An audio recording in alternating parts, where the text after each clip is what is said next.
Hello, everybody, and welcome to another round of the Prague International Chess Festival 2022. We've had quite the tournament so far. We've been really lucky in both the Masters and the Challengers, fighting games every day. Really interesting openings and the drama that comes with it. So far, as things stand after 3 rounds in the Masters section, it is Le Quang Liem, originally from Vietnam and living in the US, has been in St. Louis for years now.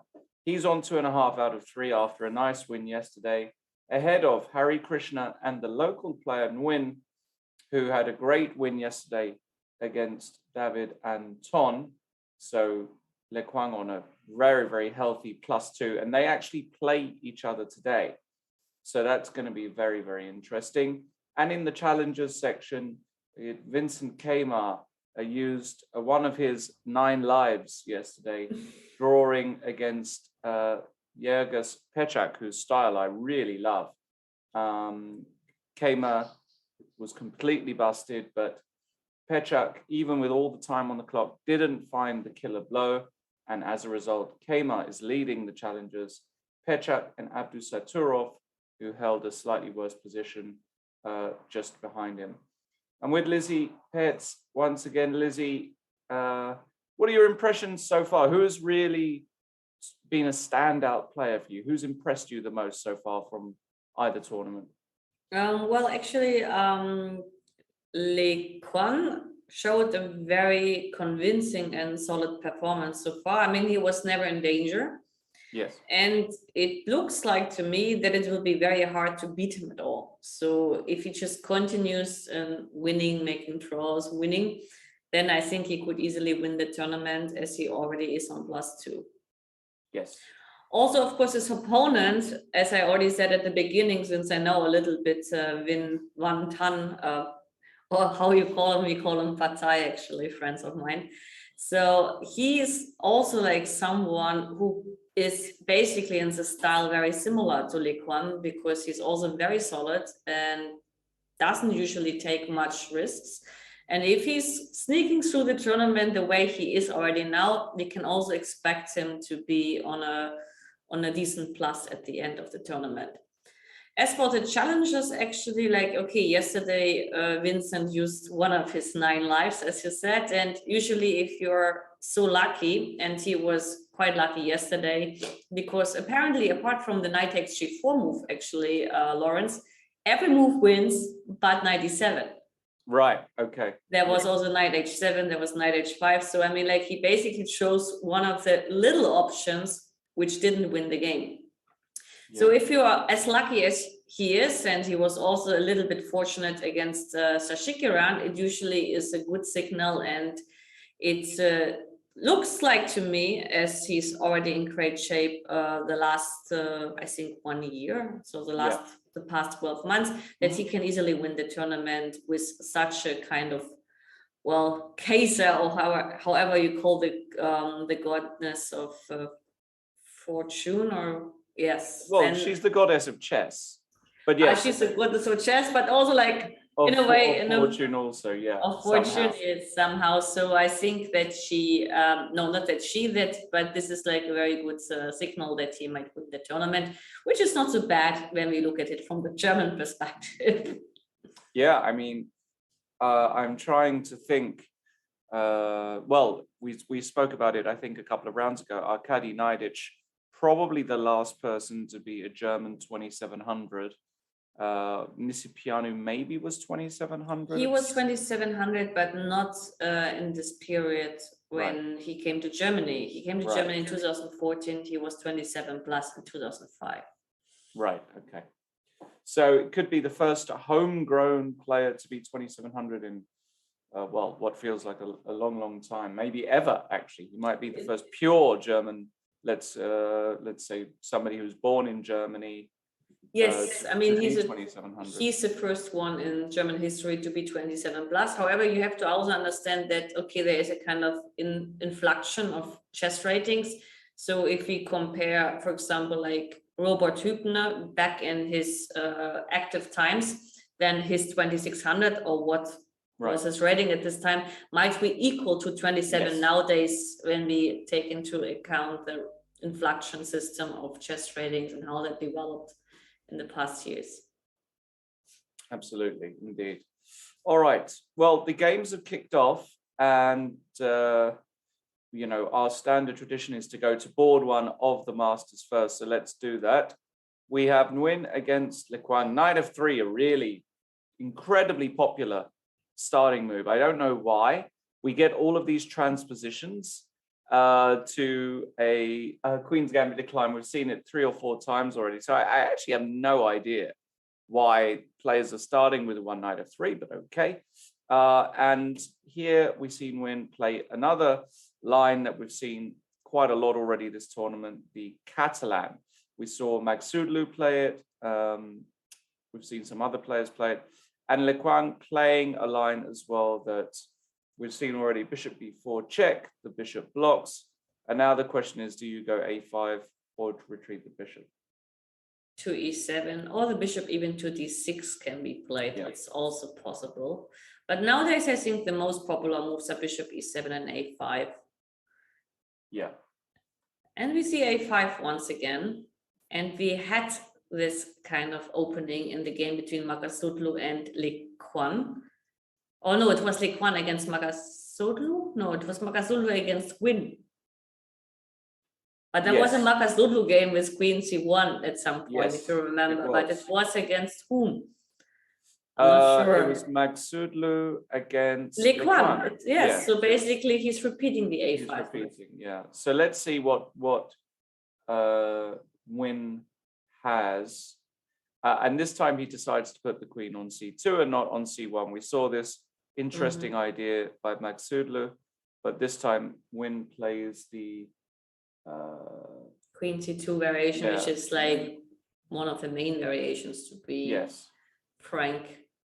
Yes, one of the main variations, definitely. And here c5, which is also like common. Yes, and now the move c5, which is one of the main moves. Let's see here. Playing very, very quickly. That's another thing that I've noticed, that the openings have been played in general quite quickly. There's not too much posturing in the openings. Which is not unusual if you know it, why to lose time, right? Sure, you may need the time later on. That's also true.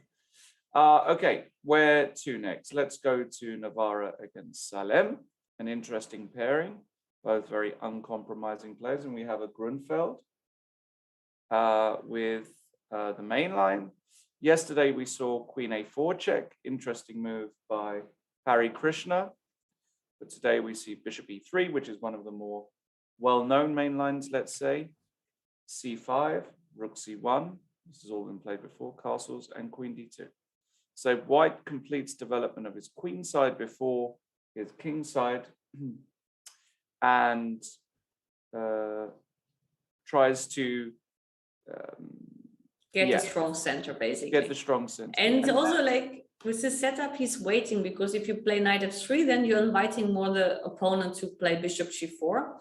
But with this kind of move order, you basically wait and see like how black is developing its pieces. So knight e7, of course, has the advantage of protecting the pawn on c5, but may have the disadvantage in terms of, well, getting pressure on the pawn on d4, as now, well, the knight blocks the d file, and moreover, the knight on c6 would usually put some pressure on d4. And here probably the setup plan from Salem is to play b6, bishop b7, and then at some point, as actually like we mentioned in the previous game, f5 patterns like for black could be interesting in order to fight for the central square on d5. Yeah, absolutely. Absolutely. Yeah, so interesting. Okay, we'll come back to that one. In Magsudlu Hari Krishna, a lot of moves already. 5 minutes in. We have a Slav with e3 and a semi-Slav via transposition, very popular variation. You can get there via a few move orders.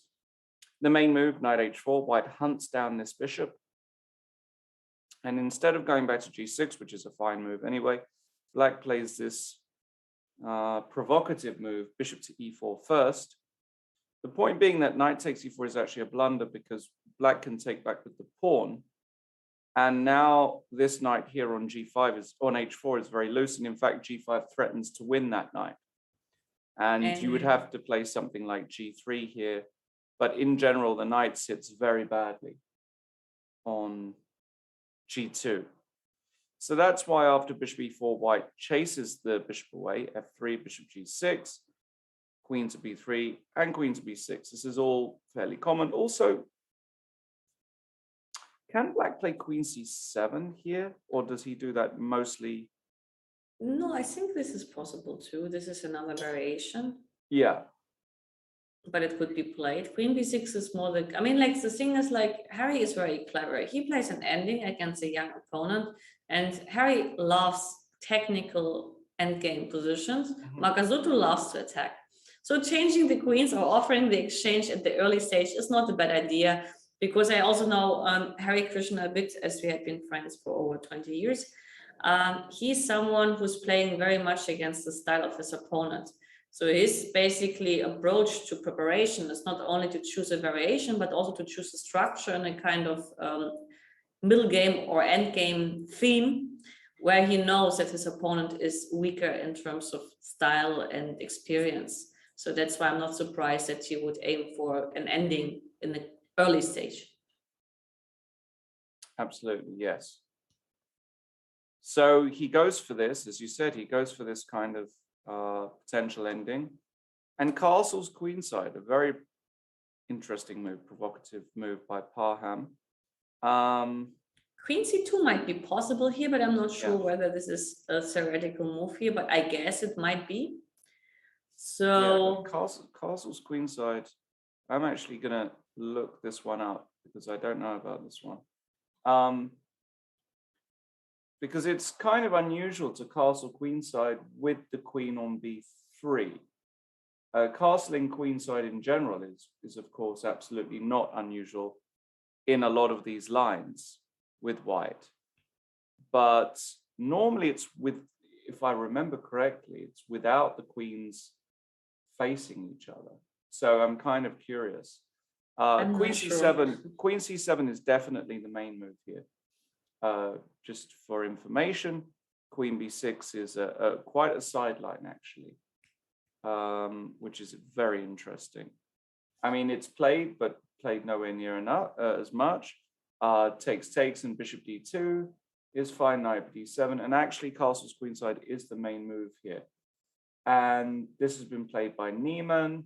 Actually, Niemann lost a game against Pakletsa in May. It was an online game, but still relevant. Harry Krishna himself has played this with black, should be pointed out, against Hikaru Nakamura in Kolkata 2018. So this position is not strange to Harry Krishna. And actually, after queen takes b3, a takes b3, in that game against Harry Krishna, against Nakamura, he played the move bishop e7, and he lost the game.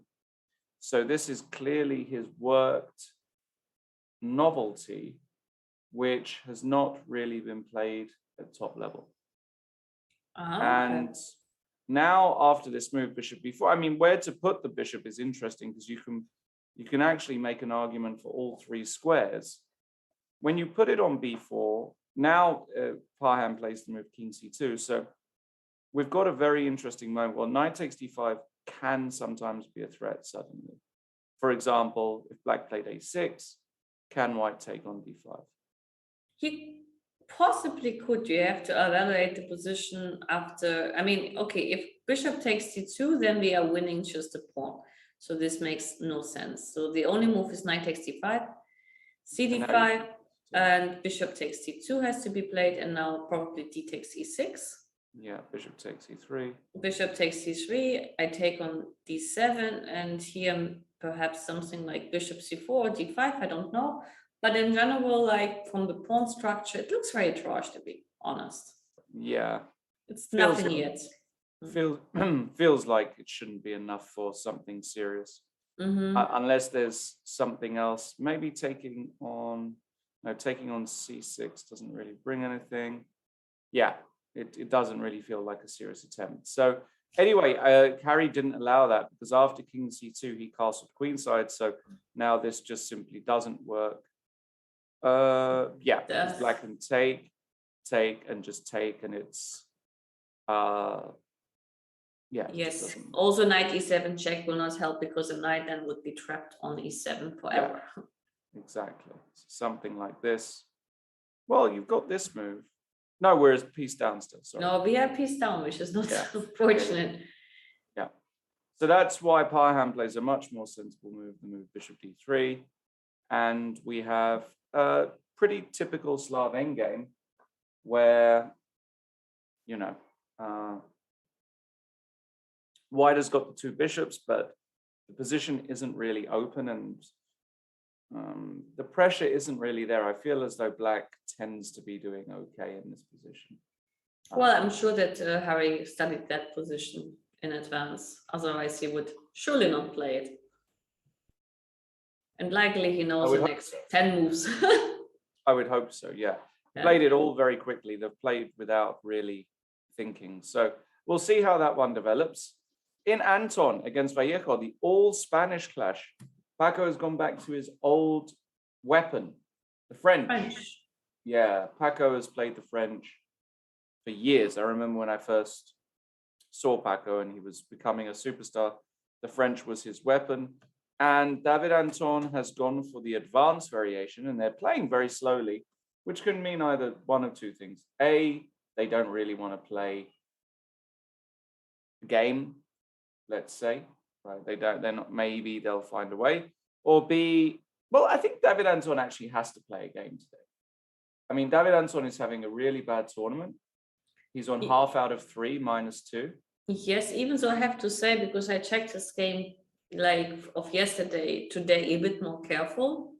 He had in his game against Win many ways and easy ways to make a draw, but it was very clear that he didn't want to make a draw at all. Yeah. And he tried to push wherever he could until basically he reached the lost position.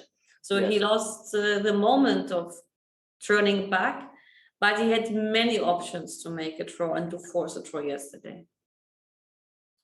Yeah, so today we'll see what he does against this main line. I'm very curious. Will he go for bishop e2, bishop d3? Which line? Bishop d3 nowadays became very popular, and after c takes d4, you simply castle and you sacrifice this pawn. And it's quite dangerous, actually, and became quite popular for white. Now it's a new fashionable line against queen b6. So I'm almost sure we will see that. Yeah, I played this as well against Alina, actually, in a few games, and got crushing positions with white. So it is a very dangerous new idea. The point is that if you take here, you get a better version of a Milner-Barry compared to normal. And if you don't take, if you play something like bishop d7, white can just go rook e1. And when the knight comes here, you play h4. With the idea of putting the pawn on h5, making it difficult for this knight. And even if the pawn goes to h6, you can go h5. You can also go a3 with a very quick d4. You can even go knight d2, and if you take on c3, then your idea is like at some point to first of all use a b file, and second of all like knight b3, bishop e3 ideas. But there are, I mean, it's a lot of room for really like dynamic positions with a great initiative for quite a long time. So, I mean, if Paco was playing that, he should expect a3 was played. This is the other main line, of course, that could be played by David Anton. So I'm curious how Paco will deal with this famous line. One idea is now to play c4, right, to try and get control over this square here. The other main line here, I think, is knight h6. Knight h6 is a line because taking can be met by this intermediate move. Oh, no, I think you first have to take on d4 before you play knight h6, but I'm not sure why, but I think it was like that. Yes, it was taking on d4, now knight h6. Otherwise, there's something wrong with queen takes b2. You might hand down the queen, I think, or something. And here you have two moves No, here you have, yes, you can take on h6. And well, And no, here sacrifice. you cannot take on h. No, yes, here you can take on h6 and you sacrifice, and this is extremely dangerous for black. For black. And you can play b4, knight f5, yes, b4, knight f5, and then you have the option between bishop b2 and bishop e3. Right. But in any case, white is fine. Okay. And in the last game, well, we haven't seen David Navarro. We'll go there as well. Sam Shanklin playing white against Vidit. Very curious to see that via a move transposition of a Sicilian, we get an Alapin. Yeah. Yeah, with e5, queen e5, d4, knight f6, and a quick knight a3. Knight a3 is the line when you don't want to play with the isolated pawn on d4. So you aim for very dry and boring solid positions, which is a good choice against Vidit, because Vidit is a very dynamic player, and here he will probably board in or on a long it will be a long day of a kind of boring position, because it's very difficult here to find some sharpness. Right. The idea is if c takes d4 now, then you can play knight b5, which is Yeah. one of the lines, and then queen d8. And then you take with the b knight back, and then you just bring your bishop to d3, castle, rook e1, and you play back 400 moves like a very easy game in the center. The other idea here, instead of taking on d4, you can of course also play bishop e7, you can play knight c6, but you always have to be aware of knight b5, but usually this move is always answered by queen d8. Here, however, I'm not sure about d takes c5, to be frank. That's why actually you should be a bit careful in how to play it. I'm not sure, I mean, I have to check my files, it's been a while. I had this on the board, but I mean, it's rock solid for white, and white has almost no risk even to lose his position, Right. at least on this level. Okay. Very quickly, let's check out Navarra against Salem, because this is also well, we did check this out, didn't we? We checked this. It was a Greenfeld, actually. Yeah, and he did go for this e5 and f5. Extremely combative way to play as black. Bishop g5, bishop f6. Salem clearly saying today he's not really interested in a draw either. He wants a big fight. Very double-edged. Now, white has got to decide how he wants to deal with this. Does he go h4 here to protect the bishop? Does he just bring the knight out to f3? Because if you take, then you lose a little bit control of the e4 pawn, right? Which might be... This whole structure looks very dangerous. Mm. He does go h4. There you go. Feels like the principal one, because otherwise, you don't want to get the knight to f6. So with h4, you're preventing it. As if black takes, we take obviously with a pawn back, and then knight f6 once again cannot be played. And in this kind of way, white secures the control in the center, because black is not able to attack the center in the next few moves, because he would like to have his knight on d6, but getting the knight there is a long route. Yeah, it's a difficult route. Sometimes you have some moves, ideas like to play c4, sacrifice a pawn, and play knight c5 just to free the square on c5. Yeah, those moves do exist as well, but you've got to be very careful now not to run into some check, king h8, and you can get into there is some danger down here. I don't know if queen e3 is good. You're attacking the knight, and just to illustrate a lovely concept of winning the game. of winning the game. This is a lovely little pattern. In fact, that probably just does win, because queen e3 attacks the knight. And has a counter that attacks. You might have to go back to e6, but as soon as you start playing moves like that, it's clear things have gone wrong. I can even take and go rook d1. Right, I can even, no, I can't sacrifice here. Yes, it's dangerous. It's very dangerous, yeah. So we'll see what Salem has got prepared there. Going to the challengers section, again, some crazy looking games. Where to go first? Well, the Kema-Niemann game is a very quiet game. It's actually, once again, we saw this as well already in the tournament. A queen a4 check Rogozin, e3, castles, bishop d2, rook e8. And I think in that other game, It we was saw a quick yesterday. queen c2. Yes. It was Lequan against Navarra yesterday. Yeah, we actually might have had this position in that game. And here, Navarra played e5. But he got a difficult position, and Niemann is, of course, aware of this. He watches the games after the round. So, but interestingly, Kema did not repeat. He played h3 and h6, and you mentioned this yesterday as well, Lizzie. This is a very useful waiting move, Black, in these structures. And of course, the reason why Black is waiting is because if White now goes bishop e2, Black is take on c4, excited about taking on c4, and after bishop takes c4, maybe e5 now is interesting. Can get quite complicated. For example, if d5, can I go e4 or maybe not e4? Can I go knight d4? I mean, there are suddenly a lot of options appear. And well, you're also not completely obliged to play this move. You could play a6, for example, makes. Yes, and in case of queen c2, then you would actually use the moment and to capture. Yeah, now you've even got b5 ideas. Well, as an option, yes. So many options. So it'll be interesting to see how Vincent decides to play here. Lots to see. In Hracek Abdusaturov, we have a very dynamic Sicilian, a Paulsen. A Paulsen with c4, trying to get this Maroczy position, queen c7, bishop e2, and bishop b4. So was it queen d3 we saw a lot in Anand Carlsen all those years ago? Queen d3 and queen f3, there are two interesting moves here in this position. But yes, queen d3 is like the old fashionable way to play this Paulsen structure, actually. Yeah.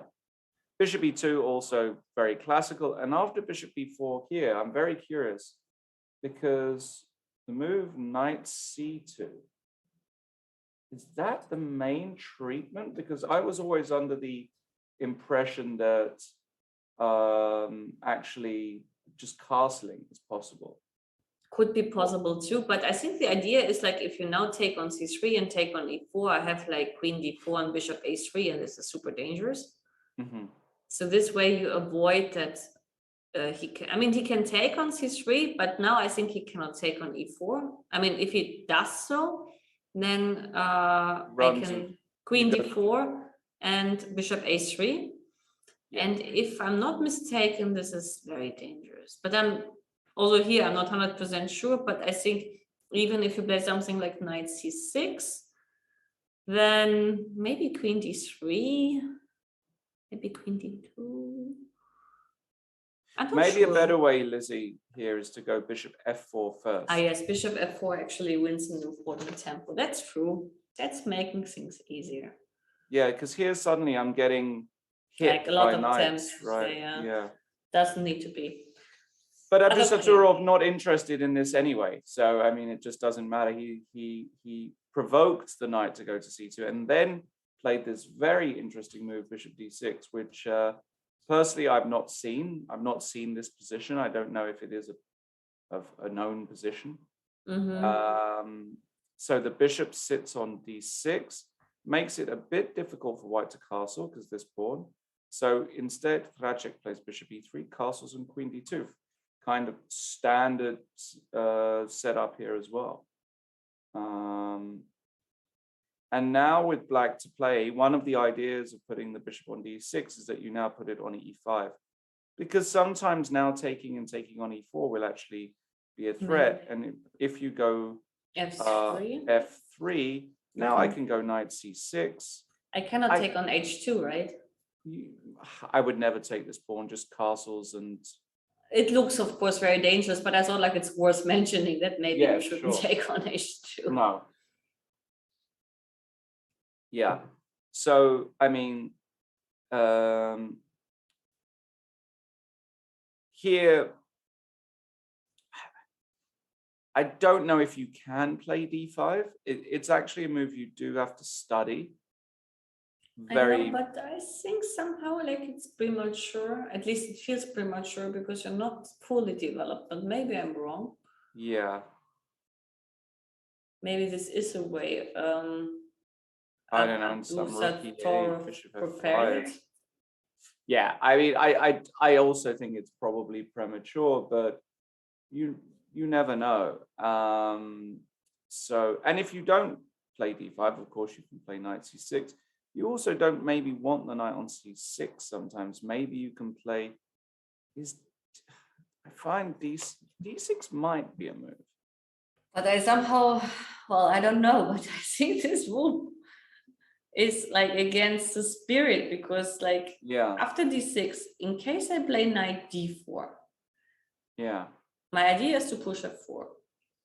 But then you can probably play knight c6 and claim that all the exchanges are actually coming handy. Because now I think f4 is a mistake, positionally speaking, because I take twice on d4 and then I push e5 perhaps. Could that be? And e5 here? Possible. Even though I lose the square on d5, I have the better bishop. Yes. So hard to say, but I think this is one way of trying to deal with that position. Yeah. Totally agree with you there.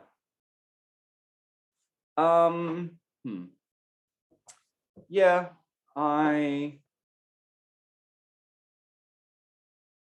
think it's a very good choice by Abdusattorov, basically. I think, you know, he wants a fighting game. He's fighting in all of these games. Doesn't matter who he's playing. He's really fighting. So I'm really liking his style so far. We've had a lot of moves in the game between Sashikira and Pichak. And Pichak plays one of my old favorites, the Kozio. It's called the Kozio. Yeah, you don't see this every day. I tell you. I mean, I know, or I remember that the problem with this move order is that now if you ever push a6, I will return my bishop to c4. That's why actually a lot of people play this line with a6, bishop a4, and knight e7 included. Yes. But I'm not sure what was the subtleties here. What is the advantage if you play knight e7 instantly over playing a6, bishop a4, knight e7? Yeah, it's not completely clear. And I know that Pichak has actually played a game in this line against Markus Rager, the GOAT of Austria. You call him the GOAT of Austria? Why goat? Because you connect Austria with a kind of farm with a lot of animals, and that's why like Marcus became the GOAT of Austria. I think he will be very happy about his new nickname. The greatest of all time, the GOAT. Yes. Is he the greatest Austrian player ever? Or does that go to one of the old masters? Well, I mean, the first grandmaster, if I'm not mistaken, was Miki Stanic. Okay. But I can also tell you something else which is funny about Miki Stanic. I mean, like about 10 years ago, there was an Austrian woman. She finished her master thesis in psychology, and she based her master thesis on a test of chess players, dividing into sexes and rating. And she wanted to like prove that the higher the rating of the chess player, the better will be the results in this intelligence test. Okay. And the funny part is like eventually from everybody tested, and there was Ivanchuk taking part, the Mutsishuk sisters taking part, Gashimov taking part, because she gave the papers to me and I was doing these tests around the globe. Yes. Miki Stanic was the best one to finish in the men's section. And Irina Sakodyayeva, like some female women's grandmaster, she was better than Stanic all over, but she was at number one in all the sections. So she won basically by the results, and Stanic was the best one among women. So they had the best finishes. So just as a side note, like apparently like the IQ of Stanic, Miki Stanic or whatever, like Stanic probably his name is quite high. There you go. But did he have as high rating as Marcus Ragger? No, he Probably didn't, not. but he was doing better in the test, I can tell you. He was doing better in the test. There you go. Well, Marcus Ragger playing this game against, so let's see how far the game continued. So this was also the game, knight c3. The knight comes out to g6. Another way, of course, is to play with g6. Immediately, there's this very pretty famous checkmate, guys, that I will show you in these lines. Knight d5. But here's very important, like for black to have a6, bishop a4 included, I believe. Because you need this move at some point when it's about bishop g5. And since you don't have it included, this is almost lost for black, if I'm not mistaken, or very bad at least. Yeah, bishop g7, bishop g5. No, this is... And here, I think if you had bishop... No, it's okay. It's okay. I think you go h6. I used to play this. Bishop f6 has to be played, yeah, right? bishop f6, and you just take and go king f8. And you put the king on g7. And it's probably a little better for white, but it's not a disaster. Not a disaster. I was trying to show everybody this checkmate, but I can't make it. Yeah, I can't work out. Unless you play d6 and you make it quick. D6 is a cute one, yes. Yes. But okay, this is all irrelevant because PICF played in the style of the old Kozio, which is to put the knight on g6. Looks very strange, but you know, there are some squares for the knights and it does protect its pawn. And now white goes d4, knight takes d4, okay, knight takes d4, e takes d4, queen takes d4, c6, PICF played this already, bishop b2, and queen b6, offering the queen trade. All looks fairly logical. And in that Ragger game, which was earlier this year, Ragger in this position played the move queen d3 and drew. This is a very logical move. Sometimes the queen swings over here. But today, Sacha Kiran clearly prepared, decides to play bishop e3 and tempts black to take on b2, which, you know, fair play to Jurgis. He's not scared, is he? He just takes his pawn on b2, which is just a move I think I just couldn't play like this with black. But for some people they can. He wins a pawn, and in exchange, white has got this, you know, huge lead in development. But you have to prove it. And if you're very, very, very well prepared and you've really gone deep, you can make these extra pawns work. And actually, after f4, the queen now came back to d6. And Krishnan says, I don't even need the queens on the board to prove that my initiative is strong. Castles, f6, and now bishop h5. These guys have still got nearly their starting time. So f5 is a threat, but PICF saying, I know what I'm doing. I've done my work. Queen takes d4, bishop takes d4, and now the move, king d8, just getting out the way. The king is perfectly safe, even on c7. Here, Krishnan decides to go e5, which makes sense to open up the f file or trying to put pressure on f6. I mean, he needs to prove something. He's a pawn down. The king is in the center, so there's one of the rules to just open up the center, which means the d file is open. The e file can yet be open, so e5 is a very logical move, I would say. Very logical. And in fact, after takes, the rook is now ready to enter, and that's exactly what happened. b6, rook f7, no problems at all. They're playing literally without thinking. So b6, there's one showing the other how much preparation have you done. Rook f7, and here, unbelievably, black just comes back. I'm just wondering, actually, like, was this ever played before bishop e3, or is bishop e3 already the novelty? I don't know. Well, this actually, I will check. No, bishop e3 has been played. I've checked. And it has been played, yes. Okay. Yeah, it's been played by Motilev against Husseinov, but the move queen takes b2 is almost not seen at top level at all. So that's very interesting. Okay, but if you play it like queen takes b2, then both players likely studied this with top Yes. engines and see how deep they went. Precisely. Yeah, they had to study this with engines because you can't take this pawn and without doing a lot of work. I mean, the first question is like, why not rook f1? Then probably bishop a6 and I win an important tempo. Probably this is the reason, and followed by bishop c4. And if I place my bishop to e6, I can claim that life is beautiful, almost. Absolutely. I really like this. Stabilizing. So this must be the reason why rook f2 should be played, not to give this tempo. Yeah, rook f2. Petrick now says, okay, I played bishop e7. Perhaps this move is designed to someday play c5 and kick this bishop back. It's possible. So bishop b7. And here Krishnan also playing just, well, he started to slow down a little bit, Krishnan, I think. I can see by the clock. Okay, rook d2, bishop e7, and rook e1. Remember, the king can't castle. It's already moved.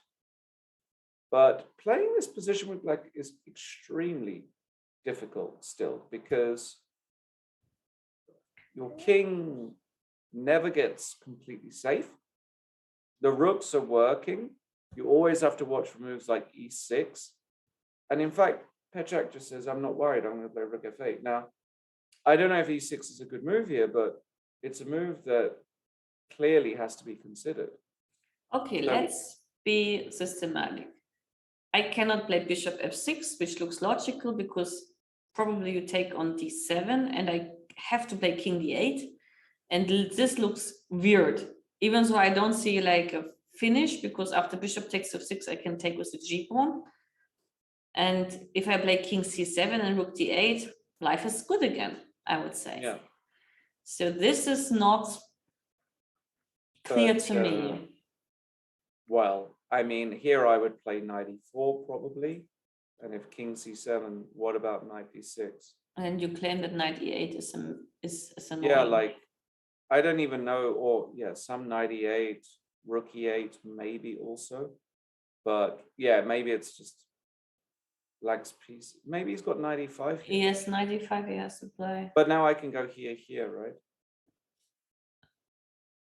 Yes, take, I have to take, and then you have rook e8 again. Well, this looks like hitting on two wings, or no, Yeah. hitting on two results. It feels wrong to play bishop f6. Yeah.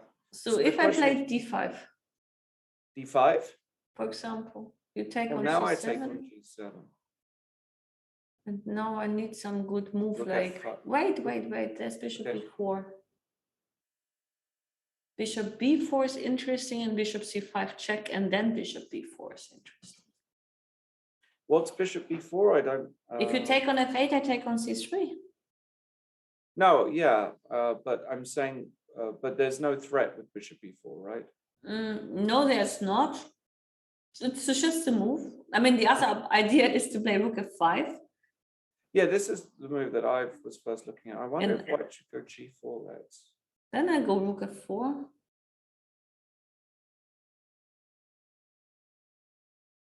It's a bit messy. Yes, but probably like you have to play d5. Otherwise, I don't see what else you should do, because even like rook g8 in the worst case is not the end of the world. Yes. Or I have even like a check on c5 and rook f2 and claim I exchange pieces.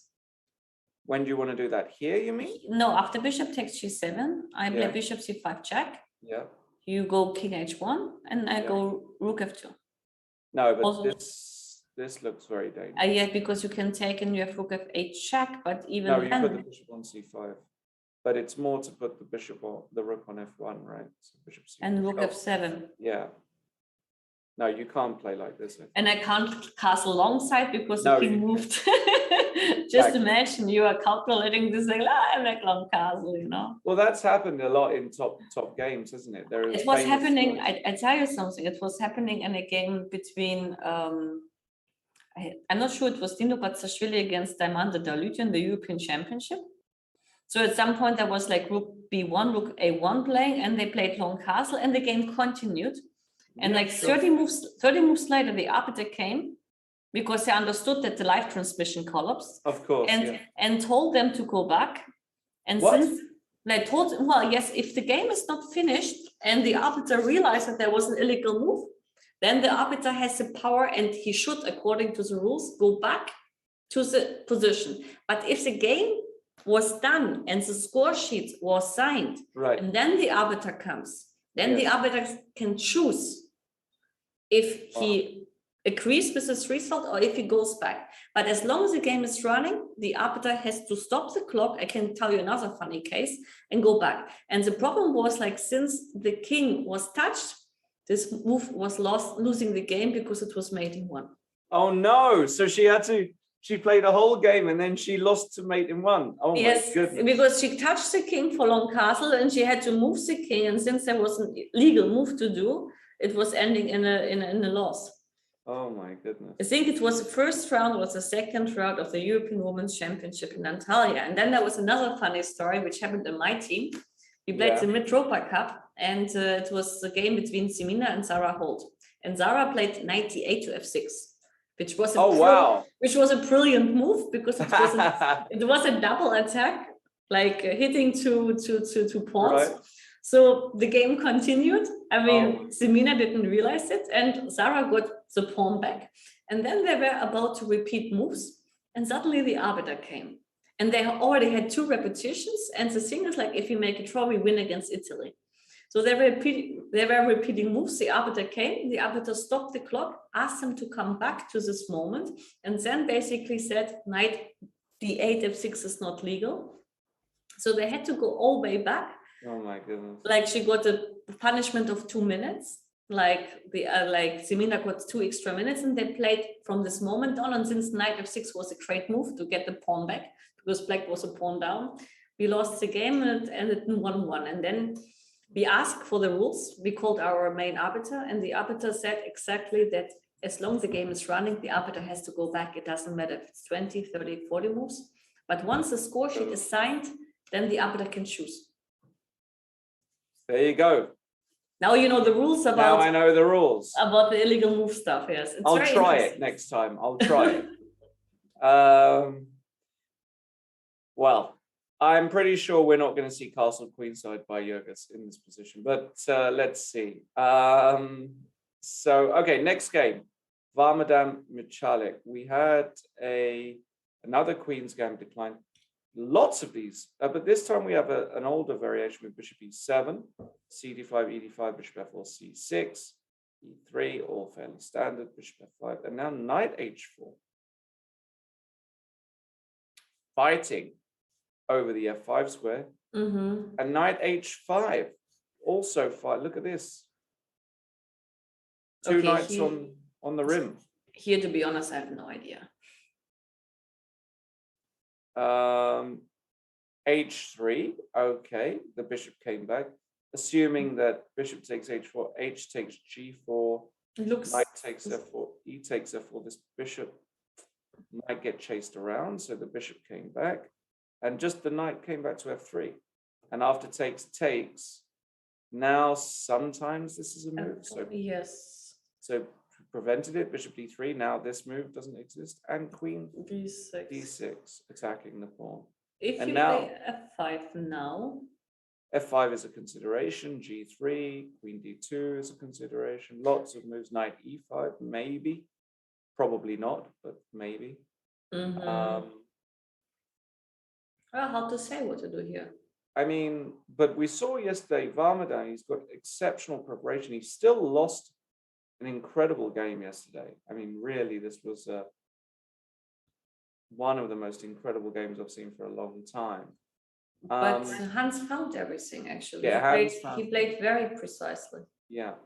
According to what I've seen. And then he added in the ending, which is objectively draw, but which is probably like very difficult for black to play. Yeah. And yeah. So Here, I'm not sure what to do because it's very No. difficult choice, and that's why probably Michalek had been thinking already for a while. Yeah, absolutely. I And mean, yes. yeah, I don't know. I think it's going to be a slower game. I think he's probably going to go 92, but I don't know. Then you have to analyze, is this check annoying? I think, I mean, f5 looks somehow wrong to me, Yeah. but I'm not sure why. Because, okay, objective with a bishop on e6 is a bad bishop. On the Yeah. other hand, you can claim that if you split the bishop pair, playing against the bishop pair is not a bad strategy, but yet it's, I mean, white loses too much time. Yeah.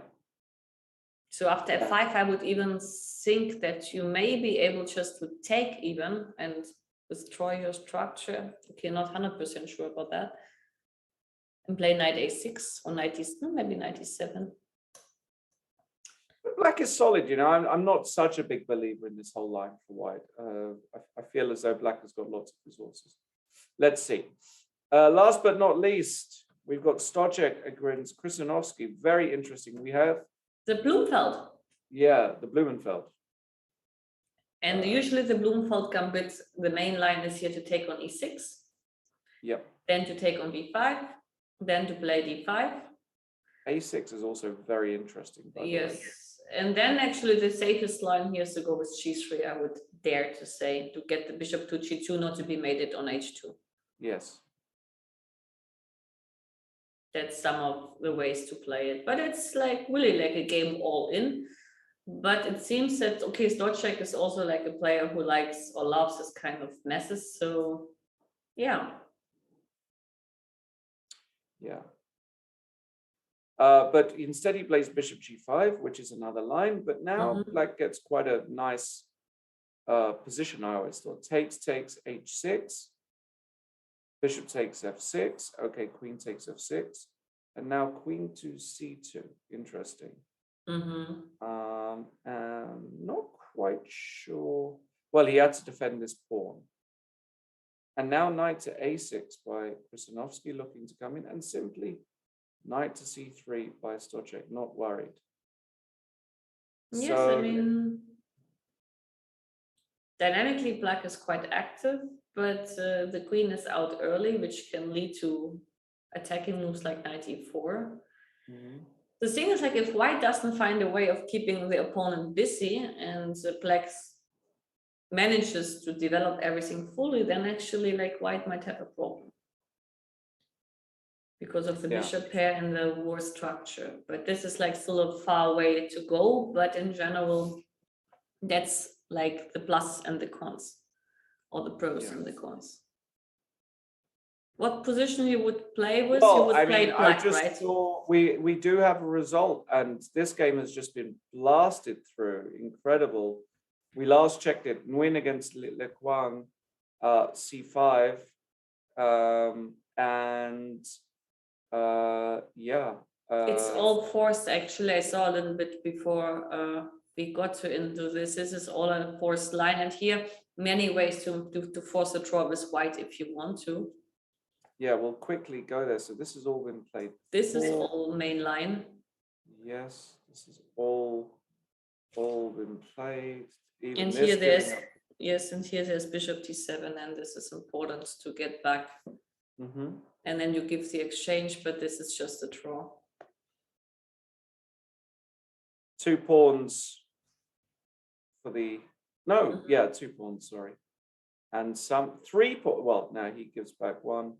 Yeah, and they've both just looked at this at some point at home. I have no doubt that this position has been studied by both players. That is modern chess, and a draw, because it's just impossible to win this position with black. The white is very solid. It's just a theoretical draw. Bishop f3. Yes. You Nothing just wait. I think, I mean, the only risk happens when the rook is on b2 and the king is on b2, and you threat like something like king e1. But meanwhile, I can also push my pawns and try to force some exchanges. So I think it's not realistic. No. To manage that. Not realistic at all. And look at this. In the Anton game, we actually get what I told you. A line, but via an a3 transposition, which I had actually not thought about as a way to do it. And after a3, knight h6, he went bishop. Yeah, I mean, of course, here Paco could have gone c4 and then we can't get it, but he went with knight h6 and bishop d3 takes. And now castle's very interesting. And we get this line with the knight on h6, our castle's bishop d7. And now David Anton is trying to work out what for you needed to move a3. Yeah. Also, Also, rook e1 seems normal, no? Yeah. Rook e1 is incredibly normal. b4 is also normal, but I like rook e1. But no, I mean, I doubt this is ever a serious idea. But you mean because after a3 I can take on c3? Yeah, sometimes. Or yeah, or take on c3 first. Sorry, I don't know which way. Yeah, your way's better probably. Yes, this looks fine for black. And black wins, right? So that's why I think David Anton is just having a little think here about whether he wants to commit the rook to e1. Or the queen to e2. Queen to e2. I like b4 here, personally. I have to check. I had this actually position with black lately, but I think I played with knight e7, not with knight h6, but I'm not sure. So yes, it's quite dangerous, but it's playable. The good thing is like that, okay, the strategy of Paco is like if Anton is not proving the compensation, then he will be a pawn down. And lately, since he was very active in his approach and in his risk level, or the level he takes risk, or his approach to risk-taking things, he might push too much today again. Let's see. Let's see what happens. Interesting to see how that one goes.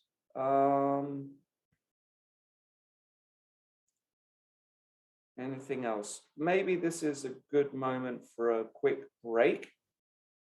We've checked all the games. So we have one result, the local plan win against Le Quang.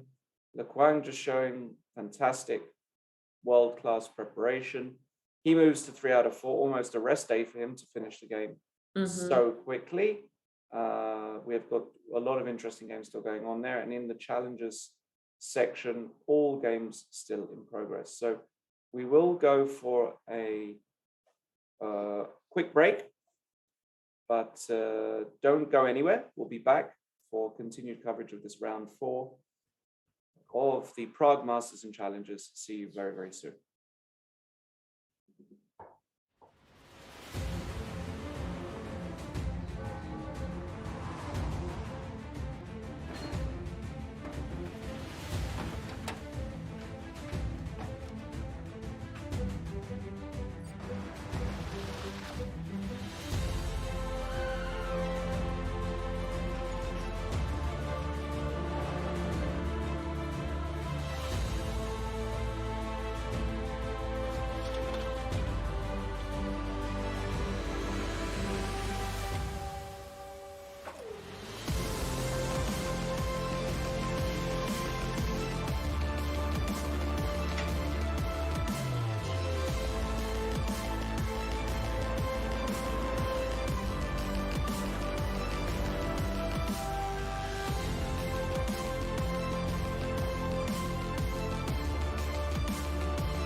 Who are we? As a company hailing from Bohemia, it is easy to assume we are a glass company. After all, this is the tradition we are steeped in, as deep and mystical as the valleys of northern Czechia. And while it is true, it is incomplete.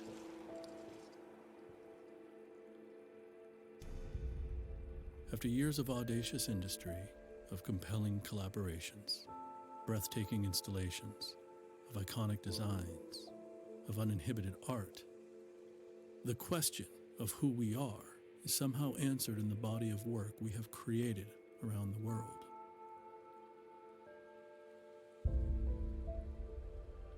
We are not a glass company. We are a spatial company. Be that space professional, be it personal, be it stunning, be it subtle, awe-inspiring, mind-altering, extravagant, elegant, be it grand, be it humble. We believe space is a necessary luxury in this world, and no matter what shape or form it takes, a space should enable everyone to feel something sublime. So, as we broaden our horizons, as we challenge our assumptions, as we disrupt our industry, as we strive to bring something of lasting beauty into the world, we think about what a luxury is quite differently than other brands. And how we think about it is this: a luxury should not look down on anyone. It should lift everyone.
Hello, everybody, and welcome back to round number 4 of the Prague Chess Festival, Masters and the Challengers tournament.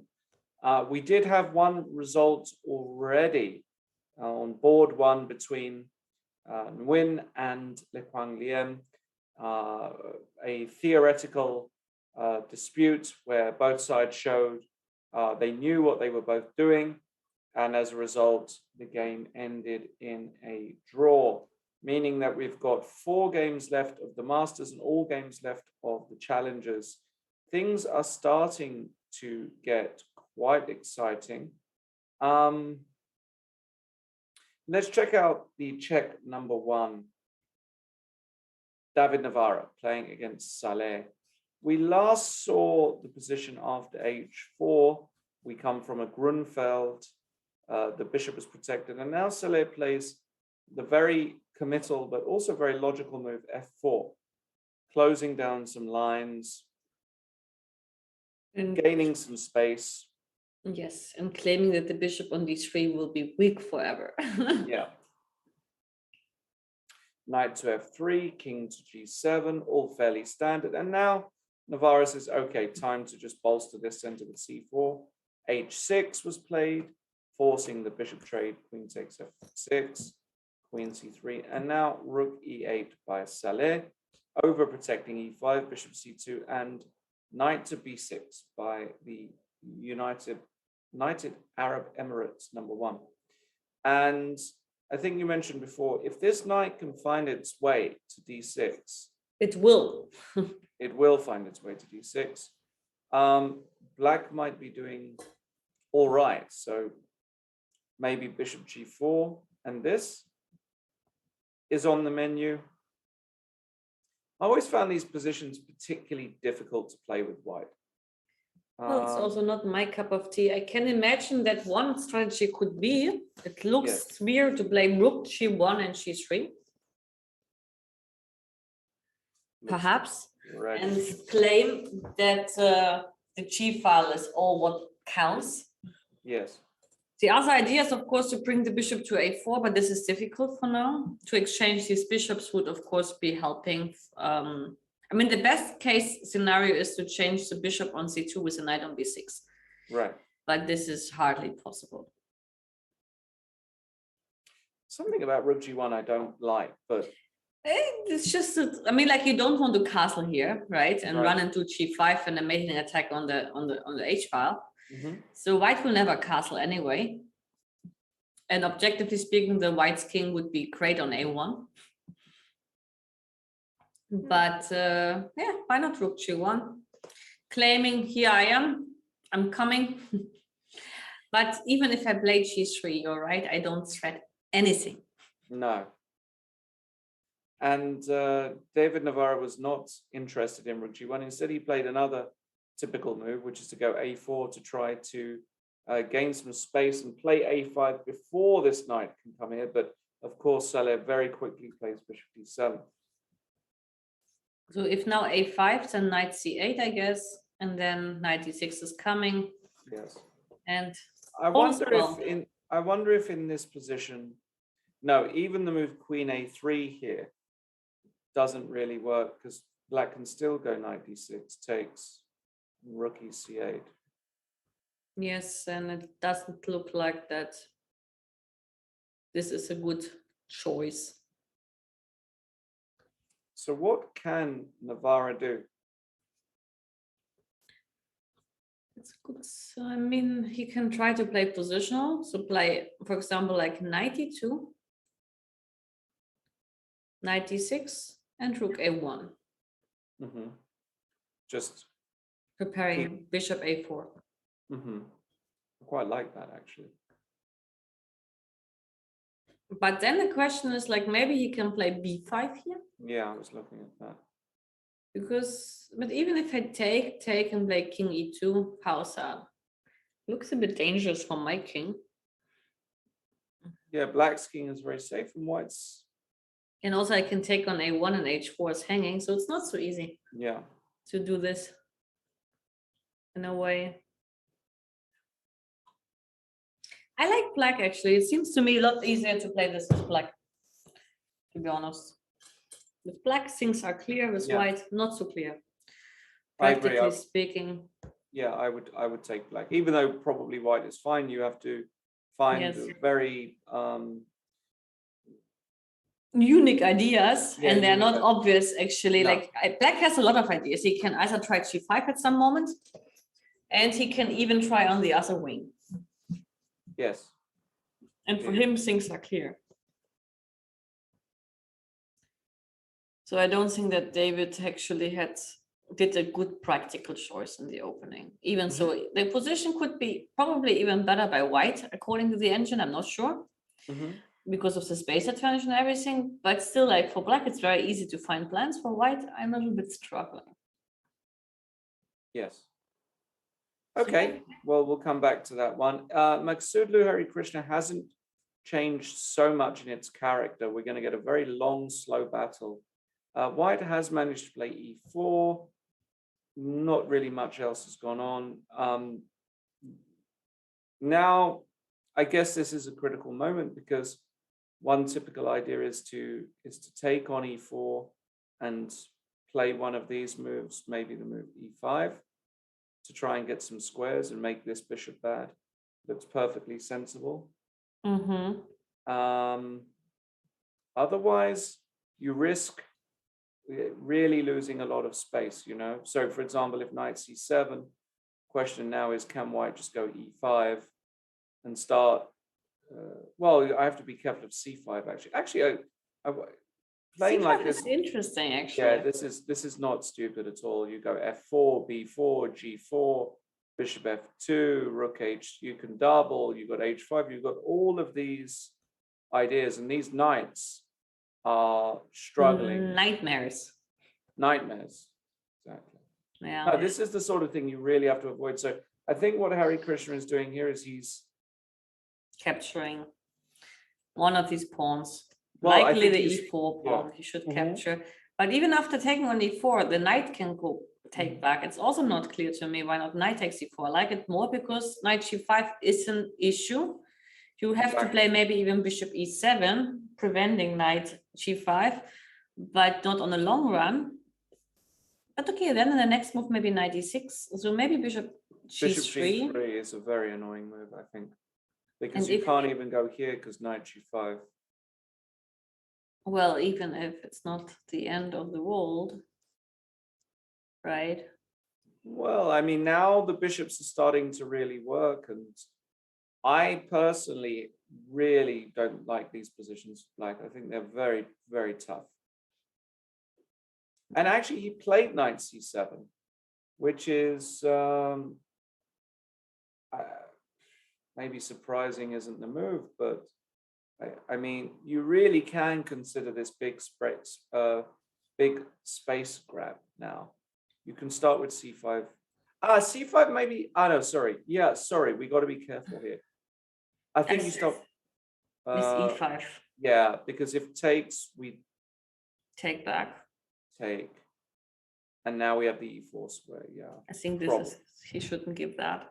Yeah, so I am curious if Parham will just go for this big space grab. Well, It but makes- now I can play g5. And maybe this is okay, but f6, F6. you lose control of the center. Yeah, I do. G5 is a big move here. I missed that. Yeah, no, that's a very important move. But even if instead of g5, also f6 is interesting, but then probably you can, in the worst case, answer f4. You don't Yeah, even have to do You so even have much. G5 here. Yeah, true. But something like that is what black will do. Right. So that's what Harry's trying to do. Okay, so if that doesn't work, then you need another plan, but then it's not so clear. No, it's not so easy at all. Very difficult position. I expect Parham to actually have a think here for quite a few Yes, he will. In the David Anton game, after bishop d7, I was mentioning that I like b4, that this is, but here Anton played an incredibly curious move, the move c4, which I'm not really seen in this line before. No, Takes there is. C4 is existing as a move at some point. Just, Sure, I mean, no. I know because it's somewhere in my files. I have Yeah. to check it, but yes, there is. You aiming to get the square on E4 already. And the pawn on D4 will like serve as an umbrella on the D file, Yes. whereas you can try to approach the central square E4 and claim your compensation. So it's still like not so clear at all. Yeah, not easy at all for black, because I think if knight f5, I think he just wants to go g4 Could be, in a lot of positions, just start kicking this knight around. Or maybe just knight bd2 with knight e4, as you said. Why not? No, this is still a very tough position to play for black. And in fact, they're taking a long time, no? I mean, compared to the other games that played 9 moves, spent an hour. So they're both ready for a blitz fight, it seems, as well. Let's go to Shankland and Vidit. We haven't seen this for a while. We saw the start knight c6 and bishop e3, so he didn't go with knight b5. yes. And now he goes knight b5. Okay.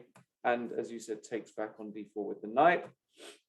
Bishop e7, knight takes c6, and queen takes c6. So something should be said for this move here compared to queen d8, because after knight d4 now, you have to C6 is hanging, and this is actually like slightly better for white. That's why you don't want to lose the tempo, and queen d7 looks sensible. Bishop e7, knight takes c6, queen takes c6, and now just throw the knight in knight e5, because you force bishop b5 check, and you force black to put the king on f8, which you have to feel suits white. But after knight f3, because black is threatening both the knight and the pawn, Vidit's answer is to play knight g4, but now queen d4 simply takes, and F6. f6, so that he blunts the bishop, h3, kicking the knight back, knight h6, and castles queenside. And this is the position we have. And you have to say, this has been a really bad opening for Vidit. Could have been better, indeed. But, you know, maybe his position isn't that bad, but it's going to depend on very like specific moves. For example, I know the move king f7 here is probably a mistake, because I can go bishop c4. I put the rook on e1. Sometimes I put the knight on d4, and it's maybe g4 is actually even more annoying. Or g4 or something. Because not allowing knight f5, that could be very annoying, because a knight will be misplaced forever. Yeah. But my question is, what if black is very... Bishop c5. Oh. Could be the answer. Well, I won't fall for your tricks. I'll put my bishop on e6. Yes, it's just something, of course, you have to consider. It didn't say that this is great, but maybe it's giving nothing, because you have bishop e6, and my trick is a one-move trick. Yeah. And the point is, if you bring your bishop back to e3, now I hit you with knight f5. Maybe no bishop d7. This is... Yes, you play king f7, or you take, and then you play king f7, and rook d8. Rook f1. Making a little bit of trouble. A little bit. Well, yeah. Possibly bishop d7. Maybe you don't have to take on e3 yet. You can play king f7 immediately. This is maybe better. Yeah. No, I think it looks strange, but I think even black is fine. Yeah, I also think that black is fine here. So maybe I just don't know anything. How about I didn't say that. But yes, I mean, like it from the whole opening maybe was just nothing too special. When you look at it, then you think like white is great, but when you go dig a little bit deeper into that, maybe white doesn't have much. Could be. Yeah. Okay, another idea could be like, okay, if knight f5 is the problem, maybe I even like can play c4. In this position? I know it's actually black to move anyway. It's black to move, yeah. I think he will go e5, because it's such a bishop e3, and this is just such an easy continuation. We cannot sacrifice on e5. No, that's too much. No. I don't think so. We don't have anything else. Yeah, that looks fine. Looks fine. Okay, so Vidit in good shape against Shanklin. Let's check out the leader of the challengers group, Vincent Kmar, playing against Hans Niemann. Big match. We last saw it around here, and we saw Bishop D7. The Queen came back, and finally E5. Yes, it's a standard move. Takes. But now, I mean, Vincent did something clever. No, he provoked the bishop to D7 so that the D5 pawn is weak after this trade. But Hans just said, I'm not worried. I'm going to take on F3, takes. Now, black is a pawn down, but he claims sufficient compensation because he gets very active and this king is going to struggle. Now, I'm a really big fan of the way Hans is playing because I think this is, again, a position where, you know, Hans is a very dynamic player. He works very well in these positions. And we saw yesterday as well, Vincent, when he's on the defensive against a very tricky position, you know, that's definitely not his favorite part of chess. He likes to have full control. His opponents have minimal counterplay. Who doesn't like full control? But yes, I mean, like he's a very positional player with a good understanding. But this is also, I think, one of the best qualities you may have in chess, the understanding, because a dynamic point of view, well, if you're a good calculator, you can work it out. Even so, I mean, it's like comparing, for example, like a player like Mamedyarov, who's very, very dynamic. Yeah. With a player like, oh, now I have to find a good comparison. I can't say Carlsen because the difference is, but let's say Caruana, for example. And Caruana is much more solid, but I think he has a better understanding, which makes him, objectively speaking, a stronger chess player. Because you can play dynamically, but if you play against someone strong and he defends well. Yeah, indeed. So yeah, so it's one of those interesting, But honestly, I would prefer black here. Yeah, I mean, I would definitely take black. CD5, Queen B3, CD5 is on the board. Now the question is, can you take this pawn on D5? I would say, even if I exchange the queens, even Bishop C6 is very interesting here. Or Bishop A4 looks also annoying. Yeah, Bishop A4 looks very good. But it's not the end of the world. You take on D8, I take, and you play Rook C1, and it's a pawn, right? Yes. I'm not sure that you get enough compensation. But anyway, I think Vincent didn't take on D5. Not yet. No, he's thinking about it. Has he got another move? Maybe not, because D4 is actually a threat. No, I mean, I guess he went Queen B3 to take on D5, and I guess he's just calculating if black has got any dangerous. Let's see what black has here, because I'm sure black must prove something. He can't change the queens under normal circumstances. But on the other hand, yeah. What about Queen E7? Is this move playable? Okay, I threat Bishop C6, taking the pawn on F3, or attacking it at least. Yeah. If you play Bishop E2, then actually Bishop A4 here can be annoying. Yeah, also, yeah. With, because you have some problems on the D file, perhaps.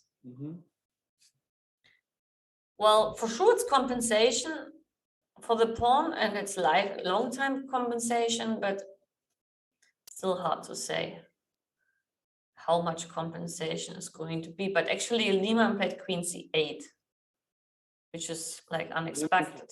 That's quite unexpected, because I thought that, well, actually Bishop C6 blocks the C4. So no, I mean, this move also makes a lot of sense to me. But Queen C8, it looks very unnatural. What is the idea apart from playing Bishop C6 and Queen F5? But maybe now, okay, so Bishop C4, Bishop E6. So What if I now play a move like bishop c3? Bishop takes a3. I'm blundering. Am I? Well, I'm not sure you No. can take on h3. That would be very Yeah. ambitious with rook Yeah. g1 coming, queen h5, and suddenly I am mating you. So Yeah, let's say bishop g6. Yeah, I wanted to go here. No, I want to go on h5. Oh, you want to go on h5? I don't want to even like think about giving you this pawn on f3. And the queen on h5 is very nice. But it Yes. protects everything. Queen f5 you cannot play. And rook g1 is coming, and actually, like, I believe that your king is more shaky than mine. Yes. No, honestly speaking, I don't like queen c8 at all. Yeah. Mm-hmm. It looks very unnatural. Maybe there was like not even queen e7 I would have preferred, likely, but it's yeah. Here I believe after bishop c3, queen h5, don't see much of a problem for Vincent at all. Yeah, he could suddenly be in great shape. I mean, I have very easy moves. Rook g1. I'm not Yeah, worried about anything. No, suddenly you're not worried about anything at all, right? Mm-hmm. Yeah, this could go wrong for Hans here. Yes, this looks already wrong for Hans. Mm-hmm. All right. Let's continue. Racek Abdusaturov, we have a very typical middle game structure.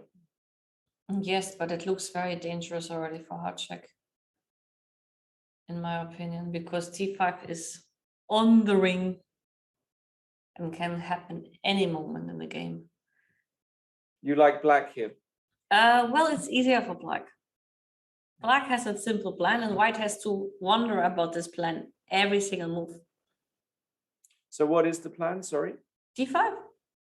Oh, just to go d5 immediately, right? Okay. So, I mean, the first thing I would check is, can I play f4? So I force some exchanges, and then I will make sure that the d file stays blocked forever. But you really weak. I mean, it looks very loose to do this, no? Yes, but at least you can calculate that. Let's say you take all. And now you play still d5? d5, d5, e5, knight e4 or something. Mm-hmm. But and then Yeah, queen e3. I'm not worried here. Okay, f6 you can play, but even then, that's not so bad. no, that looks okay for white. Something about f4 that I really don't like. That looks just like we're losing a bit of control. No, I mean, I just want to clarify the position before I have to wonder about this d5 move forever. Because psychologically speaking, it's very annoying if your opponent has a very nice counter and he has it available every single move, and every single move you have to wonder about it. Yeah. What about queen a8 here, the standard? Bishop f3. 3, yeah. And now d5? No, again. Okay, d5 is never like. No, d5 is good because e5, d takes c4 exists. Yeah, here it's already like a little bit different. I agree. But let's say I take on cd5, e5, Yeah. and king g2. Yeah, no. This isn't right. Bishop d5 isn't right. I mean, you can try something like, no, e5 doesn't work. It was nice for a while. Maybe. Rook e8, huh? e8. Okay, at some point, actually, you should wonder whether I can take on b6, right? Exactly. No, this is actually. I mean, I would try something to make sure as quick as possible I don't have to bother about d5 anymore. And so f4, if it works and if it's okay, I would go for that. Psychologically, it feels, but I think he went rook d1. It feels. I don't know. I'm not so. Yeah, rook d1 is much more solid, right? Too. Mm-hmm. But the king can't easily get to a decent position, because if it's on here, it runs into this diagonal, so it's never a super safe king. And the question now, of course, is d5 does work here. I mean, it's a Yes. really, if it works, it works.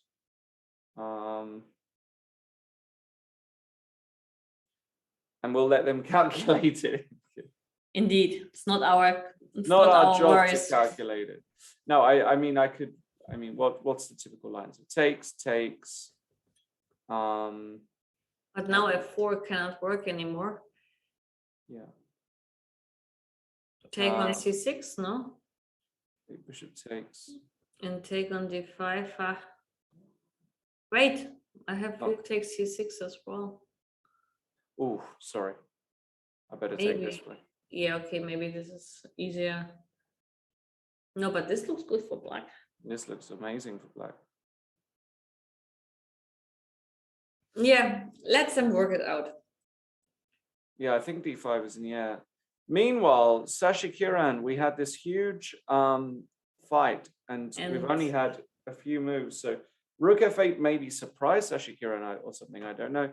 He played the very natural knight e4. We were looking at here E6, but he played the natural knight e4, Rook F7. Yeah, preparing because, King F8, King G8. Yes, and Bishop C3 simply. And now you can't go King F8. Yes, avoiding King F8. Important is that this check doesn't win the rook because my knight takes. So that's why he went Rook D8. So he's pretty much preparing this this king walk, and again, one of those really tough positions. I mean, it's really curious to see young players play like this because it is tough to play, but some of them work so much with the computer that they just have got a lot of ideas. But like, let's say I go here as a move, standard move, with the idea King F8, E6 is problematic. Yes, this is maybe not what you want. So what do you do here? Do you really go Bishop C8 and just, because black doesn't actually have that many moves here. It's not like he has 10 moves. So every move just has to be extremely considered. No, like every move just has to be yes, well, calculated move by move. Yes, I mean, like, okay, for young players, such kind of to play such positions is maybe less energy consuming as for older players. So I mean, still he is a pawn up, and if there's nothing concrete and Sasha Kiran can prove it, I mean, it seemed to me like, you know, also from the psychological point of view, Petchak yesterday had a very good game up to the point when he missed the win. And then sometimes you believe like you have to get back that win or that half a point you lost in the next game. And this kind of approach or this kind of psychological mindset can backfire. It can pay off, but it's very dangerous. And today, I mean, again, in my opinion, he went all in because he decided to sacrifice simple. And not to sacrifice, no, he decided to take and to be greedy and to be riskful, Yeah. So hard to say, but I think he wants to have back his half a point he lost yesterday. Sometimes that does happen, but sometimes that's how it feels. Yeah, but sometimes when you do it like that, then you end up losing a game, and instead of having 1.5 points, you have half, and you feel stupid. So he has to be careful here. This is really a very, very tough position to play. Okay, so what next? Let's go to Varmadam. We did see knight e2 in this position, protecting the pawn. Knight e7, castles knight f6, and he gets a big knight to e5. Fair enough. The knight now came back to d7. There was a repetition, so Michalik saying, okay, if you repeat, so I'm happy. But Varmadam says, no, I'm going to go f5. Yes. Doesn't look too scary for black, does it, really? To be No, honest? it's not scary at all. And I mean, objectively speaking, maybe like I'm too old for that, because like these guys are all very young. If I had such a loss like I had yesterday, being Ramadan, I would have happily taken a draw just to have a rest from this emotionally, instead of like hitting it all in again. Yeah. But yes, I see it maybe too pragmatical. Or maybe young people are very ambitious.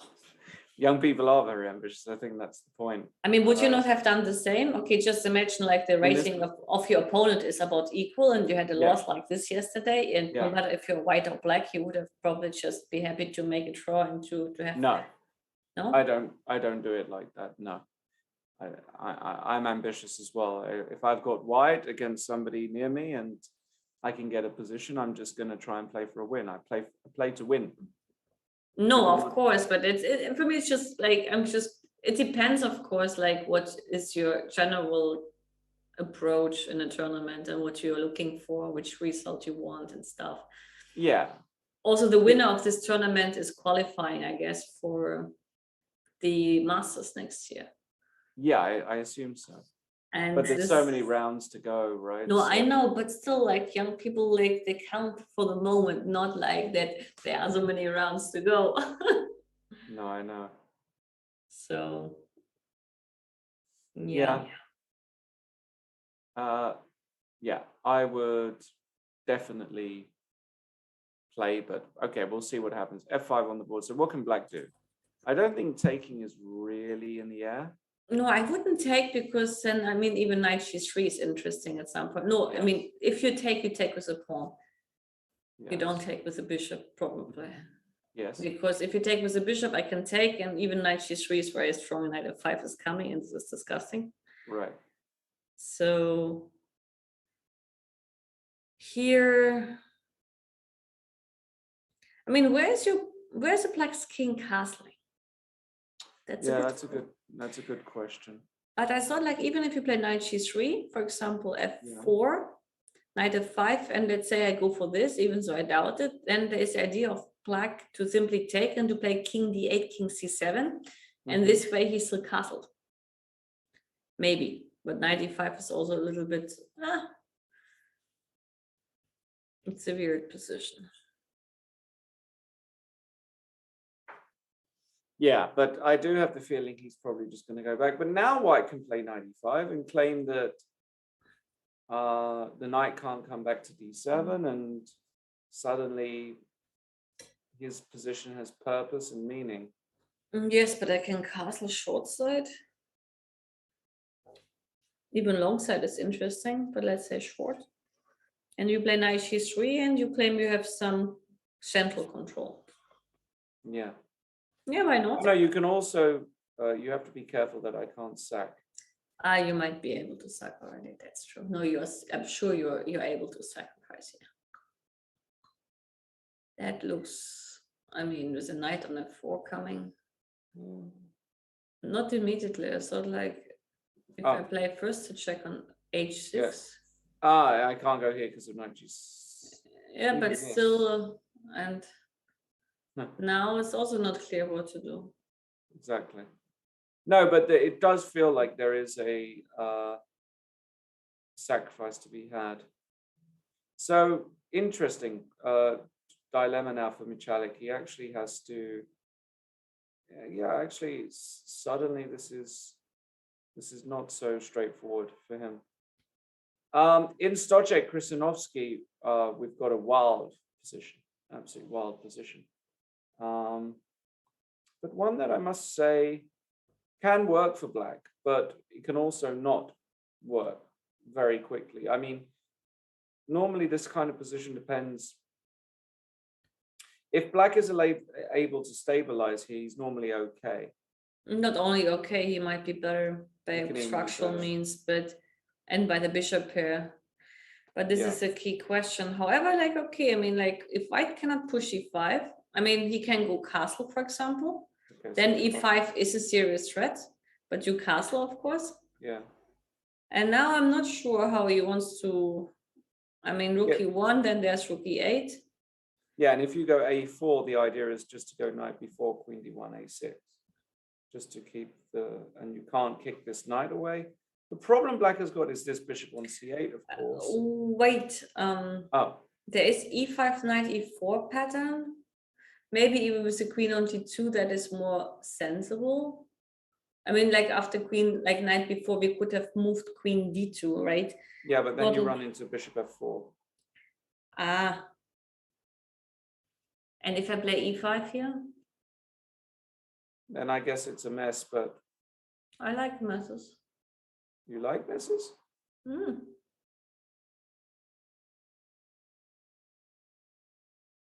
You don't, you see, you even buy it. I mean, maybe Yeah, I can take. no, yeah. Queen, no, queen d4, knight c2, queen takes a7, but probably it's not enough. Okay, I agree. It's a bit too much to ask for. Yeah, so it's, I mean, fair play to Krasnowski. I mean, he's lost both his games. He's still trying to win with black for play fighting chess. Nice player to have in the tournament. Very nice. Hmm. Okay. We can go back to Vidit. Well, Vidit, we can look at it. Looks as though A lot of things had been exchanged. No, it was bishop c5 was played actually. Yeah, he played bishop c5 immediately. He didn't go e5. He went knight f5. So maybe there's some e5 there's g4, huh? Maybe. So king f7 takes. Yeah. Looks completely fine, no? For whom? For black? Does it look completely fine for black? I mean, e5, what's the big deal? It looks very, very I have knight suspicious. d6 always. c4? Knight d6. Knight takes e5? This I want to see, Lawrence. Oh. And I'm very curious to see that. You just claim and everything is fine? Of course, everything is fine. More than fine. f4? Yeah, but then I take on b5 and what? It's peace. Yes. I mean, this is not a serious try for white. Yes, okay, it's not a serious thing. True. But okay. You could try knight takes e5 now, but take, king f6. Again, I didn't see anything. No, there's nothing. If I go bishop e6 next, I'm fully in business, I thought. Yes, then you're fully in business. Yeah, in a big business. Actually, now you can start to even get slightly ambitious with black. Because you have a better pawn structure in the center and you have more space. But still, it looks very suspicious to me, but maybe you're right. And if there's nothing, why not? Exactly. Yeah, perhaps you're right.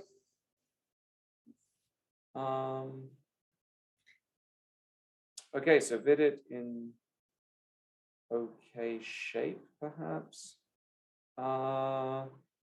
Let's Keimer. What did he do? Well, he played bishop c3. He went bishop b5. He tried to exchange pieces. That's a very, I don't know. Not the move I would play, that's for sure. Well, this is a Leko move. This is a Leko move. Yeah, you're right. Actually. But his coach is Leko. This is a Leko move. Make sure. But this is like make sure that there's nothing dangerous going on. But this is a very typical Leko move. I mean, this is actually, you're right. And it should be like this. If you're trained by like a guy who has an understanding like a world champ, and Leko has an understanding like a world champ, then actually like you go for the very accurate approach. Yes. And bishop b5 is very accurate in terms of you have something. You have material at 20, so you exchange, and the only dangerous piece for you is this white bishop. So, yes. So I'm not surprised by this choice, even though I really like bishop c3 and queen h5 because this is a kind of dynamic approach, and we both are preferable in this kind of style. Yeah. And rook d8. Okay. Rook d8. Why rook d8? Couldn't we just? Well, he wants maybe some bishop c6 trick. Yeah. I just thought like that maybe we could have just taken at some point, have queen c2 and make some messes there, but maybe, yeah, why not? Rook d8 looks okay to me. No, it's totally fine, but Hans Mocker Neiman. I don't know what is Moke. This is like not an American name, right? I have no idea. But if he was just called Hans Niemann, I would It's say very German. I mean, he has a more German name than Vincent has, because Niemann is typical German, and Hans, you know, like whenever you speak about Germans, you would call them Hans and Heike, you know, to That's have right. like a German Hans is from the exactly. fairy tales of the Grimm brothers. Yes, there was a lot of Hanses and Hansels, and this is so typical. Exactly. So I'm very, very, very curious. Yeah, I don't know his background. I mean, maybe his parents are German. It could be Jewish background, because when you have these really typical German names and you're not a German born, then you could have Jewish backgrounds, because among the Jewish, a lot of these German names like Schumacher, Bachmann, and so on, like are German names, but they are like from Jewish background. So I don't know, but it's just funny that he's American, but with a very German name. Yeah, it's unusual to have such a German name and be born in the US. Okay, well, interesting position. There's some things for Kaima to worry about. Rajek Abdusaturov, by the way, Abdusaturov just moving his knights back, keeping as much attention as possible.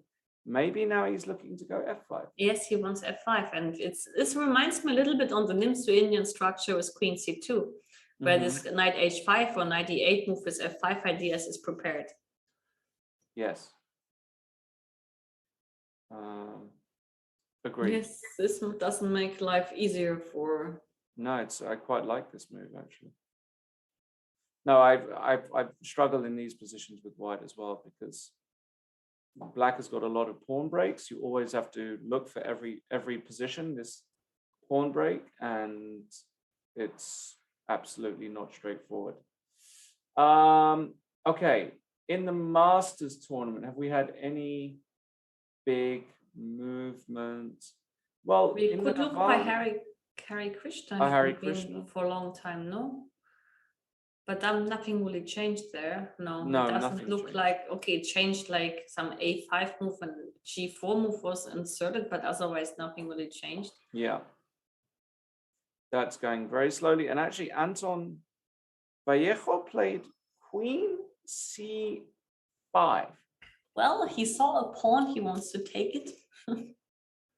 I mean, I know this is not your cup of tea to take such pawns, oh but my why not? goodness me. Yeah, I mean, you can play like this, but Queen e2. queen e2. And now maybe knight g4 and saying like, I still take this pawn. I don't know. But then I can play b4 probably, so not sure about that. Queen c5. Well, queen c5 looks very dubious to me. True.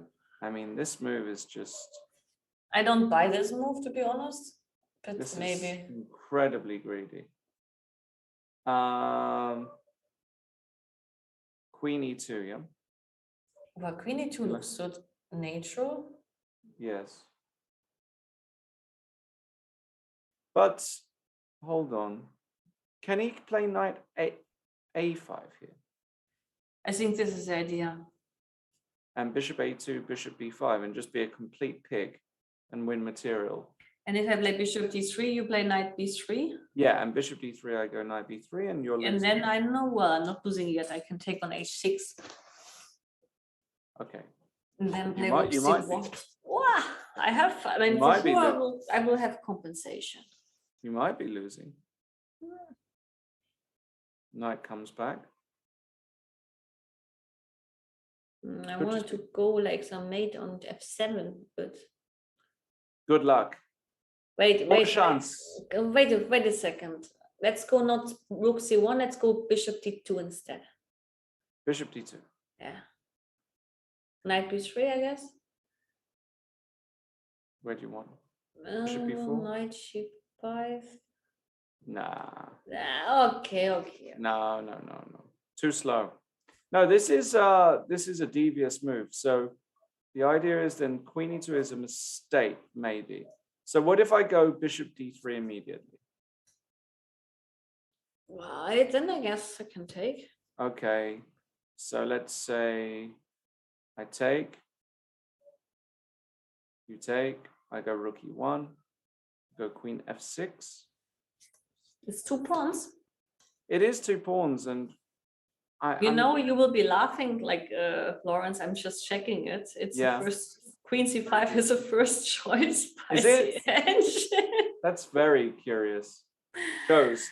Shows there's a reason they're 2700.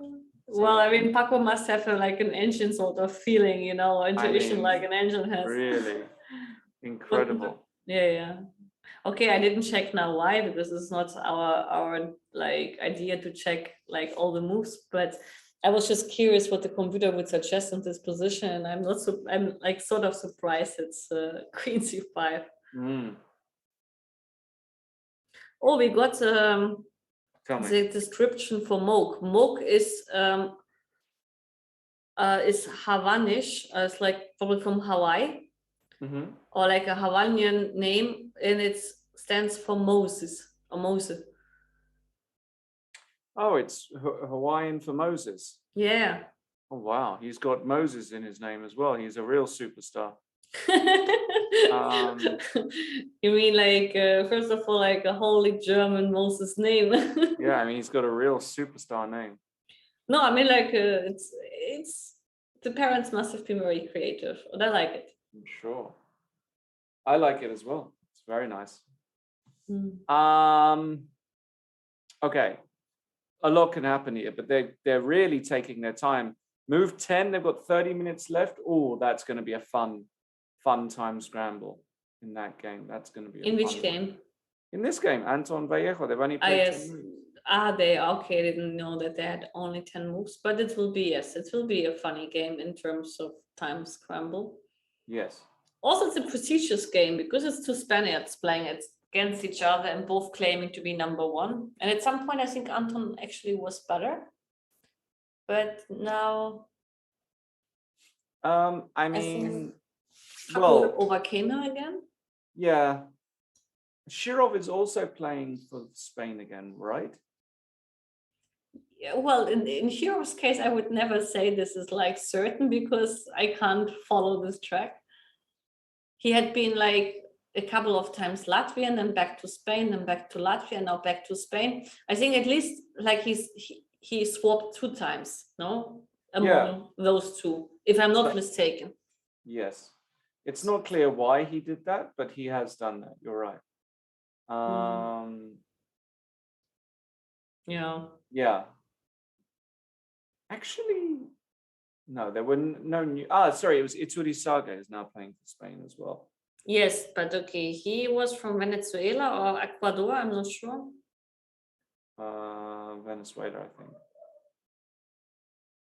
Venezuela, and they had a lot of problems, right? And he's now living in. He had been living in Spain already, like for a long time. He and also some other grandmaster from Cuba, Vasquez René. I think he has been in. Okay, I mean in some South American countries, it's not so easy with life and infrastructure and possibilities.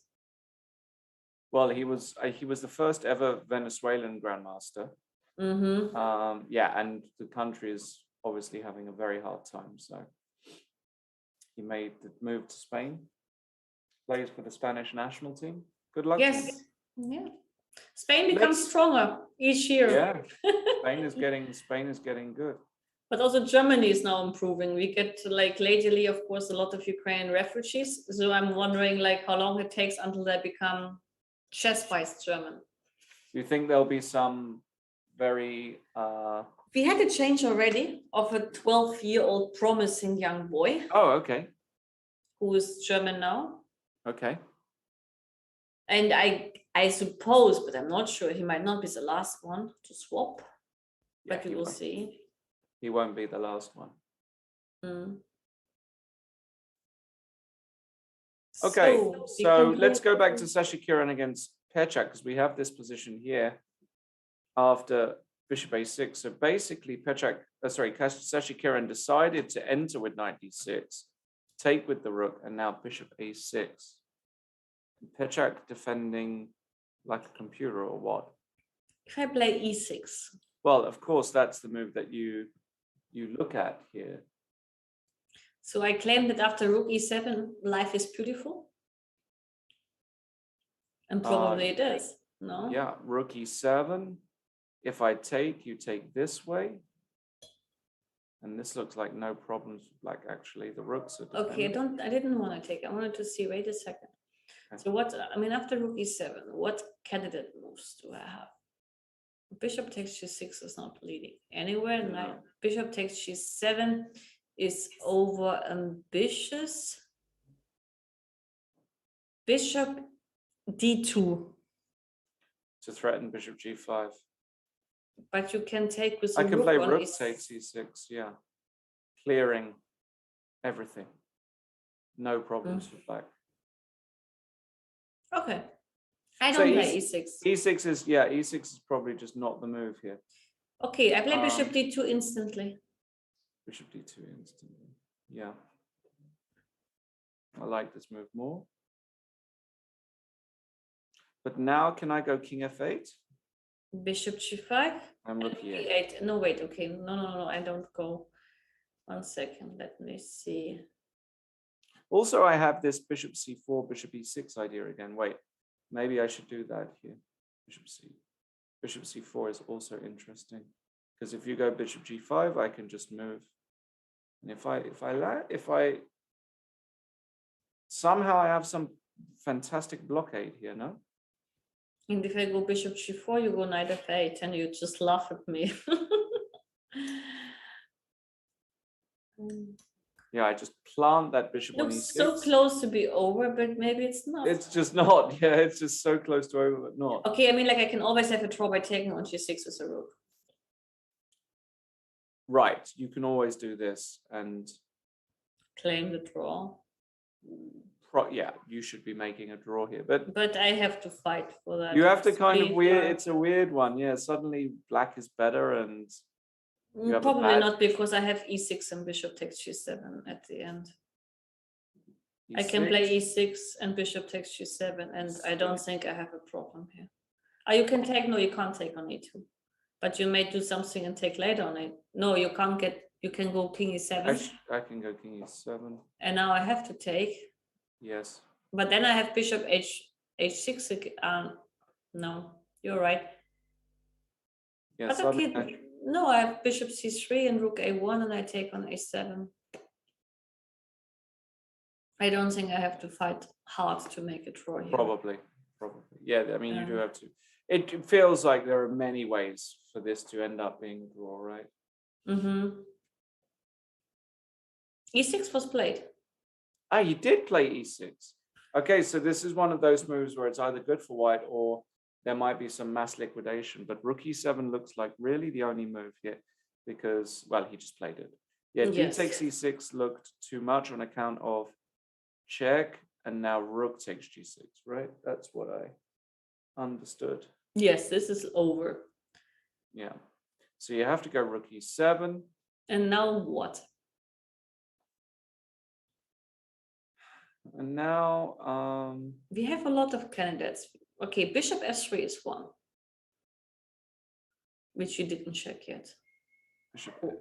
bishop f3. Ah, backwards bishop moves. I can go bishop b5 and say, like, I don't care.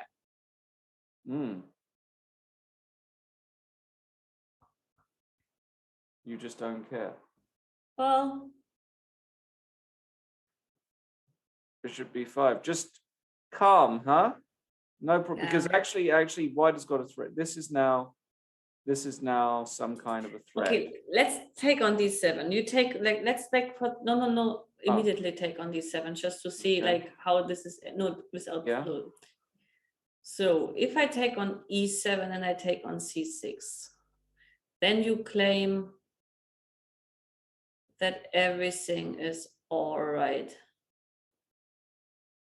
No, it doesn't look any special for white, to be honest. I don't Knight think even like f4. it might be dangerous for white. Yeah. Okay, this is too much. I mean, this is too easy for black. What other moves do we have? If we don't take, and obviously we shouldn't take. If we play bishop g4, you take on e6 and you claim you're fine. I mean, only bishop f3 makes sense. Mm. Then bishop b5. And black is solid, holding everything. Holding everything. Okay, the only last chance is a4. What's the idea? You want to go to a7. Yes, and rook a1. But now maybe I can even.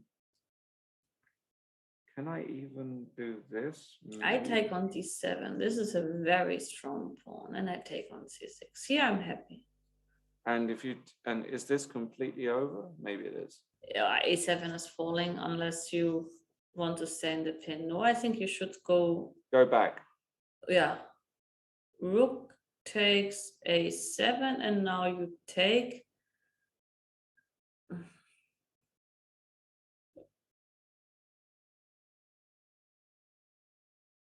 Honestly, I don't see anything for white.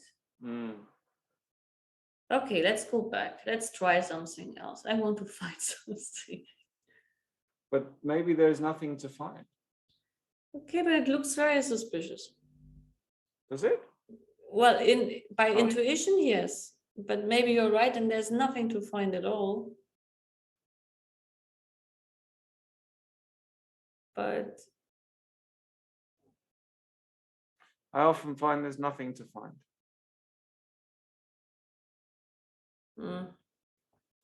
Okay, I have to be frank. I just checked. There's nothing to find. It's equal. There you go.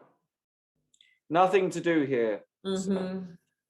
So, let's quickly check in with Navarra and Salem, because we have a position, we have a situation, which when you first look at the position, it looks like it might be good for black. But then it's one of those positions where suddenly after 2 minutes, you realize it's much better for white. Yes, it looks a bit like things changed in a drastic way. Yeah, I really like what David has done. So he played this. He went queen a3, provoked b6, and created a weakness. And he played your bishop a4, which I like. And he played against this b5 in favorable circumstances. And this is the position here. I really like what Navarro's done. Yes, but I don't see a reason why he should be better by logical means. B-file is equally thought of. King safety. Well, if you are afraid of queen d7 check, you can play h5 and get extra square on h6, I guess. So this is not a big issue. Besides, we have rook e7, and I have a very strong knight on d4. The only thing which white is better in is like the pawn structure, but definitely not by activity and not by king safety necessarily. So I think the position should be approximately equal. What do you think? I don't feel that at all, actually. Okay, but give me the reason why white should be better here. Well, because I think the protected pass pawn on d5 is a major asset. E5 but I have a much stronger knight on d4 over a knight on d2, and the activity of pieces is plus for black. Yeah, but you can't create very much with black here. I put my knight on c4. I can target the c5 pawn, which is weak. How you want to target the c5 pawn? Well, I mean, in the future, I might want to target it. I'm not saying right now. Okay, if we exchange the queens, I totally agree with you, but we will not exchange the queens. But you don't have any threats here with black at all, right? Like, what is your plan here with black? Okay, first of all, I will play h5 and king h6. h5, king h6. Yeah, just to get my king out of the checks on d7. This is I quite like this move, I will admit. But now you even give me the opportunity to play the knight in here, no? King. Well, you can do that. I mean, if my knight lands on g5, I will argue that my knight is better than your knight on d4. Well, I will play c4, c3. Yeah, but you got to be careful. You're not getting mated. Rook b8, queen d7. You're getting mated. Okay, I mean, like not immediately. Hmm.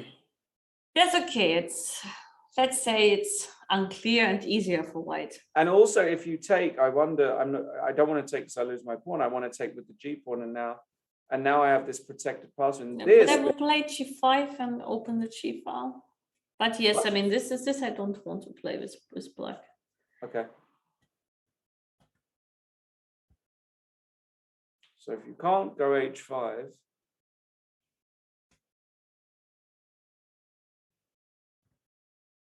I don't know. This is, again, I think this is one of those positions which optically looks like black should, he's got a big knight on d4, but actually, my intuition is telling me that this is better for white somehow. I'm not saying it's losing for black, of course not, but. Okay, let's say.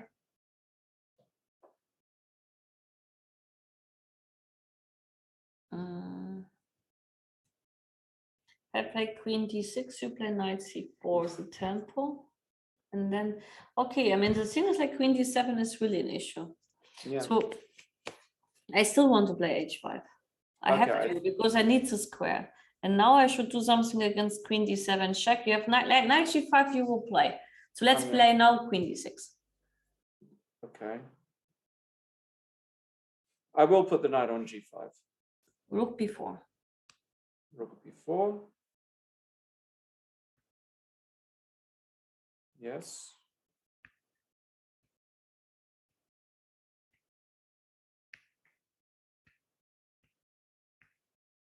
Okay, it becomes very concrete. So if you take a rook c1, you cannot do yet. Yeah. Although probably I can't. And at some point, maybe prophylactically, I will go king g8 not to have the possibility of any checks on the 7th rank. Okay, I mean, like I agree with you that probably for black, even like to come up with something is much harder. But queen d6. And what if I take the knight? I'm just curious because I have this option as well. Then I will take. With the e pawn, maybe. No, I have to take with the e pawn. I shouldn't open the c pawn. That's dangerous for me.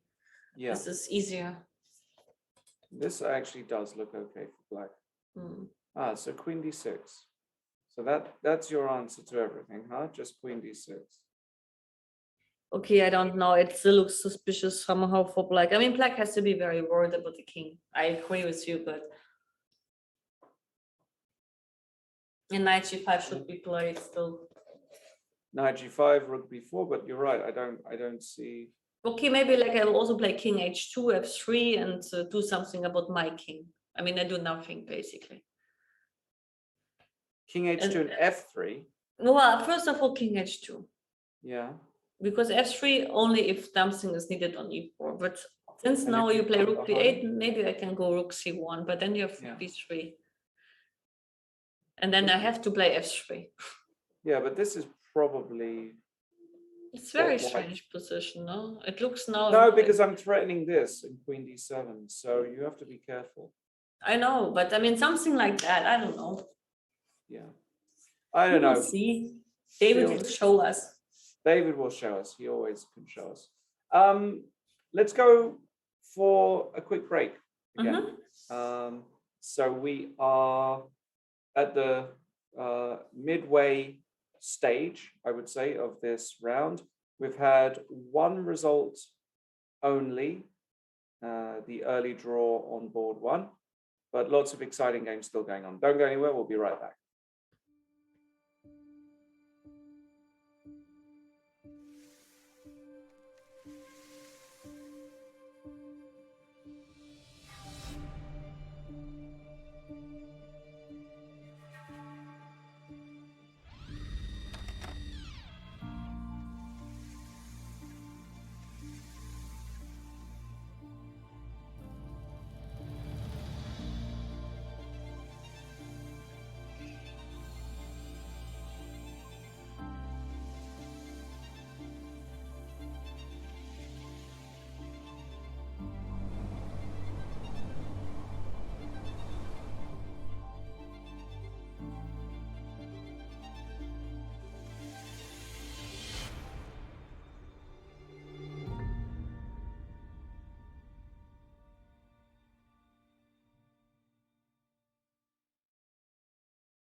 Hello, everybody. Welcome back. This is round 4 of the Prague International Chess Festival.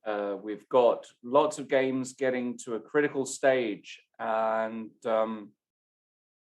only one result still. So where would you like to go? Well, I think we should go to the Sashikiran game quickly, because this one looks like it really probably is heading to a draw. Yeah, you would feel. Rook takes e7 just played. I guess you take with the rook here. And if rook takes pawn down here, what's the story? 4 versus 3, but you feel as though this should be holdable for blacks. But actually, it's not completely clear. You mean because g7? No, g7 is not. G7 is falling. Yeah, g7 is falling, and you can't go here because of bishop. Bishop e4, king. No, king f7. Then I can take. Yes, but this ending can be lost. Yeah, this is losing. Probably, yeah. Yeah. Even so, actually, wait a second. No, I have the right bishop. It's okay, because I was thinking like about the h pawn, but yes, I have the right bishop. Otherwise, it's not so easy. Mm-hmm. But I'm not sure that this is actually, no, it's losing because like you have the other 2 pawns. Okay. So actually, maybe Sashikiran has chance. Okay, let's try king takes. We can go king takes and king f8. What about that? That should be easy draw. Such an easy draw, because yes, this is easy draw. Bishop e4 is coming. The pawns are just too weak. Yeah, and it's difficult to do something. Okay, so looks like it could be a draw in that game. Let's go back to Hans, no? Yeah. We had something crazy happen. So something around here. So bishop c3, bishop takes b5, queen takes b5. Okay, so he went bishop c3. He allowed this, and bishop takes a3 for the second time in 2 days. But he was playing white in one game. This bishop takes a3. Now he's black. And now there's a bunch of desperados. Bishop takes g7, makes perfect sense. Check, and takes. So the black king suddenly got into the game, and he put the queen on c3, and his claim is that the king isn't in danger. Rook g4, rook d8 check. And now it's white who has to be a little bit careful. So Vincent finds the right way to hide the king via this way. And Hans finally decides that going to a rook ending is going to give him best chances here. And only white can play for a win, of course, because white is a pawn up. But how easy is it to try and win this position? That's a good question. The answer is probably... he went rook b4. Well, you will not be able to avoid the exchange on the long run. But the thing is like that, okay, I mean, you have 3 against 2, and you will not be able usually to make it against 2 against 0, right? Mm-hmm. Unless, but it's very convenient to play this position, of course. You get your king to f3, you play f4. So let's say like rook takes b7, rook takes a3. So he takes, yeah, a5, let's say. Yes, king, okay, f4. f4. Yeah, I can a4, king g2. Or maybe first rook a7, not to allow rook c3. And here, let's say I do nothing, king g6. And then actually like king g2, for example, and f5. Something like that. Maybe e4 should be played earlier, but I'm not sure when. But you can give check, no? And king g7. Yeah. And here? Rook a2. Rook a3. Or rook e2 even. No, I believe that maybe like you should avoid f5 for black to manage. Let's go back. Maybe like it's wise to never allow f5. But if you play e4, so f4, yes, king g2, but now king. Oh no, we went rook a7, sorry. King g6, and you want to go e4, but your pawn hangs.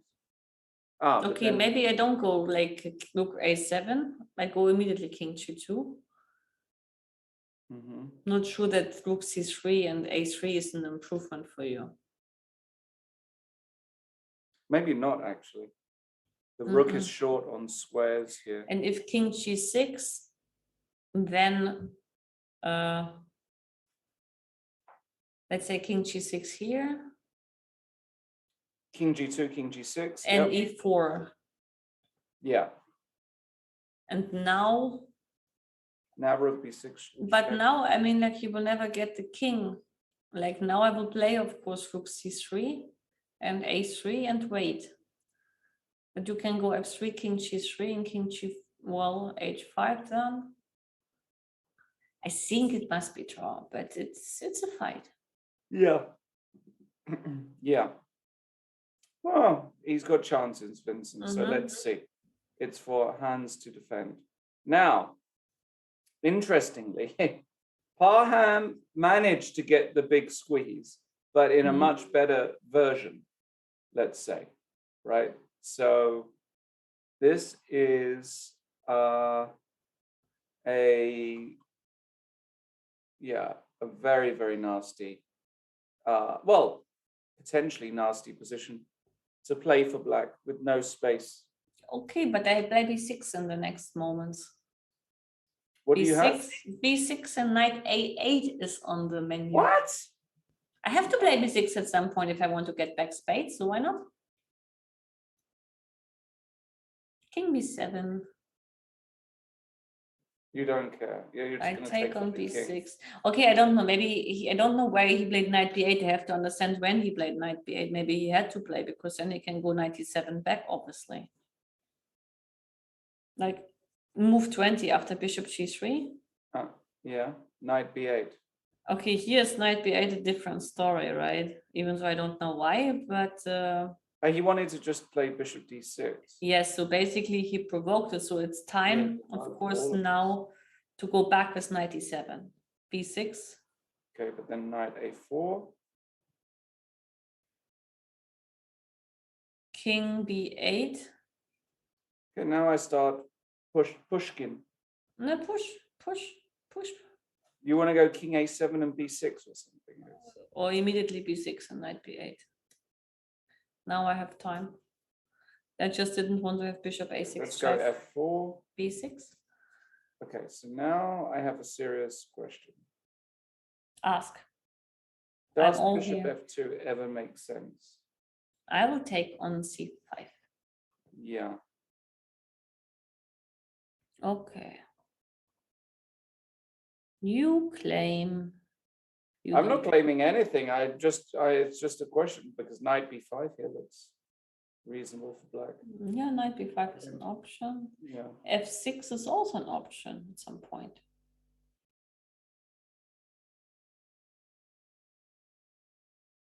But yes, I agree. This is also like a hit on one go.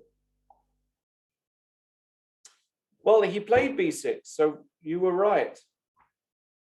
He played b6. C takes b6, and he's going to play knight a8. Yeah. It's very pretty having the two knights in the corner, huh?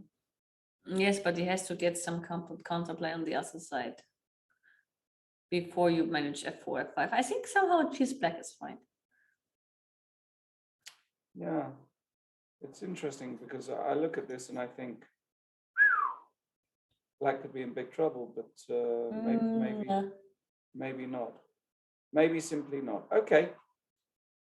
We do have the position we looked at in Navarra Salem with Really? Yeah, I mean, pretty much with h5, and he did go knight f3, and he took with the pawn. And this was one of those positions where I said I'm very, very worried about Salem here because white is actually very stable But Still, at this, still, it's not completely clear. Maybe he wants to go.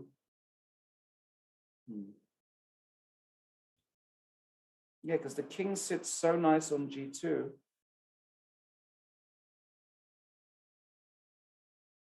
yes, but maybe the king should sit on h2 because g5 at some point is coming. So why the king should sit on g2? Because sometimes I might want to run my queen in and it's not check. And if you go g5, I'm very happy always because you expose your king on the 6th. And then I can always just take king h2. Actually, g5 is not even a threat. It doesn't actually do anything.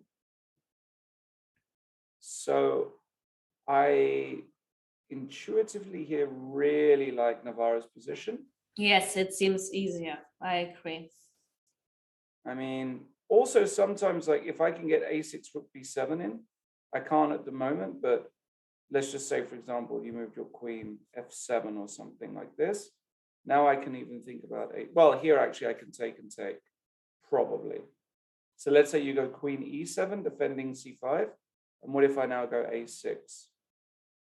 Just squeezing you. Now this is nasty to defend. Yeah, I mean, like Navarro doesn't have a risk. I agree. What about Anton Vallejo? They played 0 moves. Zero? Seriously? Well, not 0. That's an exaggeration. I was going to say they played 0 moves for a long time. And then here he went knight bd2. So he sacrificed. So Vallejo 2 pawns up. Anton, knight f3, queen e, and queen e2. Rook c8 by Vallejo, hitting the bishop. Bishop d3 only move. Bishop d6. And now he chopped this off and brought the rook in. So at the moment, 2 pawns up black, rook d8, rook fe1 by white. Well, still, I don't think there's a big problem with for black, bishop too. here. King f8, is that a move? Well, you don't even need that. I thought like maybe even bishop c6 could be a move. And rook g8 at some point could be a move, but maybe Yeah. bishop You don't- c6. Bishop, Yeah, bishop c6, maybe you play b4, b5, and you still have chances. I don't know.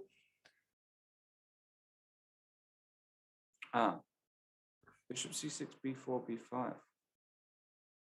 b4, queen h5. And now I can take, no, I can't, sorry. b5, no, not here. B course, yes, not here, but No, because I can h3. take. But then you have rook g8. I think even like at some point the king on g1 might be the shaky part.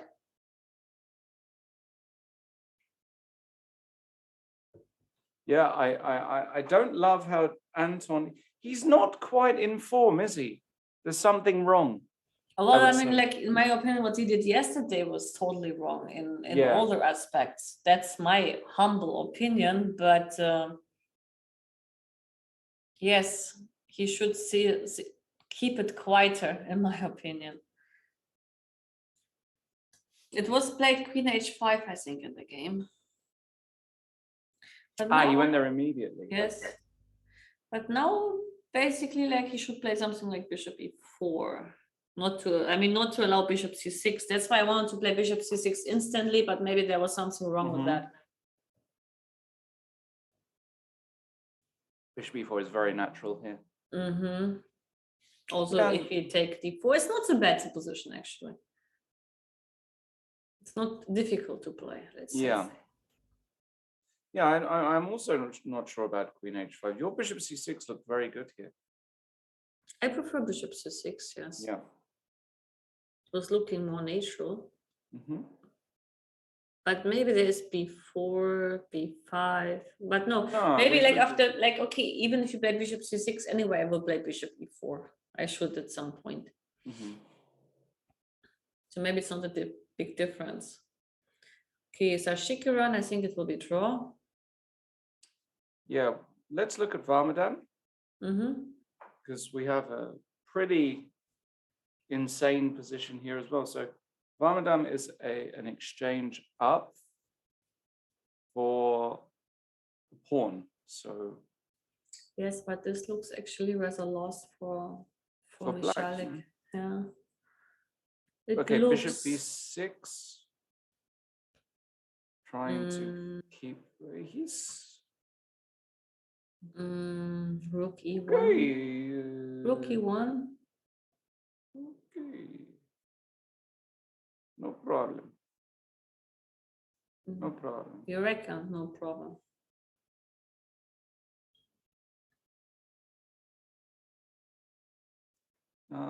How to do this? Okay, you can play bishop c7 and claim that there is a nasty g3. No, g3 I don't do. G3, I'll be very happy. He played knight d3, so this is all irrelevant. Okay. This move is also probably fine, I guess, because rook d1, knight takes f2. No, I'm not sure Varmadam is better here at all. No, I think he is. I'm very sure. Okay. I mean, it's rook c2, for example. Rook c2. Okay. The knight cannot move. Okay, let's say bishop b6. No, knight d6 check is let me very go rook annoying. d8. Rook d8 first. Sorry, rook d8.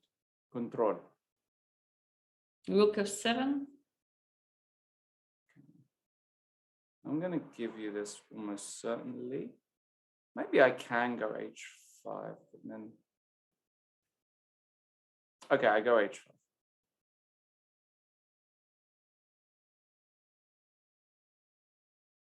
You really think this is so easy for white? No, I never. No, hang on. No? I never said it was easy. Oh, you just think white is better. Okay. I just think white is better. Yes.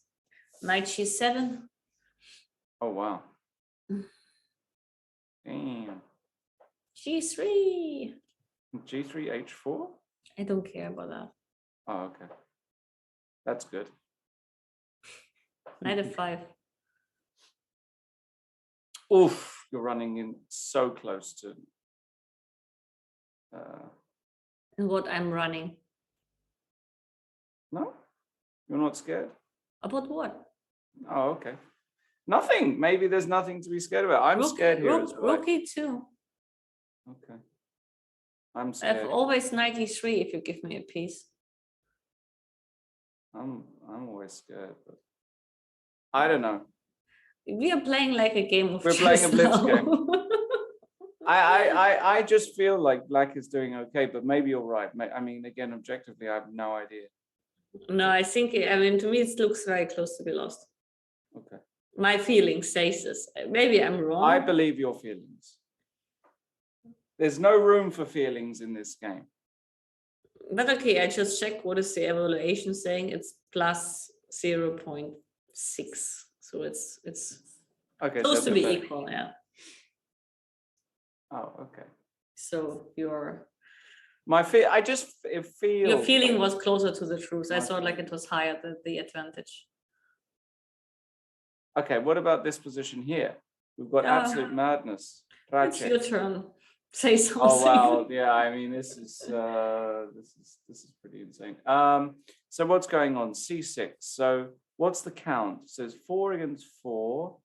It's equal by big pieces. But what is this? So what's but there's a hold on, but wait, what? Why isn't this just good for white? Okay, let's check. If bishop takes d4, What? I take on b7. Bishop takes d4. I take on b7. Yes. And if you take on e3, I take with the queen. Queen. And if you take, no, you can't take, you have to go somewhere, and I can take on e7 and I'm winning. At least a piece. Yeah. Even so, yes. So this doesn't work.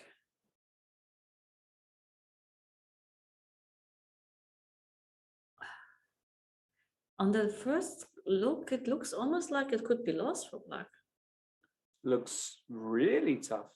Did he miss c6? No. You don't miss c6 here. What did he do? He went completely insane. No, he took on e4. It looked like c5. Maybe this is a strong move. Knight e4. But why he took on Taking on e4? e4. He had alternatives, no? Right. I After mean, rook like e1, some queen somewhere. after rook b1, yes, queen somewhere. That would have Queen been here, the maybe. yes, simple and cute. D Okay. takes e4 looks. I don't actually see a move here, do you? I mean, I think for sure white wins the piece. Now the question is like, how should black play in order to claim compensation?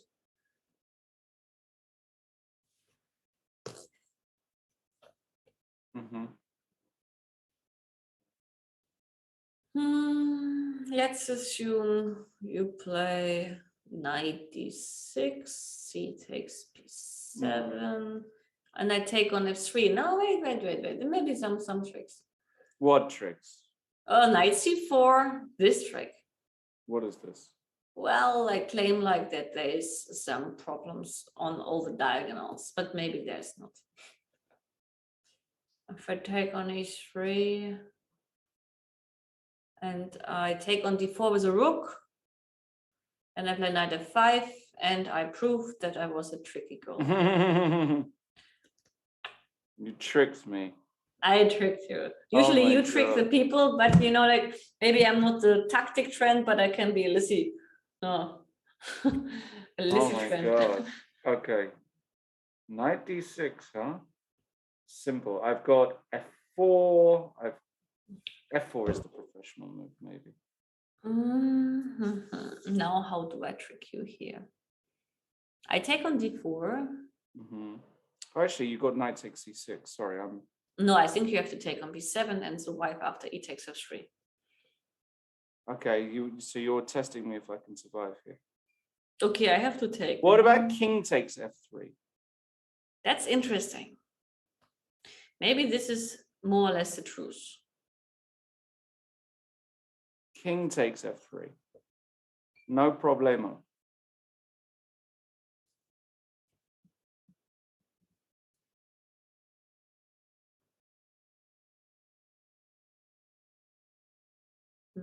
Yeah. No problemo.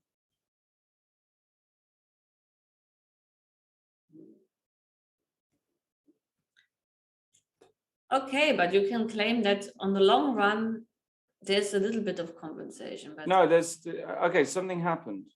He took on d4. So what happens after rook takes b7? This one looks bad. No, rook b7. Where's the trick, Lawrence? Tell me where's the trick? You have to take. I take, and you have to move the queen. That's it. There's nothing to do. Queen e5, but no, queen c8. But queen c8 also like, no, okay. And I take on if I take on e7, you take on d1 and take on c6, and my pieces are a little bit misplaced. Not really. I mean, you're even protecting this. Queen takes e4. Queen d6, rook b7. Alice in Ordnung. d1 is hanging. Oh, sorry. But I have bishop c2 as You have knight f6. No. Yeah, I mean, it required, you're right. A little bit of care is required here because you've got. No, that's not so easy. Yeah, no. We can be cleaner here. What about knight? Now you take on c6. No, I think you take on e7 is true, and this should be fine. You take on d1, you take here, and I will still play. I mean, first of all, here I'm not forced, but queen takes e4 looks good, but you play queen d6. And then I have, how about queen c5 here? Lawrence, queen c5. Queen c5 here? Yeah. Oh, that might be a good move. Because you don't have a good square for the queen. Oh, Queen that's a8 and rook a7, or like, this is no, if you play this, then you're losing after knight b6. Yeah. In total control. No, I mean, this is lost. For sure, this is lost. Queen c8, what's this? Queen c8 immediately? And why can't I take? I guess he wants to trick this, does he? Is that his trick? But how much pieces do I have here? One. Yeah, but what we get this almost transposition, no? The Yes, rook but takes it, here he doesn't have an alternate. No, he can play bishop. The bishop e6 I can take with the knight.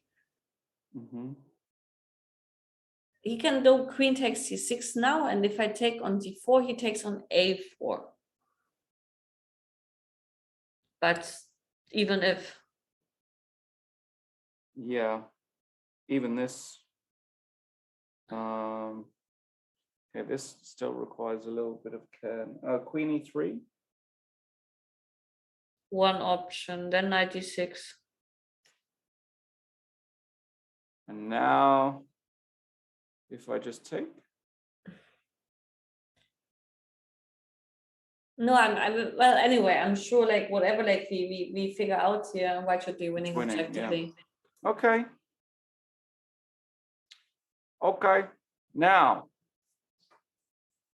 he gave up the pawn. He did your stuff and knight a2. Maybe that was the move. And he can't allow himself to have the bishop exchanged. Because this and bishop e1, and he just picks up a pawn. That's annoying. So he went bishop e7 and bishop e1 anyway, and won another pawn. Okay, but this pawn is not important. This b3 and b2 is anyway silly. Maybe no. Knight e7. A c5 was played. He wants to avoid bishop. Yeah, he wants this. Yes. He's playing a delayed French. He's playing all in. I mean, incredible. Maybe it's okay for black. Yeah, why not?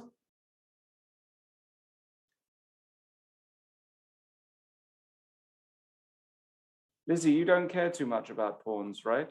It depends. You're not like a, somebody like a.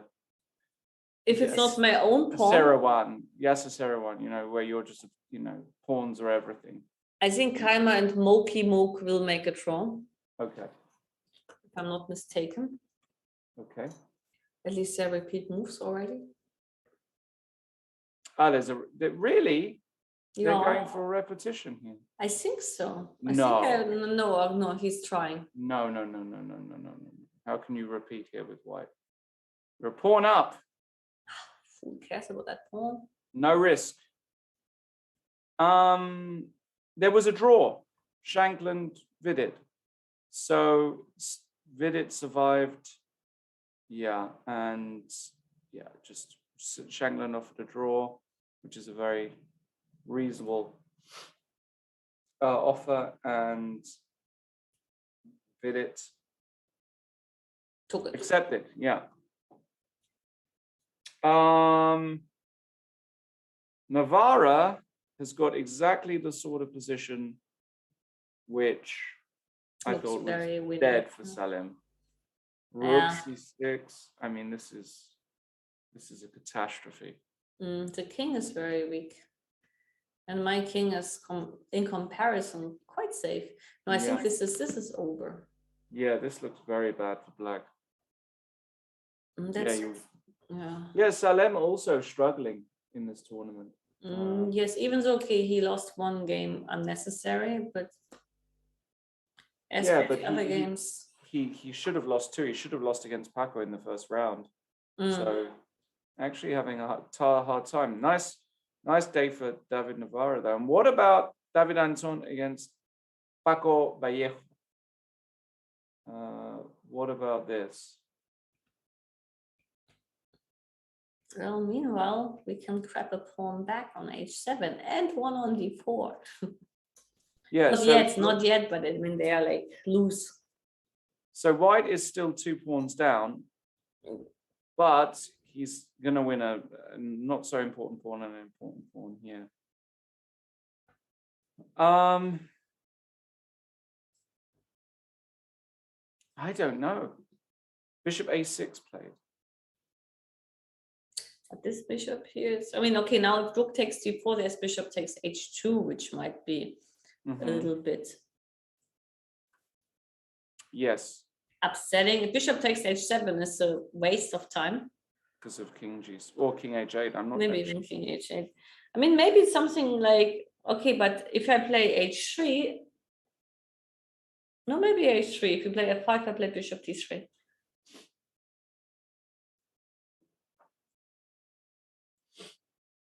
Maybe h3 is here a good move. But now can I Yes. let me try bishop b4. Hmm.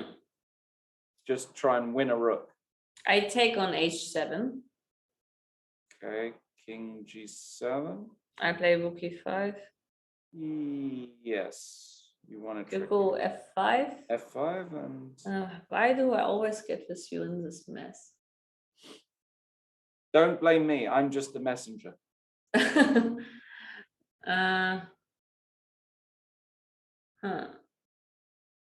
Queen c7, rook f7. You claim that life is beautiful. Queen b3.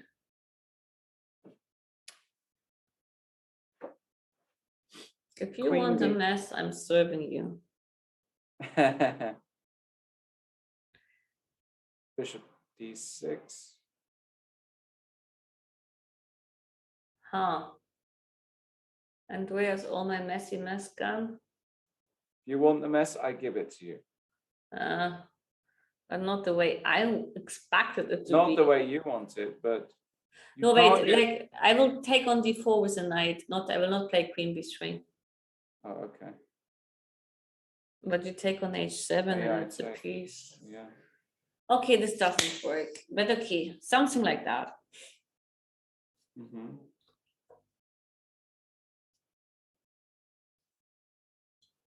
Maybe h3 is not a wise idea because bishop b4 is a threat.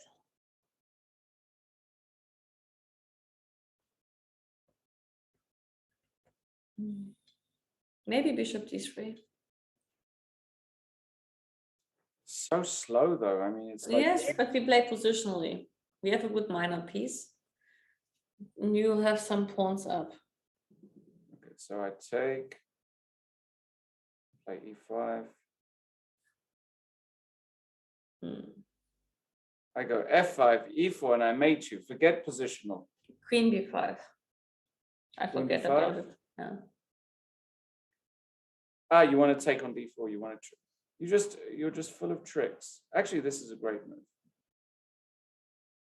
Yeah. Yeah. Okay. I got to be a little bit careful. Bishop d3. Simply just. Okay. What about my bishop? Bishop b4, rook e5 again. Bishop d3. It's a move that is. Well, if you play against the bishop pair, you should split the bishop pair in half. That's a rule. He played it.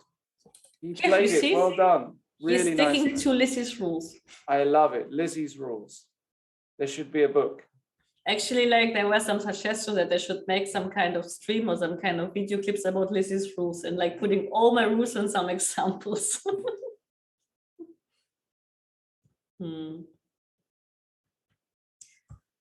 So let's go to some other game. Okay, right? let's have a look. So Vincent has put his pawn on f6. This is, I'm telling you, not easy because there's all the Zugzwangs, right? King f8 Okay. is mate. No, but I can play rook h1. You have to take. Okay. I take on h3. Now, I guess g4 is the square, so. Rook h1. And you just make an easy draw here, huh? Well, my next move is king h7 if you're not afraid. Or you can play rook a7. But what does it do? Nothing. Just, I mean, like I want to play king h7, so I saw like you should make a move which is prophylactic against it.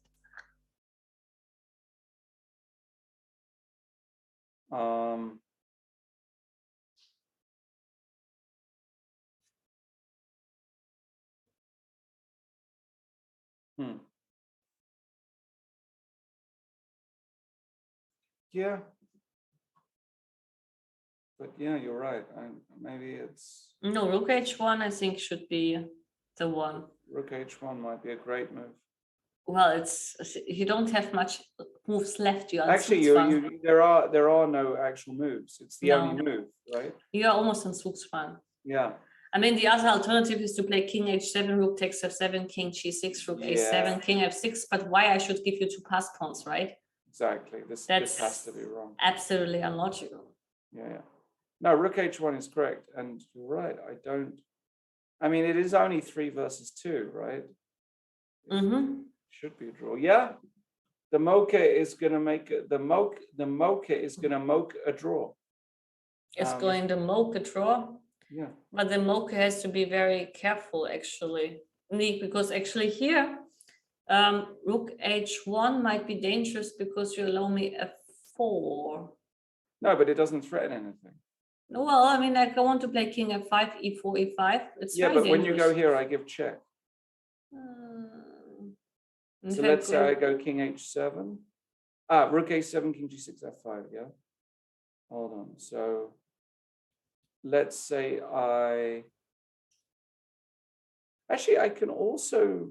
I mean, I can make it easier. Like, let me just tell you what I want. I want to play like, no, rook h1. Yeah. I mean, I don't even need this. Rook takes a2. I give you check. King g4, and I play rook h2. Yeah. And if you go king g3, I go rook h5 with the idea of rook f5 and king h7, king g6. And that's the point. If you go king g4, I go back to h2. And if you want to play free win, I go king h7, king g6, and rook h1.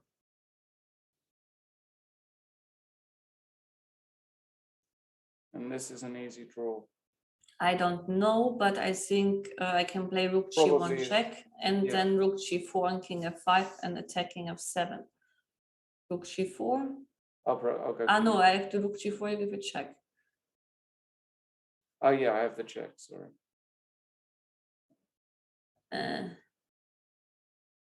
But even this, like rook b1, I'm not. Yes, because I can also go king is rook b1, rook g8.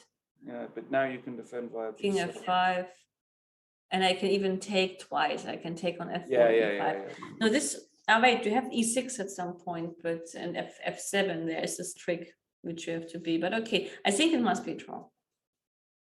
Yeah, but it's going to require some like preciseness. Some precision, yeah. But I think Hans showed yesterday that he's a great endgame, rook ending player, so I don't think that he will have problems.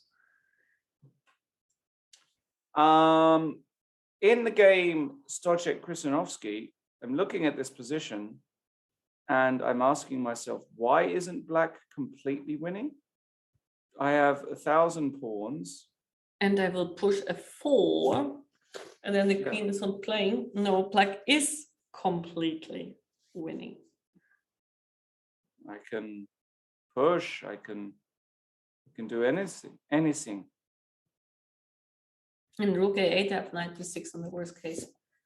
Rook a8, knight b6. No, this is just a horrible position for white. So a great opening choice, Krasinovsky, fighting for that win. If you play against someone who loves positional games and positional positions, you should go for some, dubious lines. And this is a dubious line.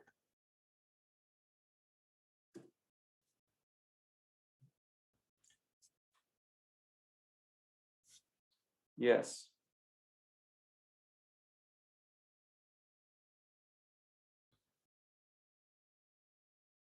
Okay, where else what about this Farmadan game? What do you think here? Easier for white, but maybe draw. But white is much faster in approaching with his pawns.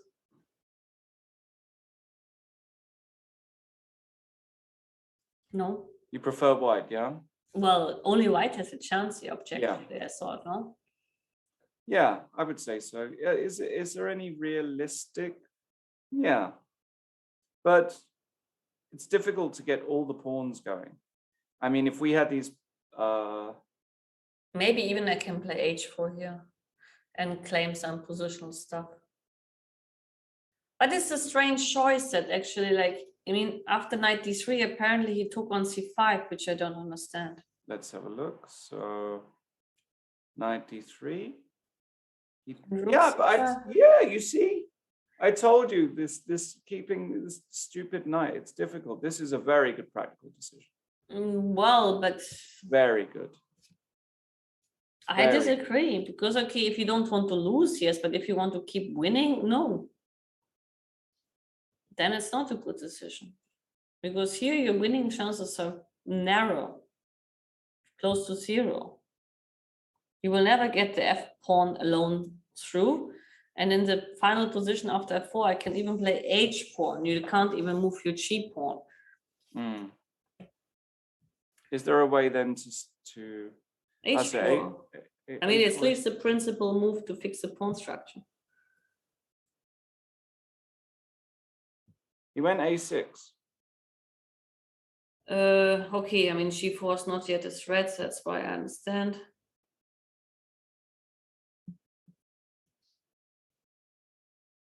But a6 wants to play c5. No, but I think Michalik is almost over the hill, or however you say it in English. Not over the hill, but over the worst. We say in German, like over the, I mean, we say in German, ist über den Berg, he is over the hill, which means like he managed it, you know. But how you say it in English? Over the worst? Do we say over the hill? Maybe not, no. Because over the hill is more about age. If you say somebody's over the hill, it means they're yes. old. In German, it just means like he's safe again. Right. But sometimes it's funny how Germans try to translate it in English and believe that this is still having the same meaning. Meanwhile, Hracek did win the piece against Nordirbek, but I have this weird feeling about this game. I'm telling you now, I have a feeling White is not going to win. I don't know why, but that's my feeling. Bishop b3, play. Looks very nice. Yes. How much pawns you have? 2. But little time and 10 moves to do. But not so difficult positions. Because, okay, the queen has to move. And what I will do now is, of course, I mean, he will play queen d4 check. I cannot go queen e3. Yeah, that's an important tactic. I go king g2, I guess. Yes. And now he's going to bring a knight out. Knight f6. Knight f6, I like. He's going to put a rook on c8. Okay. Not easy, Joe. No, he definitely didn't play this the most precise way. And as I said, my intuition is never wrong. It's always wrong. But I believe this position is difficult. Is not easy to convert. So that's going to be fun to watch. Okay. What else? Well, let's go back to the Anton game. That actually looks fun. He played your move, which I really love. Bishop d3, takes, and e5. He didn't play queen b5. Ah, he did. No. He played queen e4, but queen this e4. Is because you can't play f5 because you give a check and take on e5 nonetheless. By the way, someone said in chat to say he's out of the woods. Could that be? Out of the woods. Thank you. That's it. Yeah. Yeah. Good that we have some people in the chat who apparently speak English better than you. That's nice. Yeah, that's true.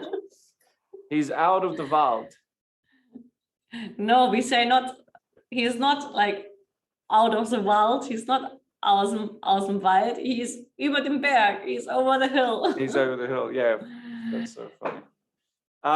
Okay, so queen e4, rook f8, and knight h4. Classic. Actually, I like White's position, being 2 pawns down, but having totally White's the power of the Whites. the white squares. Let me see how the position is like evaluated. I'm curious.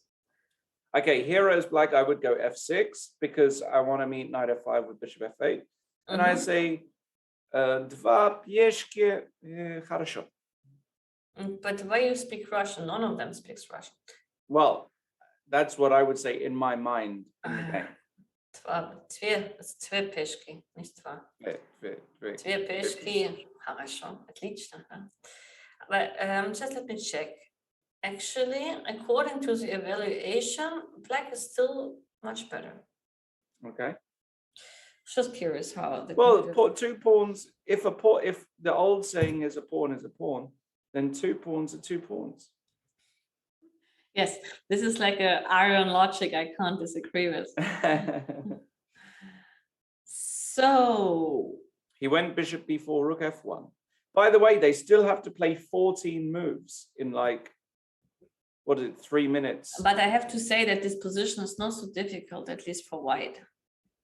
Because you play rook d3, knight f5, rook g3, rook a3, and you mate. Yes. I mean, it's easy to play for white, even so objectively black should be better. It's harder for black. Right. Much harder. Okay, rook e6. It looks very natural because he needs to get power of some defending skills. Yes. It could already be that, I mean, like, if is David already like finished? Has he finished? Navarro? David Navarro, yeah, the position has stood there for a while, no? Yes, that's a no. It's David to move. Yes, 15 minutes. King h2, queen f6. No, there's been a slight change, but it looks rook c6. Mm-hmm. No, this is. Let's say queen e7.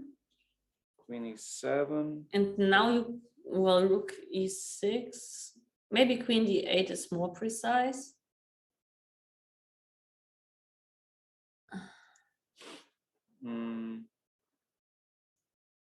King g2. Yeah. And this. Now your threat is queen e6. That's the problem. Yeah. Queen e6 actually wins immediately. There's no way to protect the square.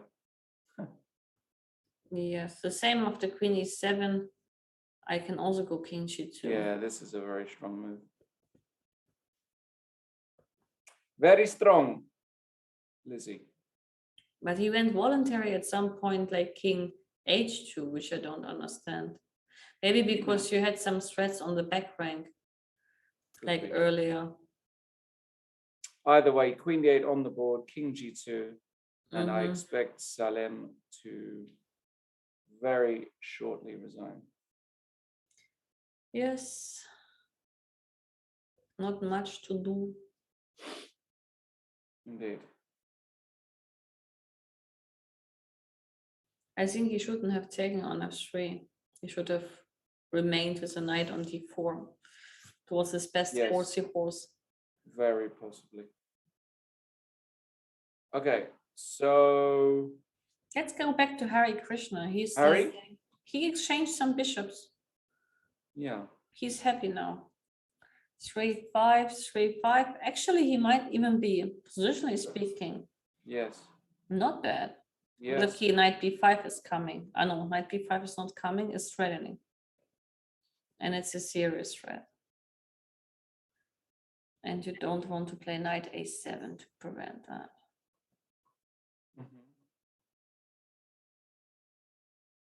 So what to do? You don't have much options. No, it's difficult. It's not an easy position to play here with white at all. Not easy to play here with white at all. Okay, I have some ideas, but they might not be profound. Like to play g5. You'll be laughing, but I'm now trying the same like you. And if you take with the h pawn, then I go knight d4 check. Wow. Holy wow. Woo.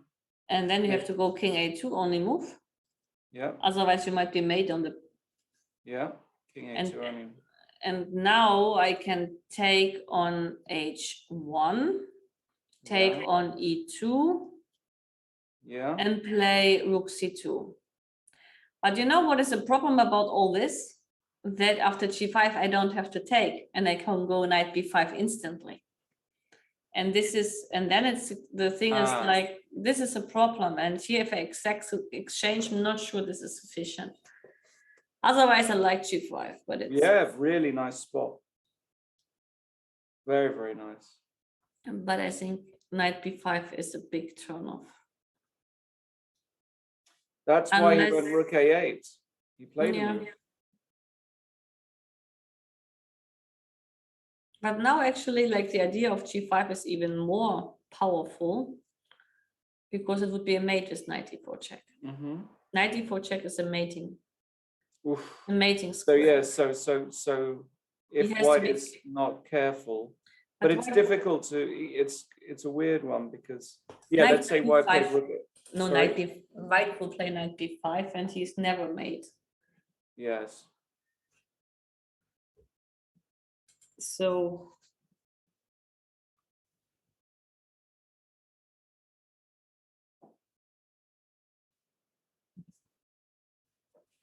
Yes. and here Harry should have some response, because knight d6 is an issue. Knight c8 was his response, likely here. Not, I mean, and I don't know if they played moves, but here probably knight c8 was what Harry wanted. He played rook a8 to have some move like He knight played c8. He played b5. b5. This one I don't understand. If I go check on a5. This one was interesting. No, knight e4 check. Wait, knight e4 check. Can I go knight e? No, I can't. I mean, the rook is Yes. the h file is not yet open. Yeah, sorry, you can't. I can just take the knight. That's true. Yeah. So knight a5. Mm-hmm. King c2. This king c2. And now he claims that Is it ridiculous to put the king here? I'm just curious. I go anyway, knight c4. But now I can take Take and go b3. knight e3. Oh man. I'm getting in trouble. I take on g4. And knight Yeah, h6. Yeah, but now I've got a. You got some checks. Okay. Rook c1, rook b6. Okay. Knight f2. When he played king b4, he did it. Knight ac4 on the board. Mm-hmm. Will he take or will he just go b3 immediately? Will he play some g? No. No, I think he He should can take. go b3 immediately. Because now knight e3, this isn't on pre. So now I can just go rook d3. Mhm, Wait. Knight c2 mate. It's not made, but it's close. Well, you think that It's- this won't be made? It will be made. I would bet rook c7 here. No. Oh, Well, this is also made. I thought like rook c7 is nicer because That's knight cute. c8 is coming. or rook But d8. yes, Okay, so he can't do that. He can't do that. he has to be very careful because he might be also like oops, mated at some point. Yes.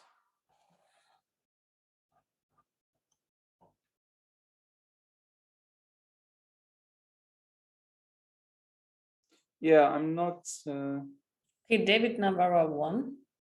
Navarro won. Okay, Yes. that's expected. B3 was played. Holy smokes. So And after knight knight e3, e3, he plays rook d2. and now if I go d4, Probably. and knight e d5 check. Has he missed this? No, I don't think so. Because this No? is all like we missed bishop f3 check here. Oh, yes. That's what we missed. Yeah, that's what we missed. Yes. That's what I missed. Now it's difficult what to do, to be honest. Okay, knight e3 on the board. Rook c8 probably you have to be playing. What? Oh yeah. So maybe rook c1. Oh, no, How much? No, I think rook d2 looks good. rook d2. Okay. Yes. Rook c8.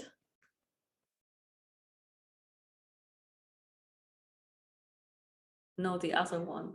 Oh, the other one. Otherwise. And rook h3. Just keeping everything happy. He Mm. played rook c1. You know, me and Parham, we're like, I see him. I see his moves. But somehow I don't like that move. Yeah, because the rook is Because I don't have this c4 under control in a way Yeah. anymore. If I go now, I still like rook c8. yeah, rook hc8, no? Yes. I'm pretty sure he'll play this move. And now after rook h3,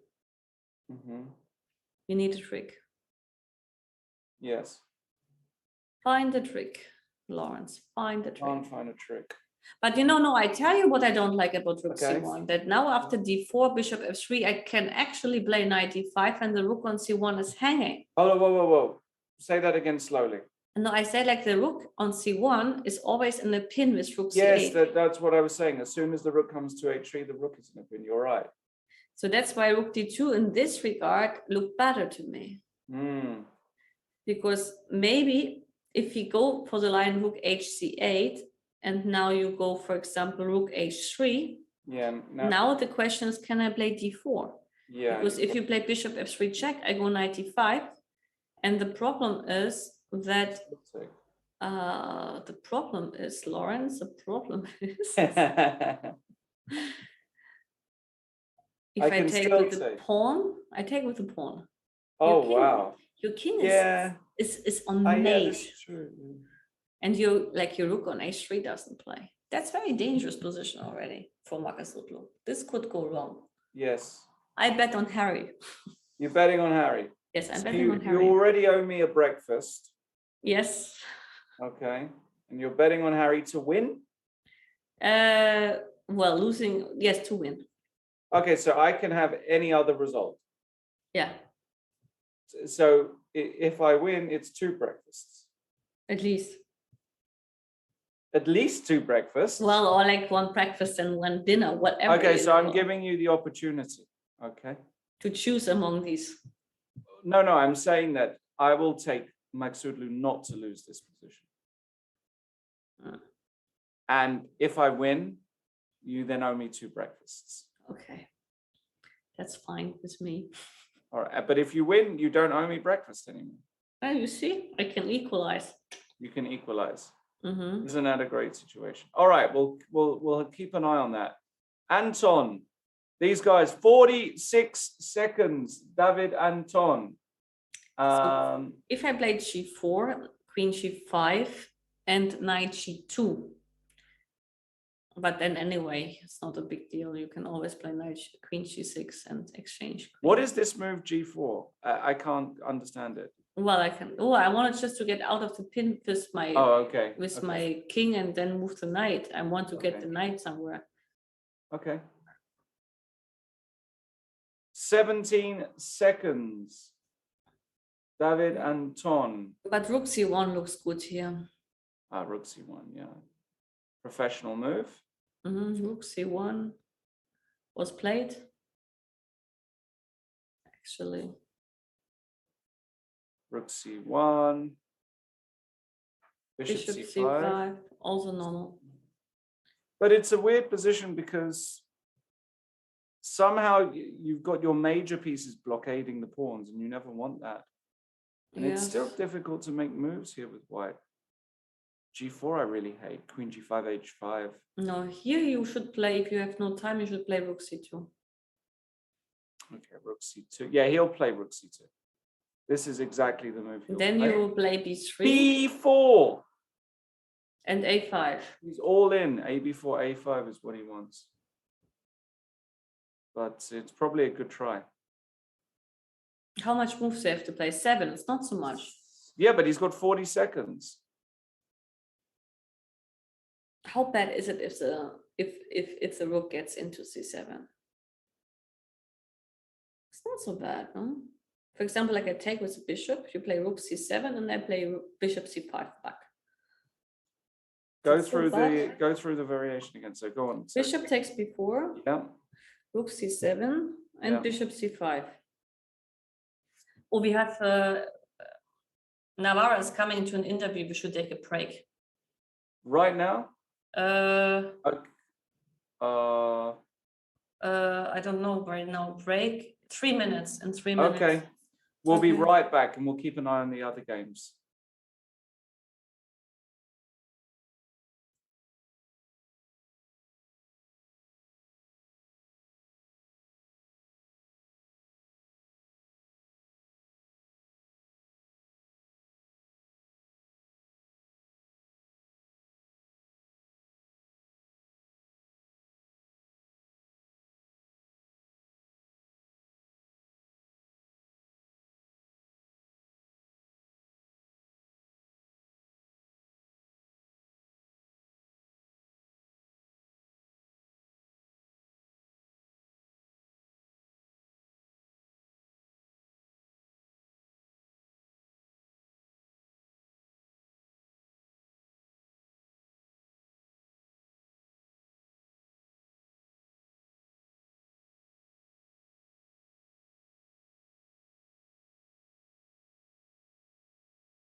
Welcome everybody. Today I won a game which is not so common, so I came to the commenters room to share some of my insights. Yeah, thanks for coming. Let's have a look then. Let's start and move 10. Well, let's yeah. So you were in your preparation here. Yes, I was in my preparation, but with a different move order. I looked at e5 first, the d5, knight to d7, and then either c4 or bishop d3.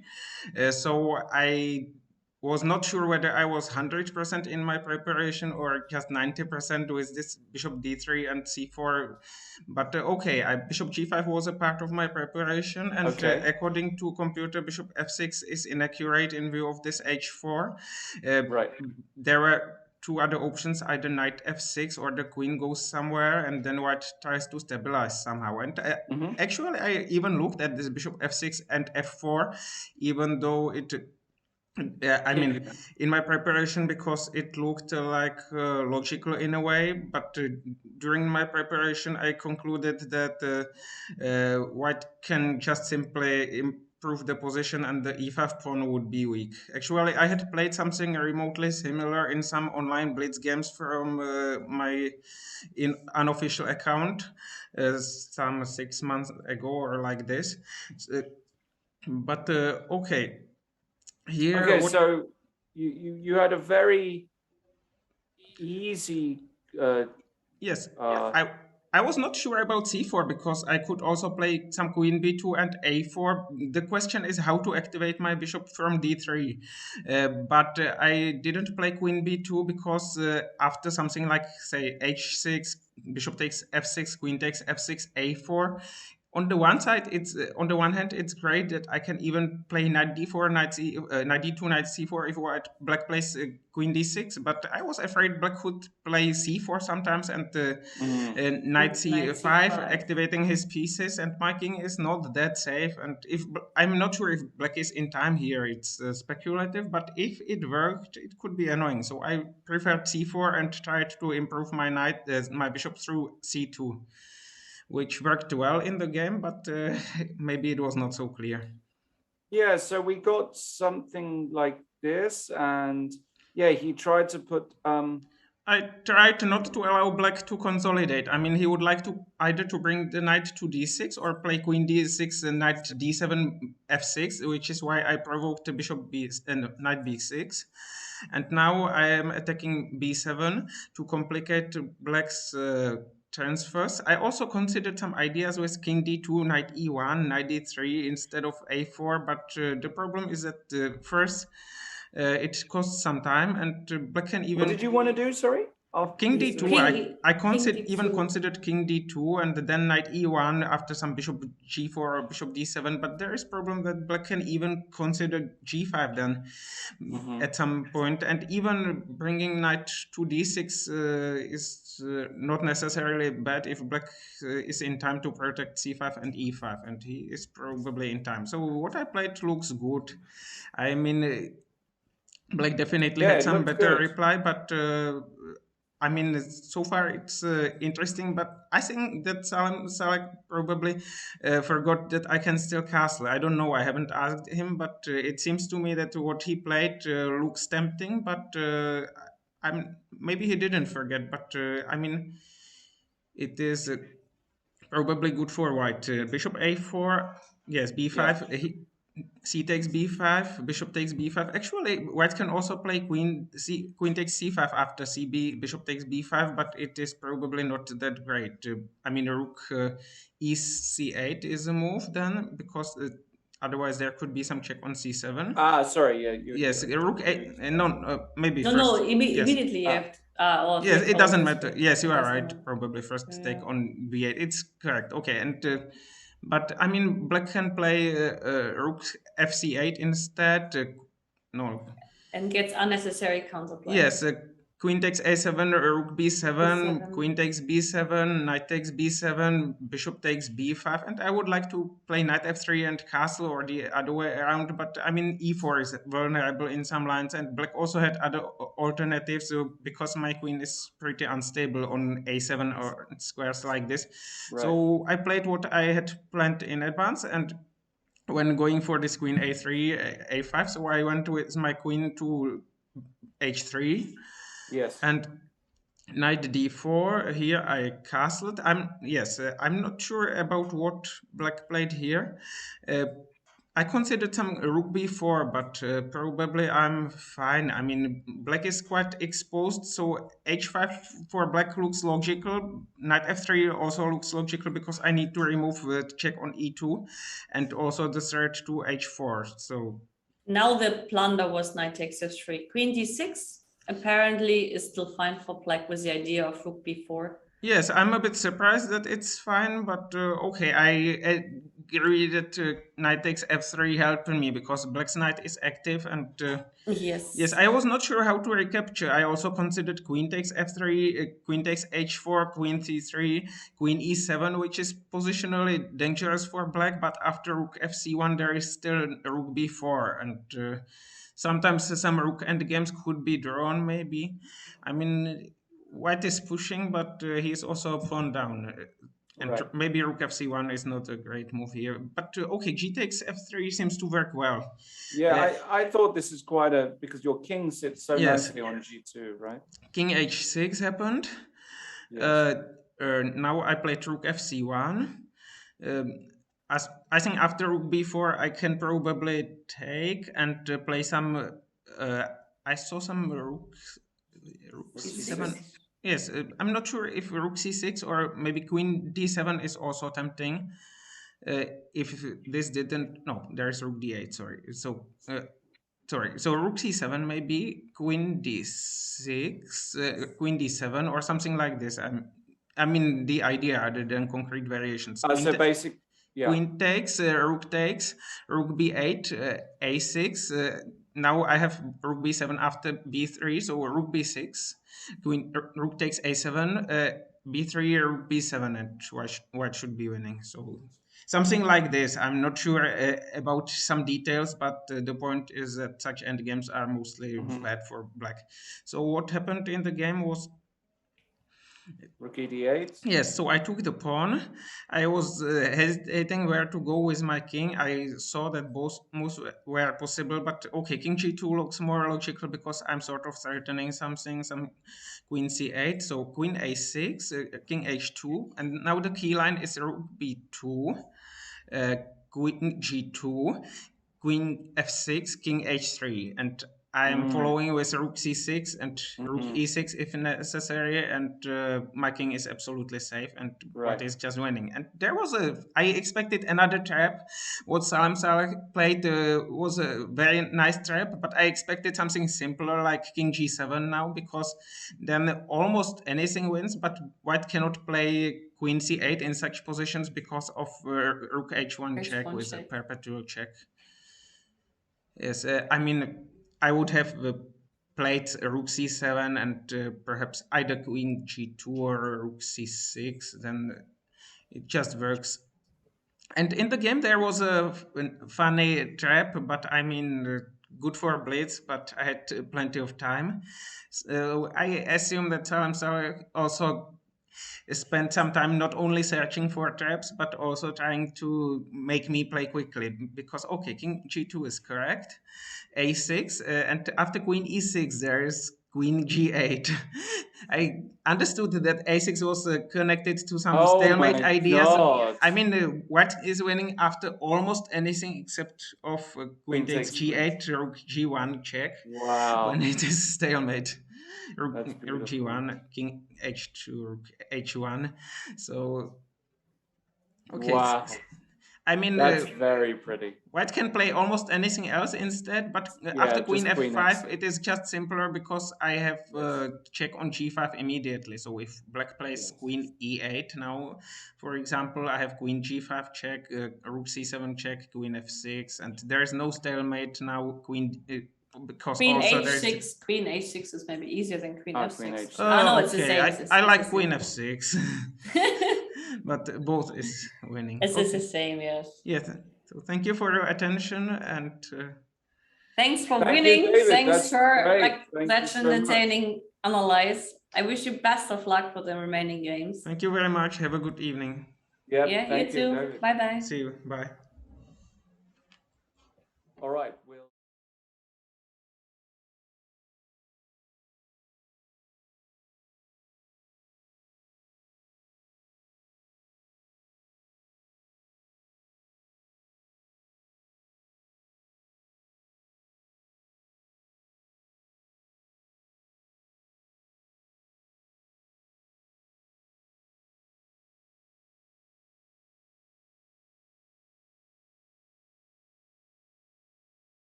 for coming, and big congratulations for winning your game.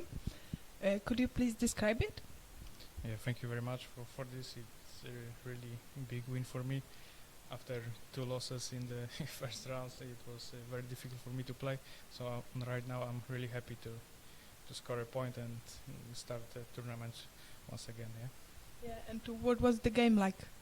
Yeah, today I prepared sharp line because in the first rounds I really wanted to play solid and it doesn't work. So today I tried different, more in my style to play in sharp way. So I hope maybe in next rounds it also will score for me points. Yeah. And one more question: is this tournament the first one? Yeah, it's definitely the toughest one in my career. I've never had a chance to play against such a strong opponents, future stars. So I really enjoy to being here and to play against such a strong grandmasters. Yeah. Thanks a lot, and good luck in your next games.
It was a great pleasure to watch your game today. Could you please describe it? Well, it was a very complicated game, of course. I mean, every game in this tournament is very tough because all the opponents are very good. So, of course, I'm very happy I could win one game. And I mean, he played very risky, of course. He played very interesting opening. I'm very proud of my move Queen c5. I mean, it took me forever, I think like 40 minutes or something. But at least if you think a lot and play some good move, I think it's something, because sometimes you think a lot and you don't find the best move. But I think Queen c5 was an excellent idea, because otherwise I didn't like my position. But I had a feeling it has to be reasonable, because I had analyzed this position and c4 was not so strong.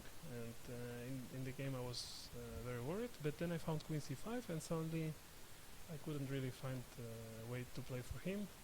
But he gave a couple of pawns and played for compensation, and it was very interesting. I was quite lucky, because in time travel, of course, anything can happen, and he played his chances quite well.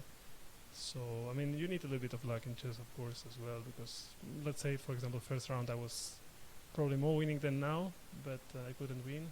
And today, I mean, I was a bit more inspired probably with the time travel than the other time. And well, okay, very happy, of course. And we noticed you are very flexible in your opening choice. You played Caracan, Sicilian, now French. Do you think it's important to choose the right variation? Well, I mean, I haven't played much chess in the last 2 years, and I try to play something where at least I don't know much less than my opponent, let's say, because my opponents normally a little bit in better shape than me. So I try to play a little bit some kind of surprise, and sometimes, I mean, I play French very often. I mean, I used to play French very often, and sometimes playing what you play is actually a bit of a surprise. I think he was a little bit surprised actually, because he didn't expect these lines. So I mean, and also French is very rich. You have a lot of different lines. So I mean, it's very interesting, of course, to choose the opening, but it takes a lot of work, and of course it's very hard to remember everything. But I've spent some time working, and also I'm a little bit hungry of chess, you know, because I haven't played so now. I mean, like, I really spent a lot of time analyzing and trying to remember. And well, so far, I mean, it's been okay, but let's see, because a lot of games to be played still. And the last question, do you have any plans for free day? Well, I'll try to relax a little bit, because I've worked very hard, I mean, very complex games, and well, I'll try to relax a little bit and enjoy the Prague, which is an amazing city. And I've been here for a week before the tournament, so I visited the most common places, but still it's always a beautiful city to walk by the river or something. It's always nice. Thank you, and have a nice time.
Hello, everybody, and welcome back to round 4 of the Prague International Festival 2022. A few games remain, but we did have some results while we were on break. Vallejo managed to weather the storm against Anton, who valiantly tried to set up some kind of blockade on the light squares, but was unable to do it. He tried a third pawn sacrifice to get the rook active, but 3 pawns is just a little bit too much. and Vallejo was up to the task. And yes, he managed to win. So what's left? So we have, well, we know Shankland Vidit was a draw. Parham Magsudlu against Hari Krishna is, by the way, there was a wild move played. I would like everybody, because we missed this as we were doing the interview with David Navarro as well, the move rook to a1.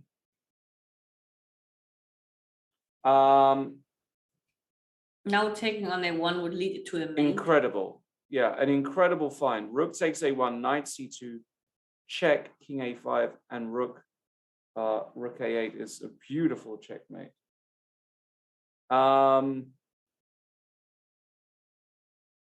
So you can't take the rook. It's a poison rook, but at the same time, knight c2 check isn't a threat because this rook is covered by here, but you're in some kind of weird almost. Yeah. You can't move any of your pieces. So you go h5, takes, and now a lovely move that makes a lot of sense. King b8 here saying you have to make a move, but he did. He played f5. Now you can't take with the knight because then the rook becomes available.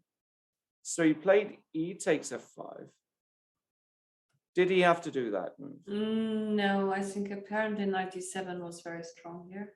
Knight to d7, yeah.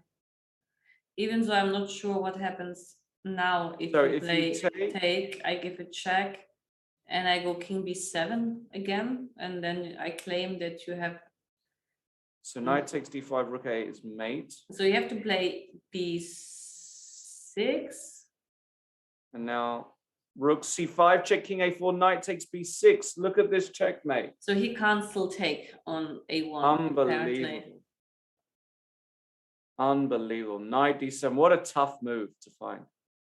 I mean, you can understand why he didn't, because he has the construction and he doesn't want to break it. So he has effectively the mating construction already. So, but he took on f5, which was not. He took on f5, which looks completely logical. And after h6, he took on h6. Now, I don't understand why this isn't good for black. This looks still great.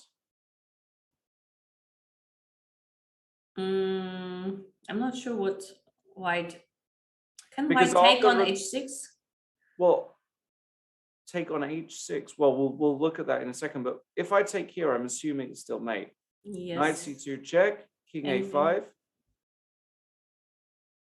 king b7. Doesn't matter if bishop takes c5, knight takes c5, and it's still a mate. No, but actually. Yes.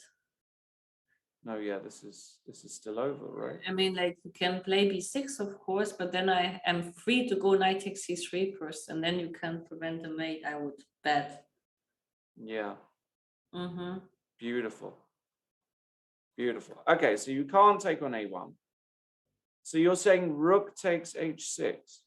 Yes. So the idea being after rook takes c1, you want to take on b6 check. Mm-hmm. Now, yeah, if king a7, you probably give a check again. And is this what you want to do?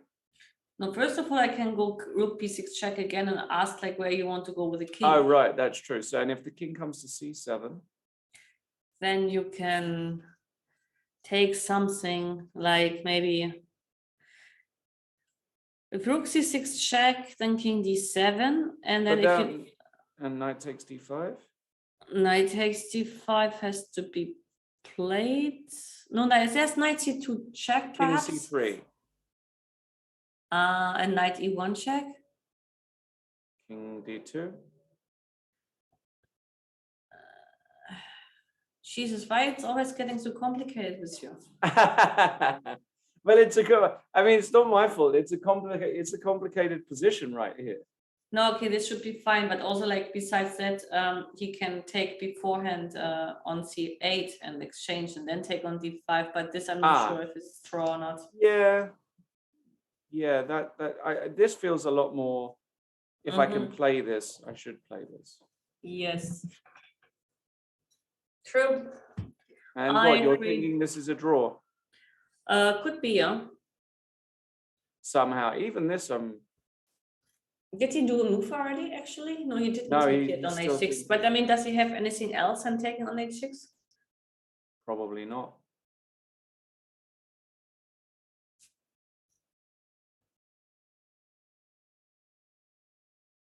Probably not. Crazy game. Okay, let's keep on going through the game. So we still have got Kama against Neiman.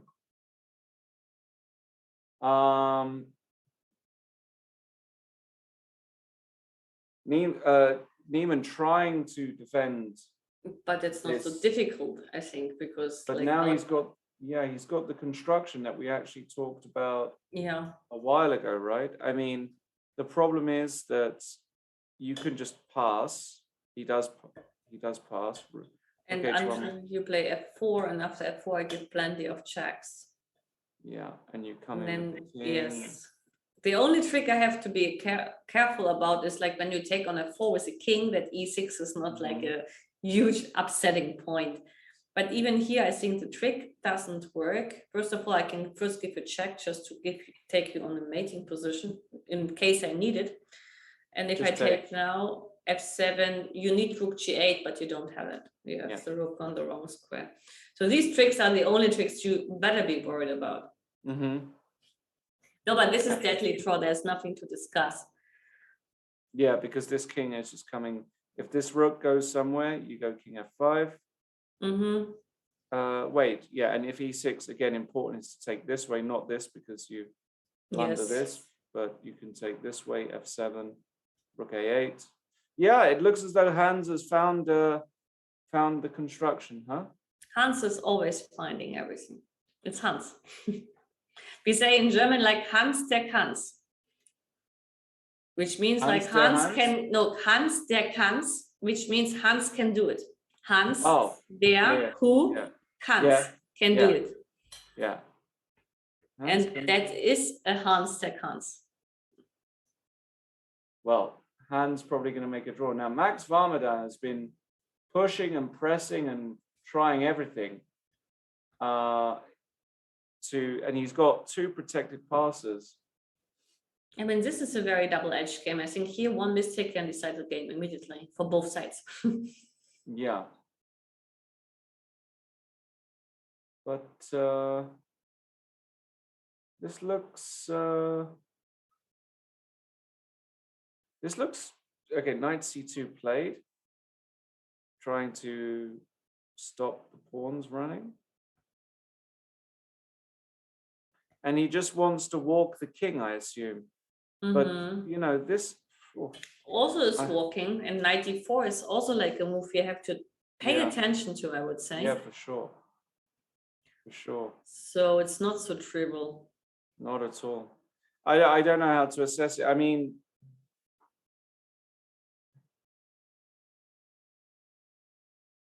It's hard to say, right? hard to say. Really, all three results. Well, maybe white. Well, no, white can still lose. All three results possible. Yes, this is like, that's what I said, like this is a kind of position which you don't want to have with neither color, because you know one move is deciding the game or can decide the game. So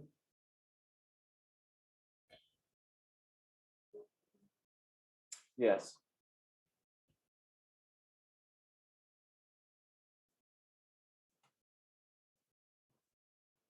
Okay. King f5. Now, just very quickly, I saw a trap. E6. Does it work? If I go e6, what's this? that could be annoying. But Wait. is this a position? Did he blunder? Yeah, he just played king f5. Why doesn't e6 work? F takes e6, f7, and f8 queen. No, because I can go rook a8 after e6. Rook a8. Mhm. ef? Rook F8. F8. Oh, Rook F. Ooh. Wait. Yeah, King G5. Unbelievable. Well, I tell you, Hans wouldn't miss such things. No, I mean, you can't miss E6, right? With 35. I mean, this is the only trick you have. So basically, like, this is the only thing I would watch out for, whatever I do, that this move doesn't work. Otherwise, I would be horrified. Rook A8 is the saver, huh? It's the only saver, but it's enough. It's enough. And then we have this fabulous. But this is not the only saver, actually. There's something which is even more funny. Okay, he's tried E6, so let's see. H4 check is even more funny. Ah, this is very good, actually. I actually thought about this move because the point is that if you take with the king, now I can take on E6 because after F7 I have Rook F8 and you don't have Rook F4 and you check. don't have the check. Yeah, exactly. So but he played your Rook A8. He played your Rook A8. Which is the same. It's indifferent. I mean, this is also draw, but here it's a little bit more difficult because after E7, Rook E8, Rook F4, at least I keep some pawns, but on the other hand, I cannot improve. King G5. I mean, and Zugzwang. But it wouldn't be a neutral Zugzwang, right? Because this, it's. Yes, it's curious because of course if the rook heavy, you could go Rook D4, Rook D8. Yes, but this is like a Zugzwang which you don't want to happen. Even though this is still deadly draw, but yeah, no, that's cute. That's very, very cute. So this is finished. I mean, like Hardcheck managed not to win, but probably it was difficult, right? Yes, it was. We said around here yeah, that it felt like, he took here. Okay. Yeah, we got this, and he had to find this Queen C5. This was your move. Yeah. This was a very strong move. Just maybe Queen E4 he saw and didn't like the Queen, but now you can go Knight C3. Yes. And all of your pieces are. Like if I get out with my pieces and consolidate, it's over, but it's of course a long way. Yeah. And he didn't manage to. He played Queen F3, Queen C4 being annoying. Yeah, this check, this knight coming out annoying. And actually, he found a repetition very quickly. I mean, it didn't take him long to find a repetition. So I think actually Hardcheck didn't even want to try something. Yeah, I don't think he wanted to try either. The problem is like if you lose a game like yesterday, it's not about like that it's painful only, but you lose confidence. You lose confidence in the abilities of calculation. So that's why actually I can, expect that this could be the reason why he didn't even want to try, because he might be scared of blundering. So let's go back to this game, because this game has just got insane. Remember I said he can't play Rook takes A1? Well, he played it. So let's understand why. Knight C2 check, King A5, King B7, Bishop takes D5, Knight takes D5, and now Rook takes H6. That's the game. And you cover the check with Rook A6. Looks so very. And if I play F6. Yeah, F6. Now I have check here at least. Oh, knight. I'm not done yet. I will play Knight C7. But you can take on C7. Yeah, of course. I take with the king. It's not yet over. Check. King C6. You're just trying everything, huh? Well, you're also like your knight, your guy on A1 is also hanging. Yeah, I kind of forgot about But I mean, F6 is also hanging. Yeah, this is completely insane. No, but I take on B3 with a check and I take on E5 and I will win what? this. What do you want to do? I take on A1. Okay. King B7. I take on B3. And here no, I don't take on B3. I play, Jesus Christ. Yes.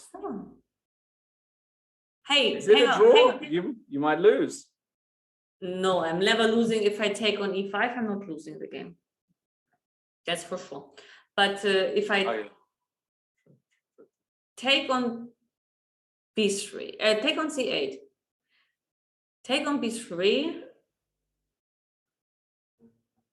and I Oh no, can't. you go king b8. I blundered. You go here. I lose.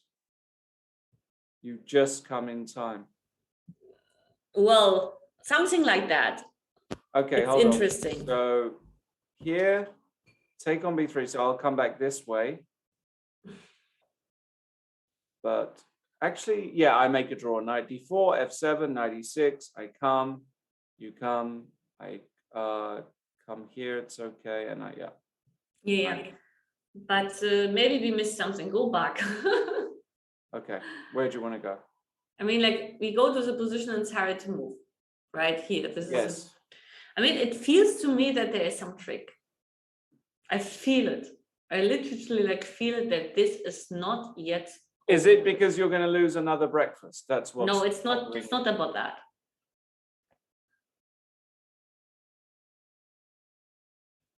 I'm thinking egg Benedict. I mean, how is the position, for example, if I just take on c3 with a rook? Aren't you just losing here? Ah, yeah, this is a good move.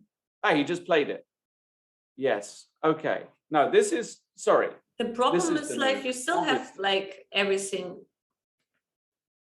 Wait, is there a threat? No, my rook. So I have to. No, I mean, yes, you have to do rook b1. Otherwise, I take on b3 and I have another mating threat, and you can't. Like b1? I think only move, no? No. Where else you want to go? So I take passive. on b3. Otherwise, I take on b3 and I have rook a3 with. Okay, if I go here. Okay, this is the alternative. Yeah, and I want to counterattack and not give you any checks. Knight c7. Oh, whoops. Whoops. Bam. Yikes. I told you it feels over. Oh my God. My you might be right. My practice. Rook takes c3. Oh goodness. My practice. Let's say we play rook b1. Okay, rook b1. Now, my little boy, I go knight d4. But I mean, like it should be like a totally winning position. No? Horrible. I mean, in terms of. No, rook takes c3 is clearly the move. I think this is over. I would claim it's over. Because I mean, like, actually, like, I think he should have done what I said he should do, no? Take on h6 immediately and have rook a6 check. Right. This looked like the better chance. Let me just check, I'm curious. If we were right.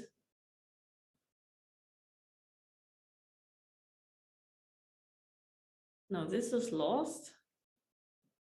But, for example, if, yes, in this position,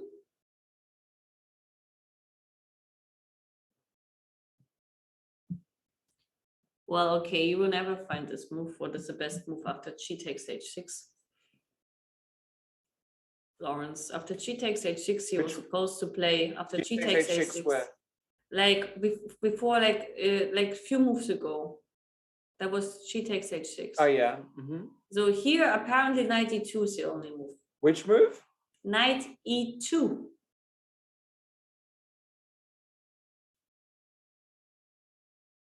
Because you don't have time, you exchange important pieces.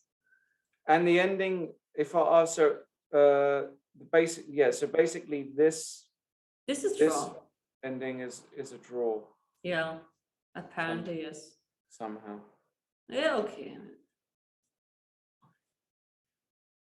This would have been the way to make it draw.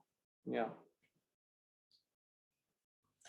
Let me check if also like my move, which I wanted to do, like rook takes h6 would have made, no, rook takes h6 loses to not even like what we said, like rook takes c1, just king b7 and it came over. So this was right that he didn't do that. No, but what he did, knight e2 apparently is probably the only move. Wow. But this is difficult because knight e2 doesn't look natural. Incredibly difficult. And this is 5 minutes left for Magsudlu. But not much to discuss, to be honest, because It's just over. yes. Knights are running wild, crazy. King. Yeah, I don't really see a move. No, rook b1, but I think after rook b1 you have plenty of moves. Knight This d4. move looks completely standard to me. Yes, but even like knight takes b3, knight b3, knight c5 is an issue. And then you have still like knight takes b3 check, and if king a4, then simply knight c5 check, and then you have a mating idea again. So I don't have time for rook h7. So many ways Wait, to check. wait a second. After knight, no, go again. Knight e4, rook b1, knight e4, rook h7. And if I take on b3, rook takes b3. Yeah, but it's still mate. No, no, it's not. It's check. check. Sorry. Yeah. Well, it is still mate, but you can go king a. It's still mate. No, but king a4, no. Yeah, but at least I keep my pawn now. But I mean, like you can also give plenty of checks on the 8th and 7th rank, so it's not so easy. Yes. So yes, no, it might still be a draw. Yeah, probably. Rook a4 was. He went rook a4. Question: what happens after rook c8? You have. This is not a mating thread. Okay. I remove that question.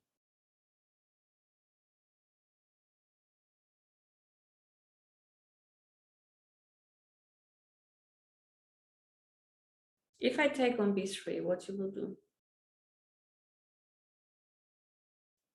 Yeah, this is what you played last time against me, no? Could be, and then knight c7, this idea of knight c7. Looks completely over, no? I mean, probably like he sees something what we don't see, which is usual. So rook h7, knight c7. So your threat is rook takes b5 mate, so I have to move this rook, b6, rook b5 mate. So if I go here, if you check, I block. If you take, I go here. And actually, I might hold. No, you're not hold. No? Why not?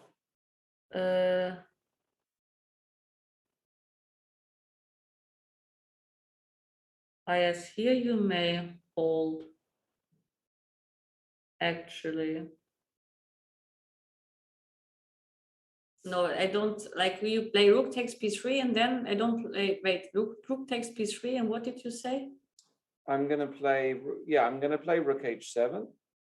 So I think I have to be active. You said knight c7, and now, I mean, this is mate, so rook c4 is the only move.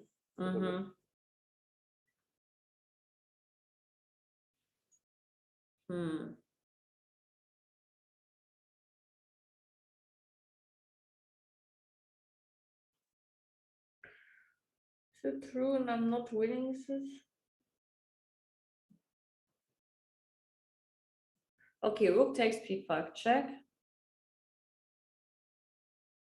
Okay.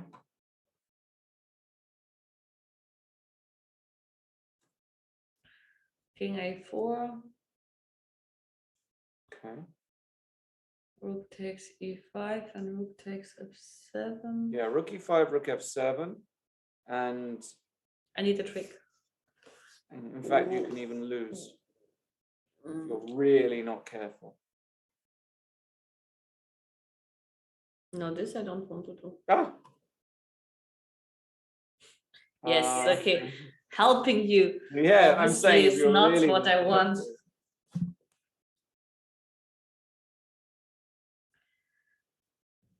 Yes, so maybe it's still a draw. Jesus Christ, and Makazudlu worked it out by calculation. Well, if he did, I'll send him a croissant as a thank you. What else is going on? All the other games. So all the games from the challenges. Oh wait. No, Mishalik is still playing. Mishalik is still on, but everything else is done. And this is like probably it's a rook ending. It's draw. I bet on a draw, even though I have no idea. Bet on the draw. Just because of hard position. It's really, I mean, yeah, because you Let's say I can't play rook c6. rook c6. Okay, b4. I guess b4. King f4. King f4. Okay, let me just play like an orangutan. a4. King g5. I take. f6. b2. Oh, f7. So This is crazy. I can actually do this. No queen Queen. and queen b5 check. Yes, I told you it's a draw. Is this a draw? I can lose this with white. Why? Why? Yes, if I go king h6, why it should be lost? King h6. Okay, I take. Or queen d8 check. Queen g5 check. No, I understand. It has to be. It should be a Yeah. draw.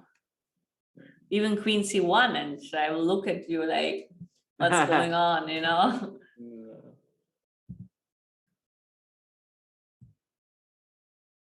More likely it's just a draw, but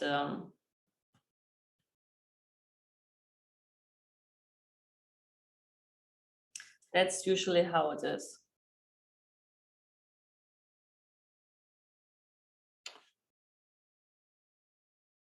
Tough position though. So this has ended in a draw, right? Mm-hmm. Yes. Cute. Final position. We have this one. So Hare Krishna, knight CE3. So what's this all about? Well, he wants to complicate the matters. This is obvious. Otherwise, like we saw the other variation, which was too easy. Right. So he wants to meet rook h7 with rook c7, I guess. And just push. Yes.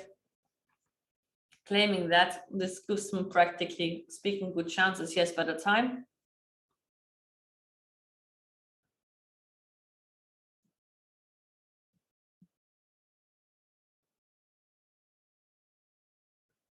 So knight c to e3, huh?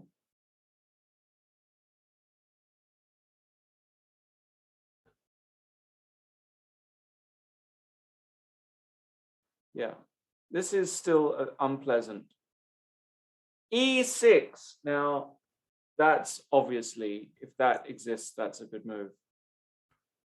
So tell me what this is about. This move? Yes, if I take. Yeah, I take.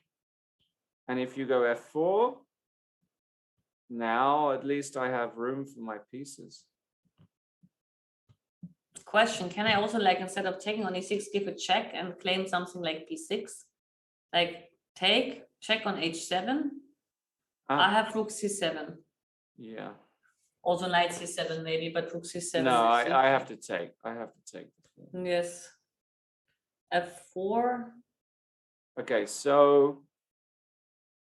I mean, you can also try just to get this pawn, like rook f. What about rook c6? Ha! And this is also like a drawing story. I know. Oh my goodness! Actually, is this a draw? The rule says no. This is losing. Yes. No, it's with white to move. It's a draw, no? No, you have to pass to b5. If you don't pass to b5, but you might be able to pass to b5. Like if I give a check on c4, king a4, and maybe you're lucky because I can't prevent you from b5 check. Because after knight b6, but okay, wait. No, then it's losing. You have to play king a5. At least, but here you will be already on stalemate, so it can be that this is still losing. For example, like knight d5, b5, king c5, king here. Okay, we're not analyzing this now, Lawrence. I'm closing the show if we get this thing. I had this before against Ivan Sokolov. You know, like we also had it in the European Team Championship, like last year, and I tell you what happened. Yeah. In one move before mate, it was 50 moves. Oh wow, who was that? It was Hanna Marie Kleck against some Hungarian girl, and it was really like she met the move, and her opponent had only one move left, and after that move it would be made. But with that move, she concluded 50 moves. She, of course, stopped the clock, and it was a draw. Even so, like with that move and the next move, it would be made. Unbelievable. Yes, that's indeed unbelievable. That's actually pretty unbelievable. Yes, but this was happening. And everybody was thinking like, when it's made, but it's one move too late, you know. Unbelievable. But what to do? True. But here, actually, I totally agree. It's a very good chance for Makazuto to make a draw, because there are different kind of scenarios. Which Yeah, and also just because it's winning on paper doesn't mean you win it. Mm. You know what I mean? It can be winning, but you might have to be super precise to be in the 50 moves. Now, I'll be surprised if we get that. And no, but Rook E6 was Rook E6 played? Yeah, no, Rook E6 is on the board. And F4 was played or not?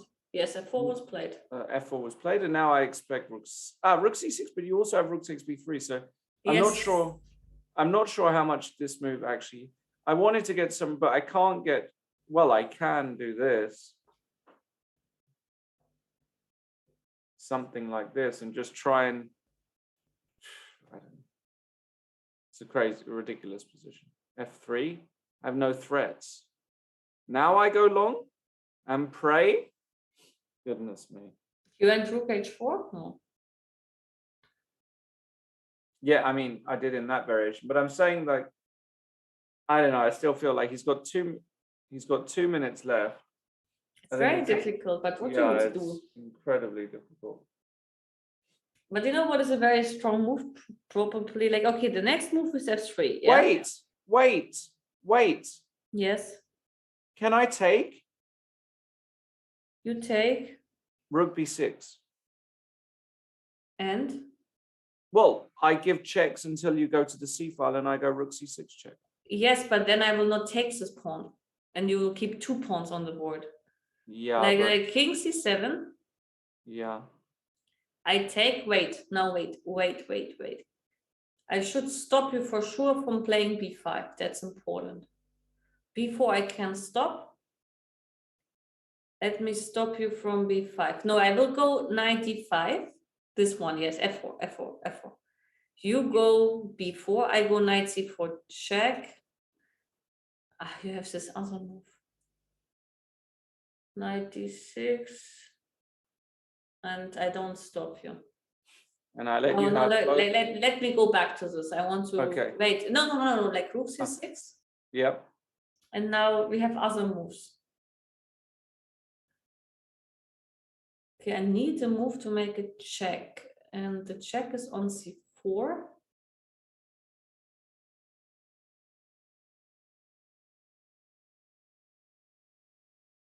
Rook takes F4 was played. It was. Yes. Oh no.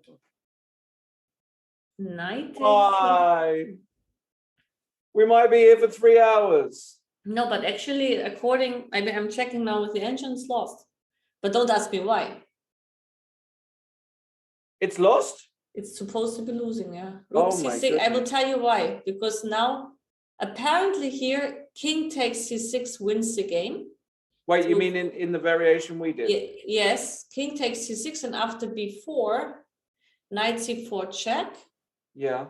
King A4. Yeah. Knight B6 check, and if you play King, after King A3, this is for sure winning with the pawn on B4. This is out of discussion. So King A5, at least from the practical point of view. And now, like after this move, you go Knight F D5. That's what we had actually for fun. Remember? Yeah. King C5. B5. King, and now King C7, stronger. Sorry. King A6. And now you go a triangle maneuver with King D6. if king a7, you go king c5, king a6, and okay, let's agree on that you maneuver a lot of times. But you're right, my king is nearly trapped in the corner. You are right. Yes, and that's why it should be winning. But we're going to get it. We're going to get something similar. Unbelievable. This will be my first time in my career.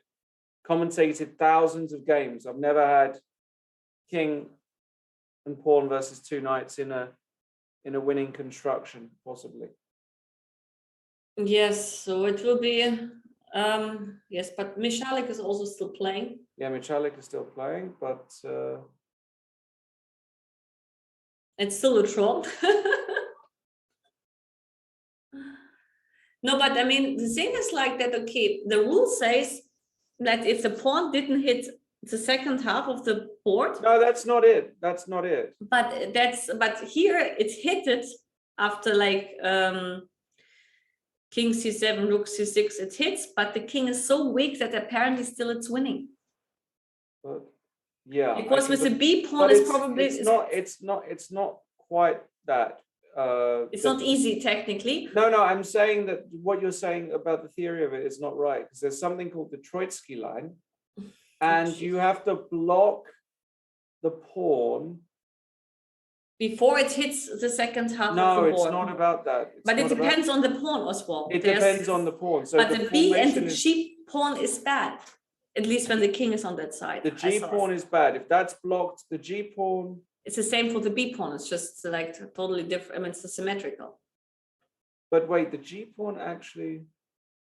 The g pawn might be like. No, the g pawn might not actually. No, the g pawn might be the worst pawn for the two knights, actually. Or the b pawn. It's the same. Or the b pawn. So the Trotsky line is this.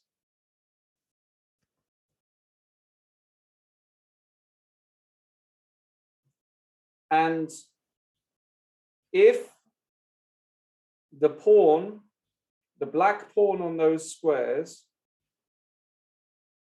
is blockaded, white wins. So wait, so yeah, the pawn, can the pawn be blocked? No, it's a draw then. But it's a win. It's a win because the king is so bad. That's incredible. That's incredible. Okay, we're gonna get it. Yes, it's already on the board. Now if we have to see whether like king takes c6 is played. Wait, he didn't take the pawn? Well, this is bad. If he didn't take the pawn, then it's oh no, it's his move, sorry. It's Harry's move. Yes, it's Harry's move, but he has to take the pawn. And he has to understand that the king is so, but okay, like the Altez, he took the, no, he didn't. So this is the b pawn. So if the king just goes this way, for example. This should be always lost. Because the pawn is not even on b4. Yeah, but I'm saying if it gets to b4, it's a draw. For a b pawn. Yeah, for a b pawn and a g pawn, it's a draw. So you have to block it here, and he does block it here. That's the game, because you can play b4 behind. No, you can't. No, where can you play b4? Wait, sorry, takes. If you go b4, then we have yes, you go b4. I know this. Yeah, no. But this is still winning according to the engines. I mean, I checked. Okay. Just because the king is so bad, huh? How did it go again? b4. Yeah, but he has to. I think he has to take now the pawn. If he doesn't take the pawn, also even if he doesn't take the pawn, it's apparently. No, it's probably the same. Yeah. But why? Because knight c3, b5. He didn't take it. Knight e5. Yeah, he wants to find, he wants something like b4, knight c3, b5, knight d5. Yes, and then if you knight takes b6, king b4. No, I think he wants king takes c6. No. Then I play b7 and it's... Okay, but this is terrible because now the pawn is too advanced. No. So, okay, Parham will play b4. So what does he want after b4?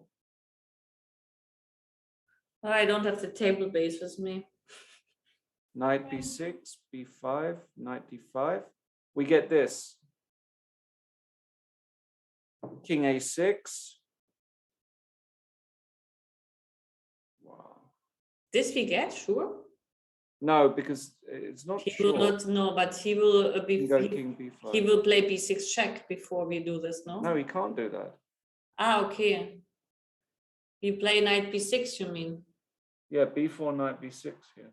But then he will go king b5? Yeah, b5 is a huge blunder because now the king is in a net. I still don't know how it's winning. But this could be winning. So I mean, like he should play king b5, no? Should we try and work out how this is winning? But even here, the king is in a kind of net. Yeah, but how is it winning?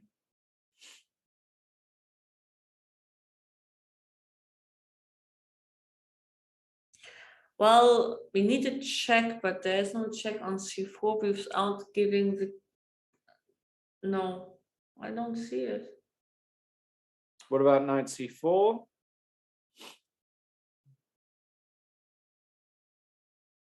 Just king a7, holy cow. And I lose. That's not clever. Imagine. No, I can't lose because I have this check, but that is funny, huh? Which check you have? Like I can go here. Okay. But he went king b5 anyway. This is smart. Mm. Yeah, I don't think Harry wins now because knight. He has to control this square, no? So knight d3 or knight e6, one of these moves. Knight e6, king a6, take, b5 check, and here, and it's a draw. The pawn is too advanced. No, I will go king c5. Come on. Oh, you'll go king c5? Yes, at least Good. not to allow you to get out. But you can never take the pawn. If you move the knight, I go here. If you move this knight, I go here. Maybe you try. No, but I play b6 after. Yeah. Sorry. Yeah. No, I think it's a draw. I think it's a draw.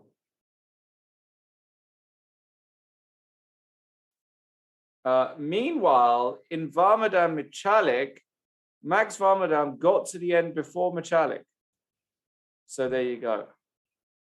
But it's probably a draw. Rook d2 check, king e1. Now, can you take this pawn? I would be very scared. But I would say, I don't know. check. Sorry, takes. Okay, your move. So where is the... Actually, there's... You only have... so if you give check and I go here... According to the engine, it's winning for white now. Wow. How? This I don't know. How is this ever winning? Seriously. He put the rook on b2. This is completely fine.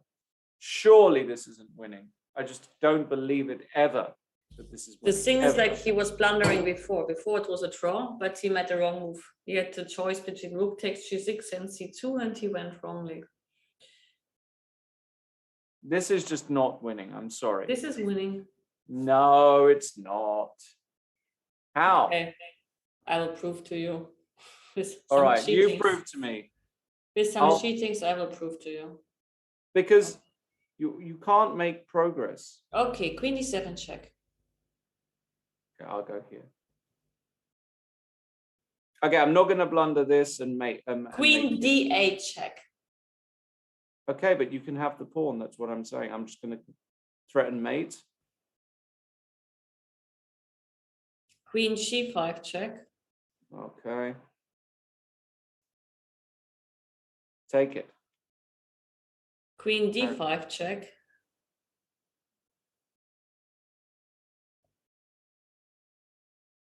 Queen c5 check.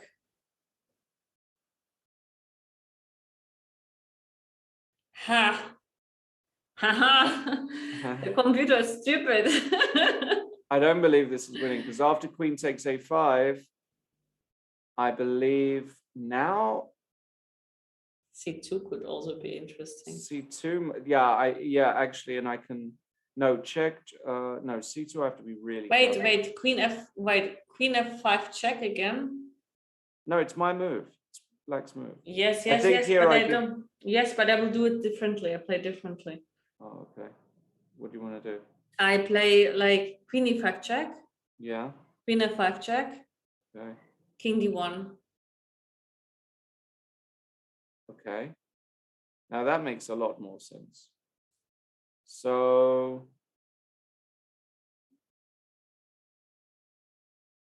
Okay. I'll go a4.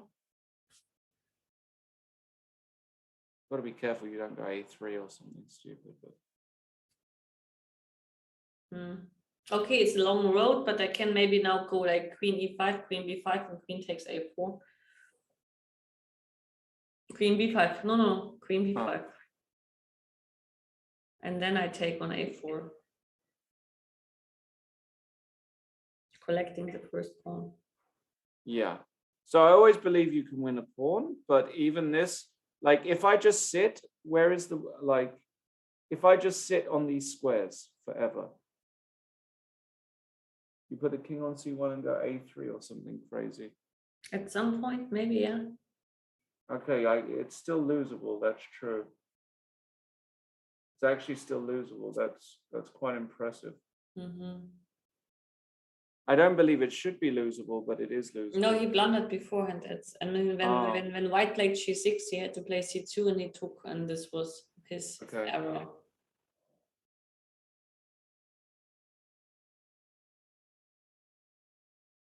Let's go back to Harry. Actually, the computer still wants to win it. The computer still wants to win, huh? Yeah, I don't know how, but he claims. Yeah, because he's claiming the king is very bad. But I don't understand how. It's just way above my pay grade.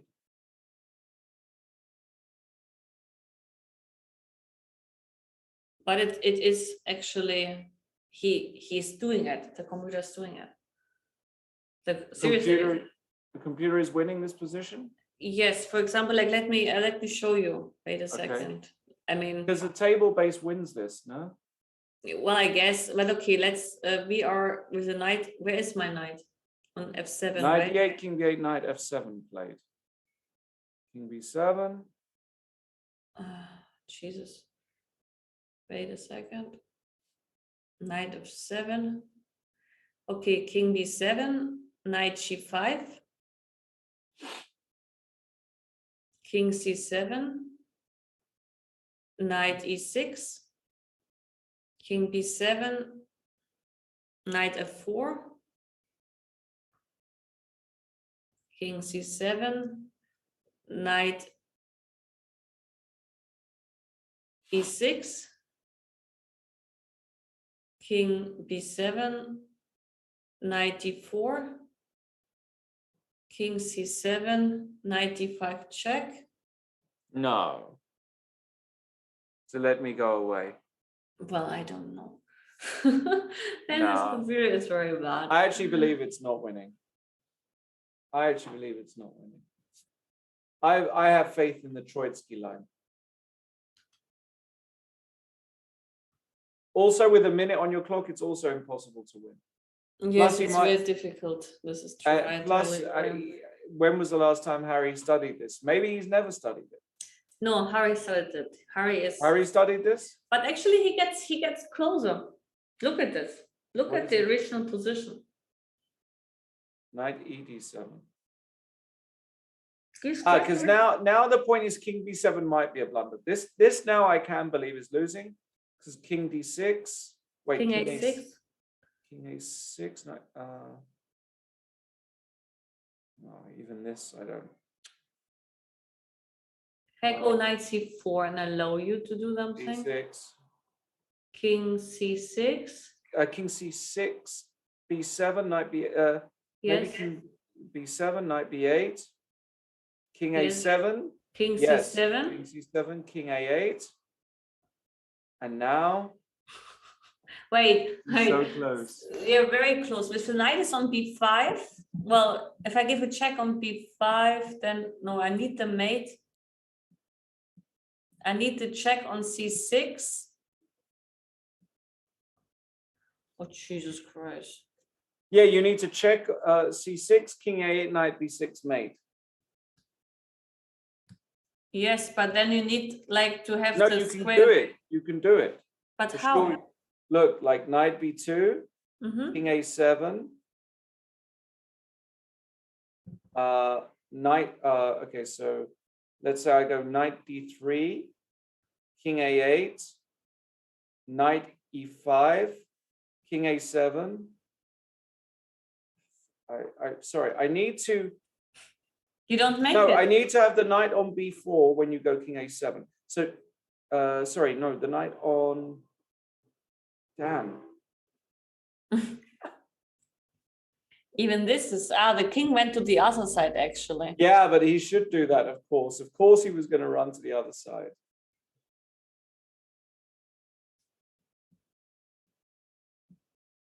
Wow. I wonder if this is winning.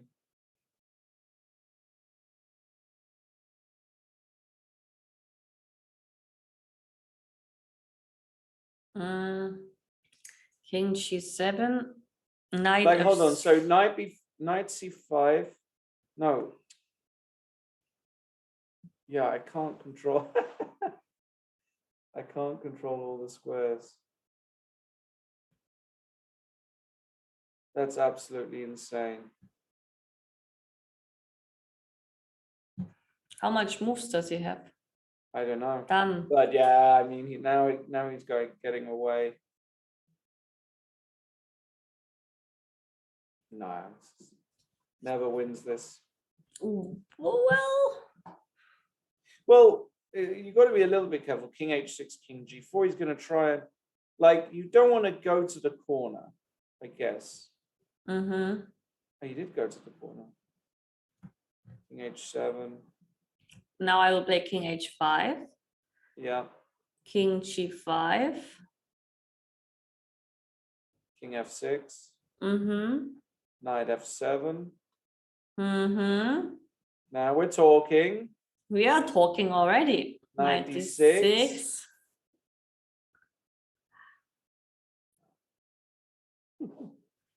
Jesus.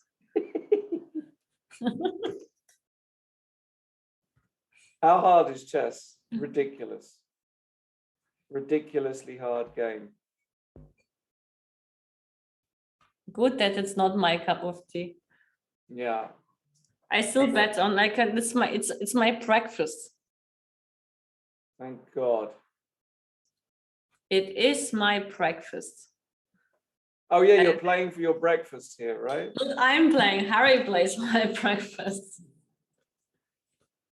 Now I can tell you a funny story about Harry. Okay. At some point, Harry came to our home a long time ago. I think it was like Yeah. 15 years ago. Yeah. And at some point, you know, like I cooked something from him and he was always hungry, you know. When we had a cake and everything, he was still hungry. My mom couldn't believe how much he could actually eat. Right. But he was eating so much. Right. Is that the story? That's the story, yes. Oh yeah. And then he explained us a difference between chicken and turkey. Oh, well, you know. Like, you know how he compared the chicken and the turkey, because we met him some kind of turkey with some curry sauce to have it a little bit Indian, you know. Yeah. And then he told us like, but we can't take turkey for such a dish. You should take chicken. It's like, you know, choosing an old woman over the young one. By the quality of meat. An interesting comparison. Yeah. Yes, I was also like surprised.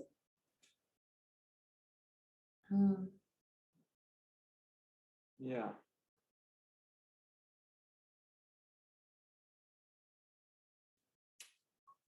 Well, chicken or turkey aside, in this position, he ain't winning. Now, in the other game, I'm starting to get nervous for Michalik because I do see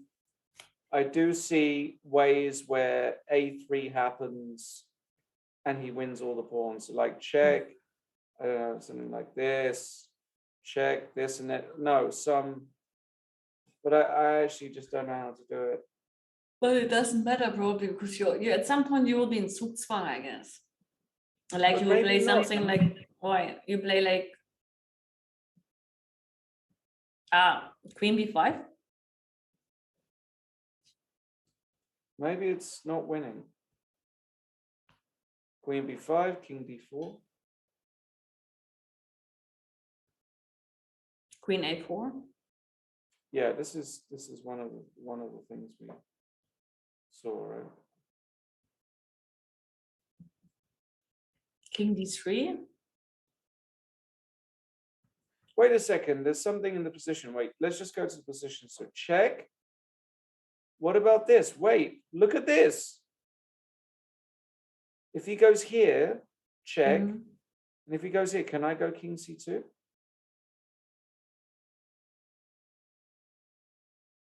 You will be in badly Zugzwang. For example, like I will go like queen f2 check, Yeah. queen e1 check, and here Some queen h1 or something. no. Jesus, why I always have this pleasure. If I go queen e2 check, queen e2 Yeah. check, and queen d3, queen c1, queen d3. Queen d3, yeah. Now you will be in some And now kind I'm of into Zugzwang. rook c2. I still. After rook c2,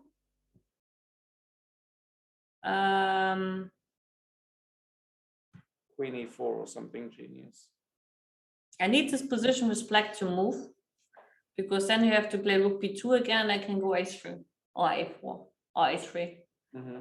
So I need the same position with black to move. That's all I need to achieve. So I go queen f1 check.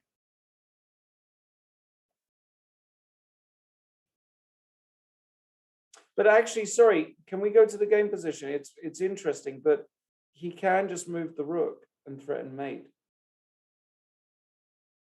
Actually, interestingly. And if you give check here, oh no, this check is a problem. I think. King c2, check. No, wait, this is still not, because oh my God. Yeah, and important a3 is I can just give eternal Isn't it check. good that it's not our goal here to mean, play it? come on. Let's go back to Harry. Let's Let's at go least back to as Harry. interesting. Yeah. Okay. He got him in the corner. Ha. He got him in the corner. He And won. he won. But how did I he do can't that? believe it. He won. And I got my breakfast back. You got your breakfast back. But why? How is it winning now after 97? B6, No. knight f6, d7, and knight e7, Yes. and game over. Oh my goodness. But how did he do that? I mean, like we saw knight f7, king g7, yes. Knight e6, can you King go? F5? And knight f, like, yes, knight f5. Sorry, wait. Yes, no, like, no, Sorry, yes. Yeah. Yes, King h7. yes, and then he had to go to f5, yes. Yes. And now king g8, Yes. king h7. No, this was not good. Maybe king f8 was better, but Yeah, but king f8, then he was going to go knight g7, I believe, or knight g7. this reminds me a little bit on the W techniques when It's you have a W like technique, but actually it's still not. And now here, sorry, yeah. So he W techniques, he gets into the corner by force. yes, he always gets into the in corner. all variations. And also now, here it's now knight e5, b6, knight f6, b6. Yeah, so knight e5, b6, knight f6, b7, knight g5, and once again, mate. Unbelievable game of chess. so I had full trust in Harry. I mean, how? Magic.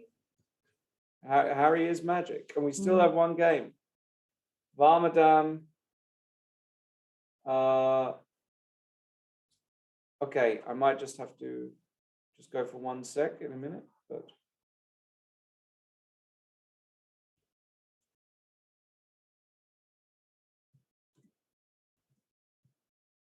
Okay, so queen f2 check. Okay, I'll be right back. Mm-hmm.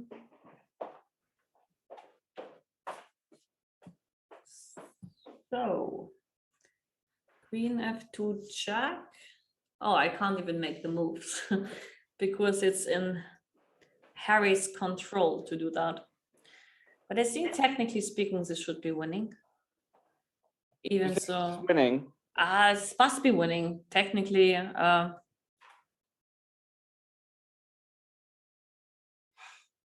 So check, check.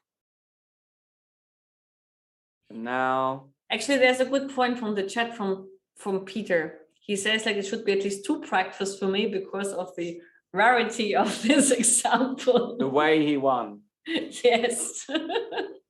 Yes, that's true. That is actually true. So this is winning somehow. Could be here all night with this game, no joke. Because if he gets to queen versus rook.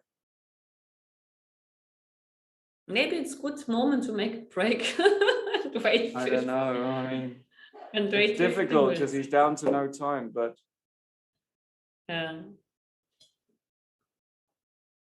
Is there an interview from Harry coming actually? I don't know.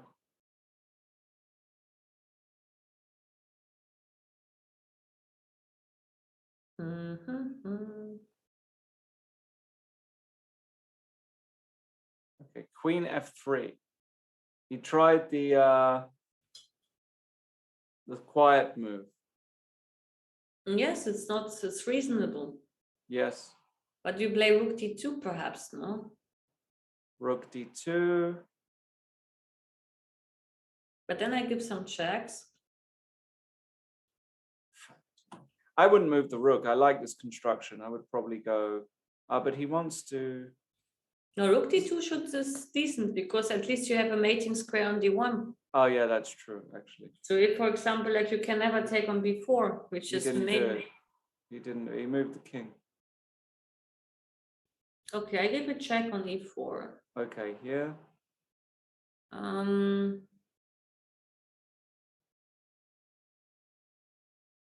give it.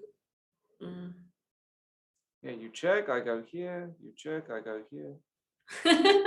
Yes, I understand. Queen d3. Then I go rook d2. And then I give a check on e3. And then I go here. Yeah, this is the game. Now he'll play rook d2. Now he'll play rook d2. He has not many moves, no? Yeah. And he'll play this, and okay. Interesting position. And they go round again. He'll do this. Actually, but can I take this pawn? Why not? Well, King d4. king where? d4. King c. Then you have queen e5 check. King d. No, this is dangerous. King. Oh no, d4. you go back. No, actually, so queen d6 might. Queen d6. Sorry, queen d6 is the move. Yes, no, I can't take on it. Yeah, so you can't take this, but he's going around via b5 anyways. He's going around via b5 anyways. Can I play a3 now? Yeah, the moment to play this might be now. But rook, no, you have rook d2 and rook d2, rook d1 and rook d2, and I don't get out of that, no? Do I? No, you don't. Because I can't. No, you can. You can go here, here, here. But now maybe I can give d2. check.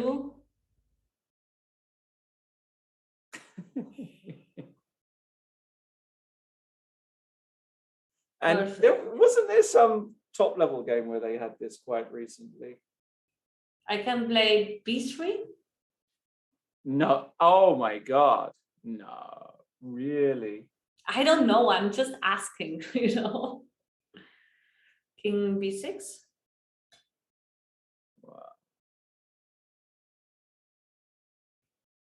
Wow. Maybe. A4. Rook C2. King D1. D1. Rook D2. Rook D2. Yeah. B2. Two. You can never take No, I these- can lose. I can lose. No, I Well, can- you can't lose, but you will not win. That's true.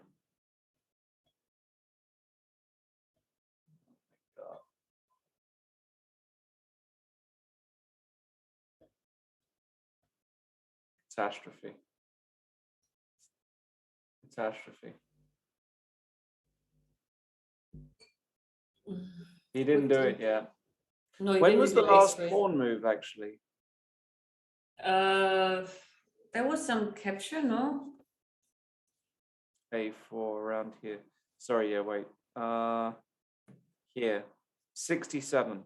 So 117 is a draw. Still some moves to go. Yeah, a lot of moves to go. Why couldn't they just make draws like the old days? You know? You remember all those draws that they used to make? Yeah, I believe.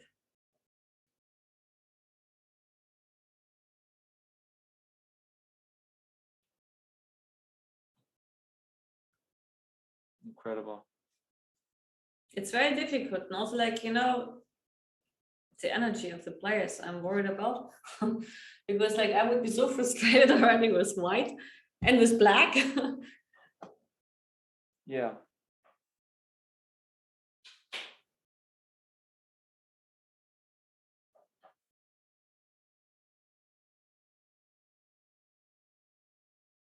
Wow. Yeah, but they've got the rest day tomorrow, so that's why they're going. Yeah, that's why they go all in. Huh? Yeah. That's why they're going all in. Queen B6.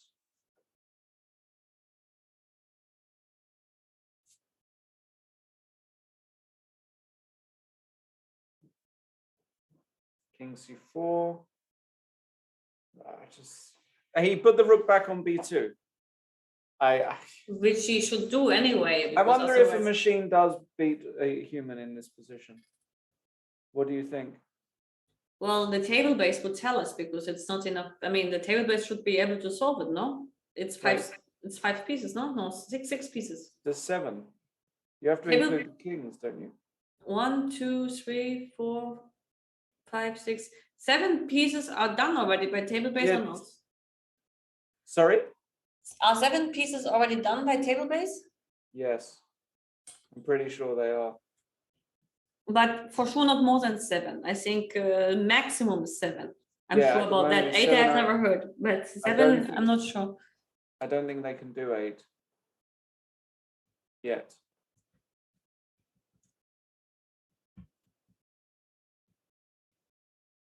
Hmm. Yeah, it's winning. It's winning? Yeah, I just checked the table bases. It's Okay, winning. This is correct as well. Queen B5. Okay, you want me to show you? So let's say like King E3 is the human move, no? Yes, King E3 I would do, yeah. And You now you come slowly. Queen C4. Now the king is offside.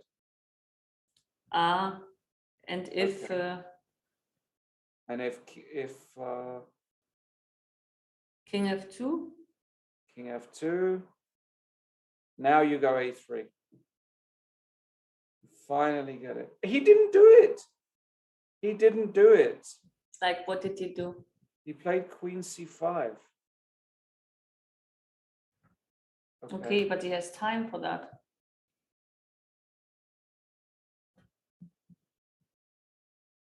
King D3. Yeah, I mean, you can do the same stuff. So King D3, Queen D5 check. And the important thing is you play Queen C4. He will do it at some point. Yeah. And the winning way is to go A3. And if takes, you can't save the pawn, and king versus king and rook is a win. Yes, even though this is another story. Even though this is actually, did you ever have it? No, but I know some of the kind of patterns I've seen, but it's been a long time. Yeah. Unfortunately, like I forgot about it already, but I've seen these patterns sometimes. There are like some certain patterns, like, but okay, also like the one with the rook should know some of the tricks to survive longer. Sure, yeah. And I'm not sure that this is the case as well. No.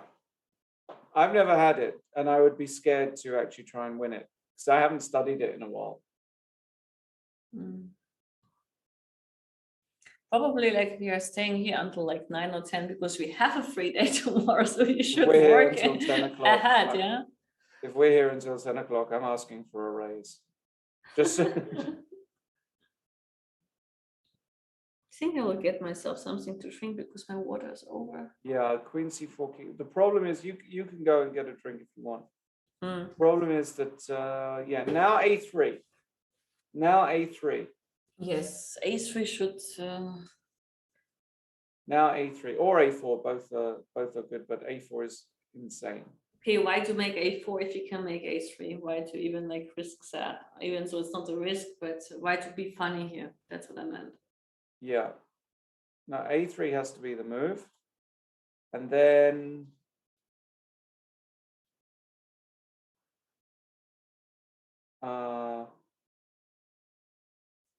well, yeah, I mean, you don't have any other move apart from taking it, right? So you have to take. Okay, let's say the rook goes to E2. You take the pawn. No, you don't take the pawn. No, you don't. I blundered.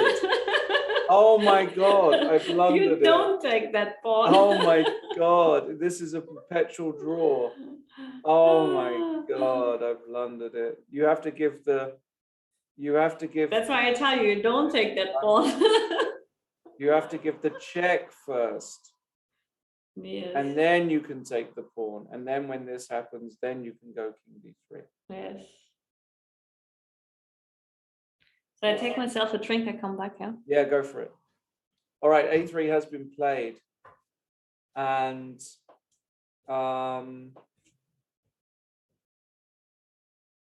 this is incredible. A3, yeah, rook E2 exactly. He's setting up this last trick. Well done, Michalik. Yeah, but Varmadam too strong. Just plays Queen C5. You know, young guy sees the stuff too easily. And now he's going to win this pawn, and we're going to see how his conversion is in something like this: Queen and King versus King and Rook. Incredible.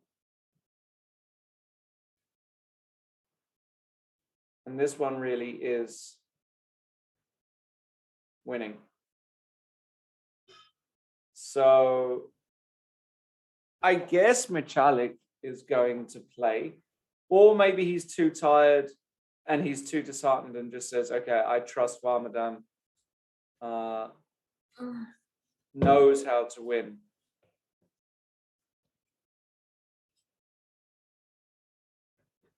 Are we already there?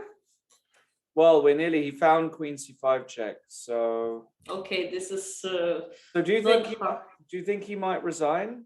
No, I wouldn't, because I would be so upset with myself, and Peter probably is. Yeah, but I'm saying like he might be so tired. Yes.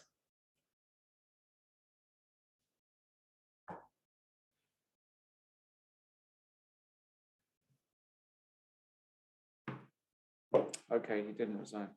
So there you have it. After all that, we have Queen and King versus. So we've had two knights against pawn, and Queen and King against King and Rook.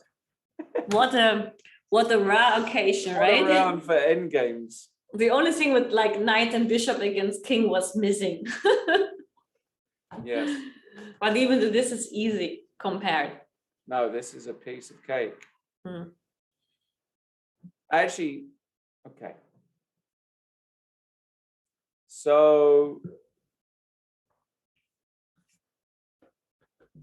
what is the winning technique? Getting closer with the king. Okay, so he went king d1. Mm-hmm. That makes a lot of sense. Okay. He went king d1.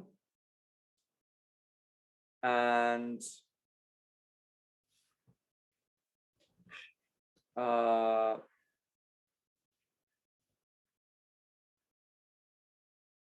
rook f2. Okay. So now what do you do? You get close. Queen d4, yeah? Yes, queen d4 I wanted to. Yes. Mm-hmm.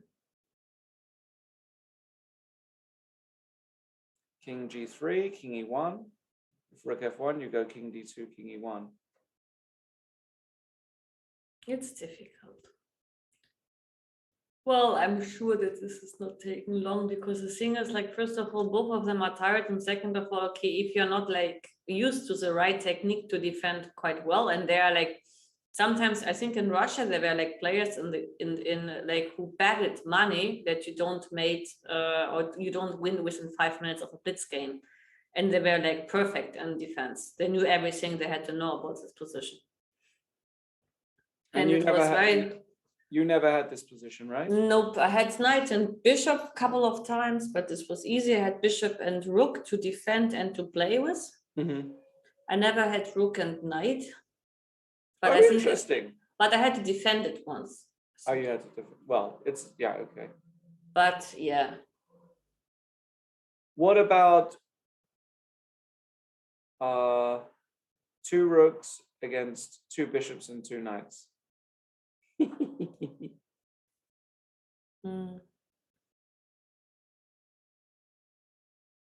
rook g2, slowly coming over. So I guess, you see? It's getting closer. No, I know, but what is the...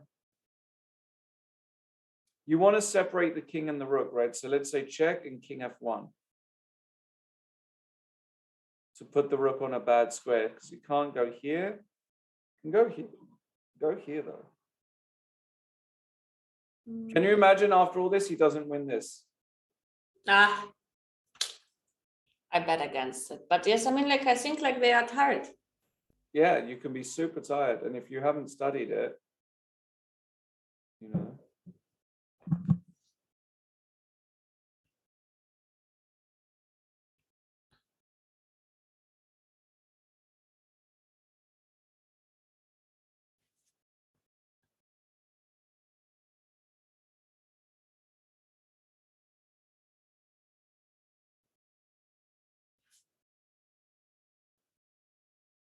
Incredible. All right, queen f5 on the board. King e3, queen h3. Excuse me. Yes. So he has to go king g3. So king f1. King f1. Now the rook. He went king e3, so queen h3 is immediately the end. You went king e3? He went king e3, so queen h3 is just immediate resigns, and hopefully we get that. Please find queen h3. Well, I think he will. That would be incredible if he doesn't.